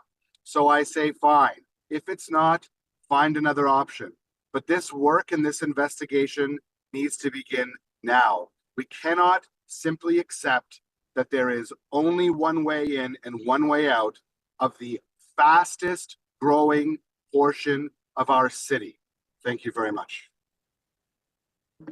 Thank you very much, Councillor Luloff. Councillor Gower. Thanks, Chair. I wanted to move that we refer the National Transportation Priorities and Southern Ring Road to Council. Building on Councillor DeRoche's comments, I think we could benefit from the time to refine that and make sure it's something that all of Council can support. Thanks. So I won't be supporting referral. Certainly, I'll look to the clerks if we have to call a vote on that. I think we have everything in front of us today. I'd like to, we've had a very good discussion on this.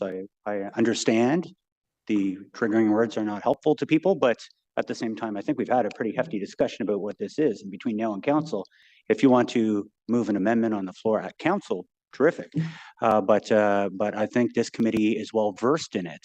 They've been a part of this for a very long time. They've seen previous transportation master plans. So I won't be supporting referral. I'll be looking for our city clerk. Does that require a vote, or I'm looking for some guidance here, please? Yes, Mr. Chair. Councillor Gower has moved referral, so that referral motion would take precedence. Wonderful. It is debatable, but debate on that motion is restricted to reasons for or against referring to council. Thank you very much. Seeing no hands on the board, is there any debate on that? Wonderful. I'll ask the clerk to call for the vote on referral. I will not be supporting referral to council.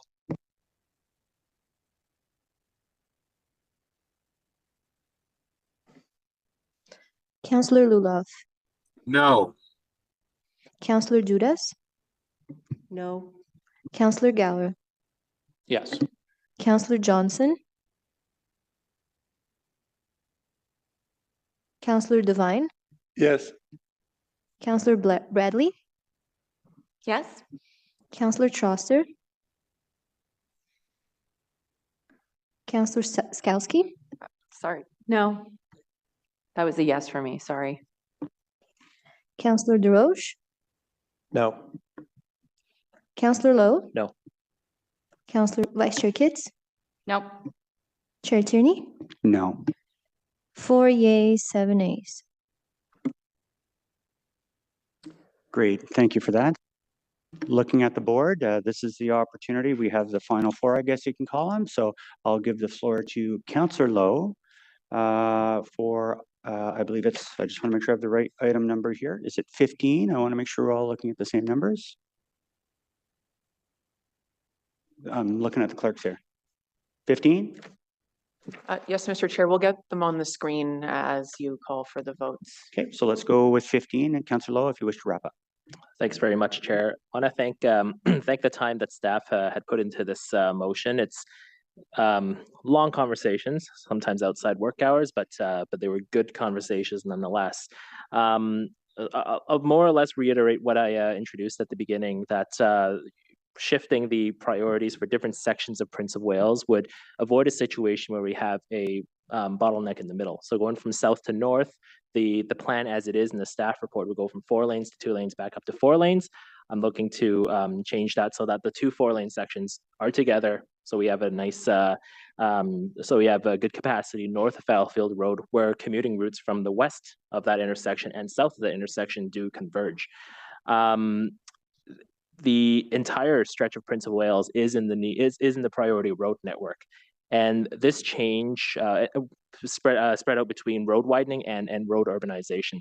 This change would change the road widening section to the northern section north of Fallowfield, and it actually moves the southern section from Fallowfield down to Strandherd into the needs-based network. So it's interestingly, this is a cost negative change. In that it takes off about $25 million in project costs.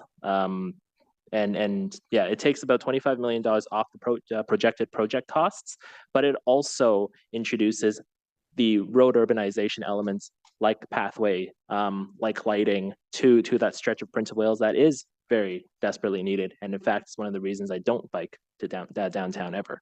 So this prioritization, this shift in prioritization would not push any projects, would not negatively affect any projects and then sort of push them out of the queue or force them further down in the queue. It does make the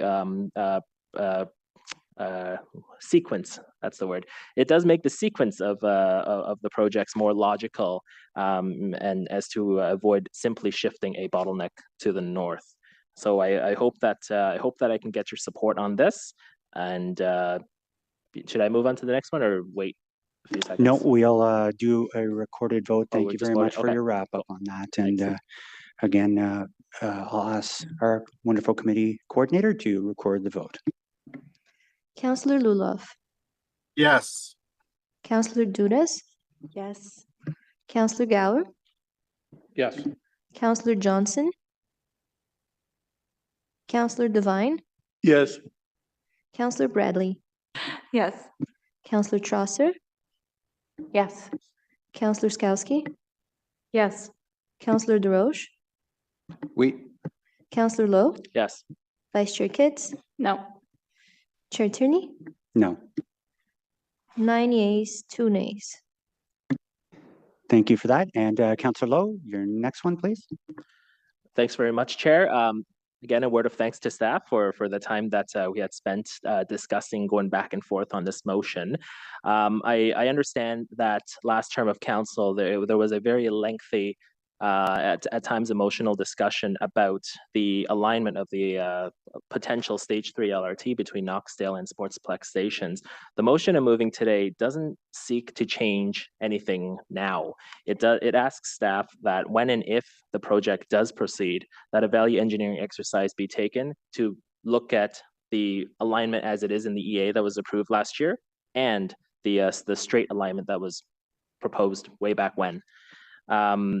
One of the reasons for this is that the curved alignment over Woodruff Avenue introduces several complexities that the LRT public inquiry recommended against. It's recommendation number 4, that public entities should avoid, where possible, introducing complexity into the major components of the project. This realignment over Woodruff Avenue between Knoxdale and Sportsplex Station introduces both construction complexities and operational complexities, in that we're introducing 2 S-curves north and south of the section, and the fact that construction would take place in the median over Woodruff Avenue. The situation that warranted the original discussion has changed, and there's nothing to say that the situation won't change again. So one possible outcome is that we will keep this alignment as approved in the EA. But all I'm asking is for staff to ensure that we take stock of what the reality will be when and if this project goes ahead, so that we're getting the best possible value for our money, and also the best possible project for residents in the South. Thank you. Great. So I'll turn back to the committee coordinator to record the vote, please. Councillor Luloff, Yes. Councillor Dudas, No. Councillor Gower, No. Councillor Johnson, Councillor Devine, No. Councillor Bradley, No. Councillor Trosser, No. Councillor Skowski, Yes. Councillor DeRoche, Yes. Councillor Lowe, Yes. Vice Chair Kitts, No. Chair Tierney, No. 4 yeas, 6 nays. Great. Thank you for that. You're batting 500 though. That's great. That was good. Okay. So that being said, I'll move on to the next one, which is mine. And I want to thank people. First of all, I know it's tough, but I think we've heard a lot of people speak around the table about the concerns that we're seeing as a growing city. And, you know, we talk about these problems that we continually see. We have maybe the HVAC worker that's working in Canada wants to get home to their family out in Orleans. That's just worked a very hard day and now is trapped in a vehicle for 5 hours.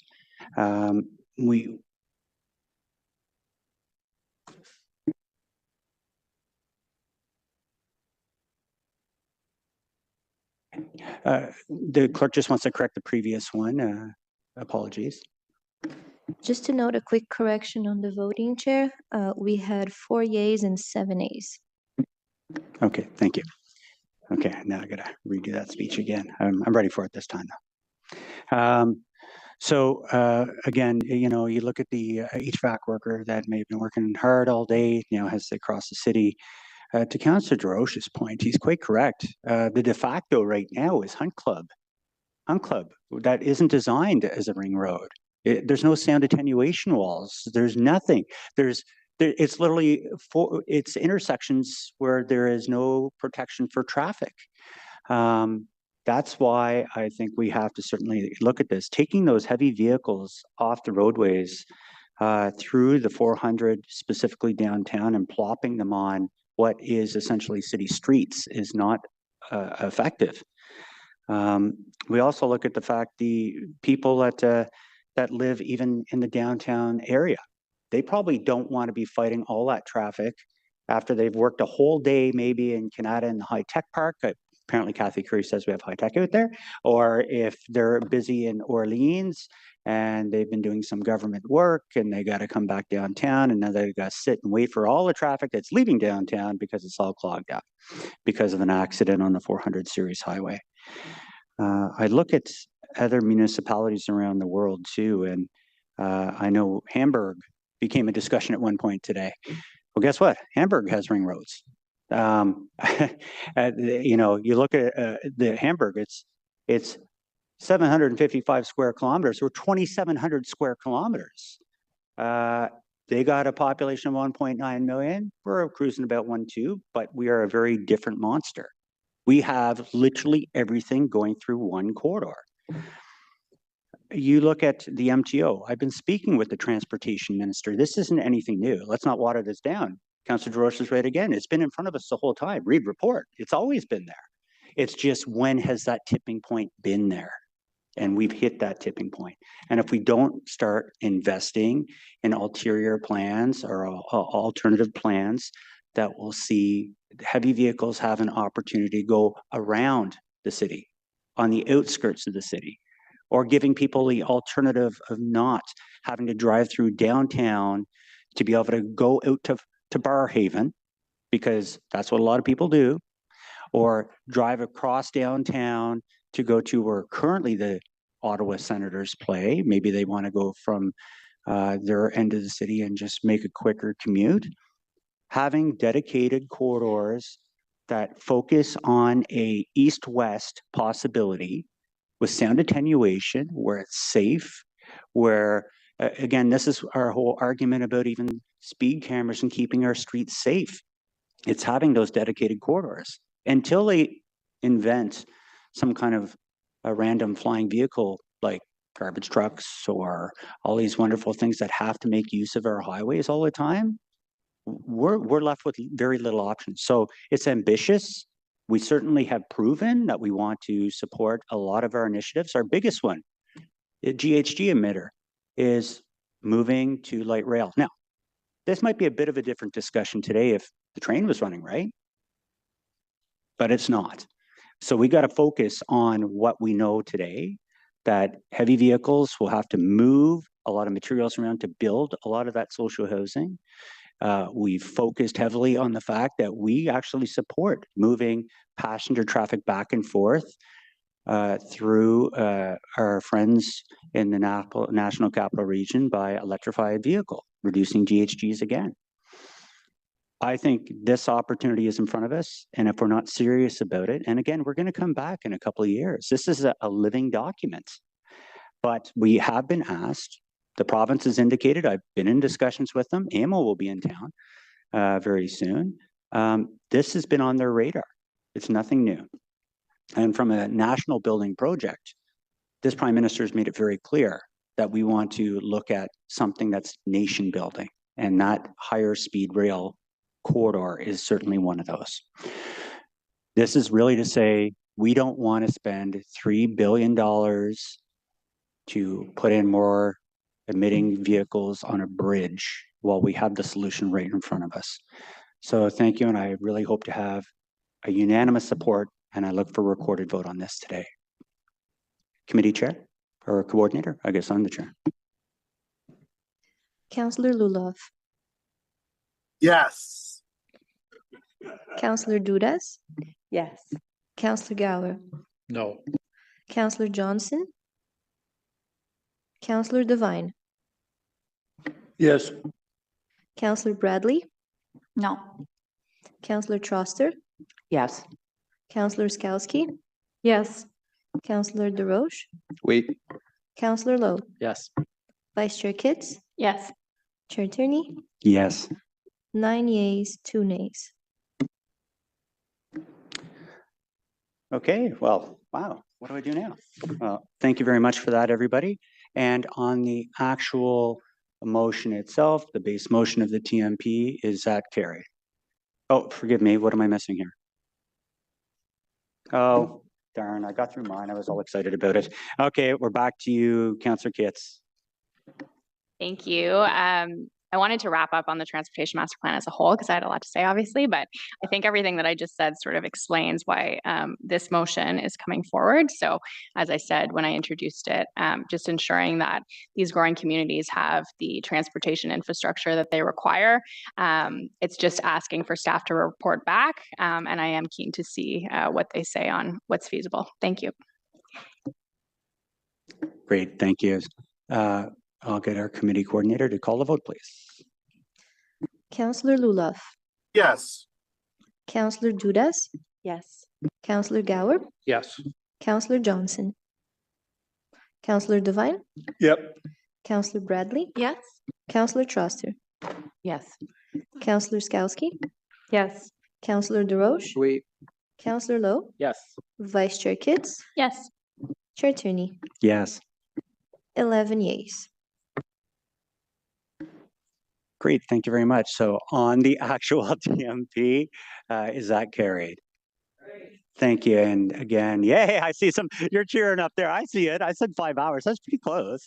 I do have a couple other things. I know I'm going to get told where to correct things, where we've missed a couple of things before we go to notices of motion.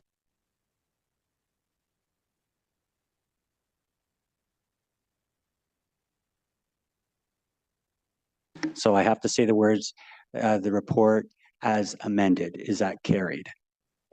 Thank you. Oh, it's legal jazz, I tell you. All right, legislative stuff. Thank you. And I want to thank our staff. I really, really want to thank our colleagues for working together. This is what we're known for, collaboratively working together, trying to find solutions. That being said, I think I do have to go back and approve something else. Oh, yes, the IPD's portion of the agenda, is that received? I forgot to say that one part. And I'll move right now quickly so we can finalize this meeting. We have some notices of motion.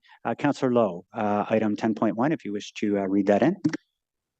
Thank you, Chair. I'll just start. I have the paper copy.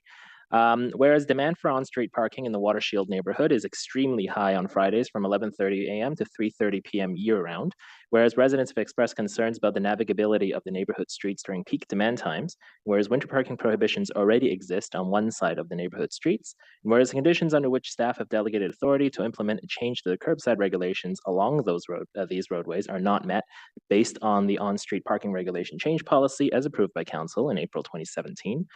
Therefore, be it resolved that before the 1st of April 2026, staff implement a year-round parking prohibition on Fridays from 11:30 a.m. to 3:30 p.m. on the same side as the existing winter parking prohibition on the following streets: Cicely Terrace, Coralwood Avenue, Gentian Heights, Spring Beauty Avenue, Sweet Flag Street, Twayblade Avenue, and Watershield Ridge. Thank you. And that's just simply notice of motion. Thank you, Councillor Lowe. Councillor Lowe, 10.2 winter parking ban. Thank you, Chair. Whereas Grovehurst Drive functions as a collector street despite its classification as a local street, whereas parking on the south side of Grovehurst Drive is allowed, whereas parking on the north side of Grovehurst Drive is prohibited at all times, and whereas off-street parking is available to residents on Grovehurst Drive, and whereas this section of Grovehurst between Crestway and Oldfield has no driveways, meaning that there are no breaks in the line of parked vehicles, and whereas during winter, the cross-section of Grovehurst Drive with sidewalks and no outer boulevard on both sides of the street limits all snow storage on the roadway, and whereas during winter, snow storage combined with one side of parking often results in a street width of less than 2 lanes, and whereas the conditions under which staff have delegated authority to implement a change to the curbside regulations along these roadways are not met based on the on-street parking regulation change policy as approved by Council in 2017 April. other way around. Therefore be it resolved that staff implement a Therefore be it resolved that staff implement a winter parking prohibition on the south side of Grovehurst Drive from Crestway to Oldfield before winter 2025. Thank you. Great, thank you. And last but not least, on behalf of Councillor Kavanagh, Vice Chair Kitts.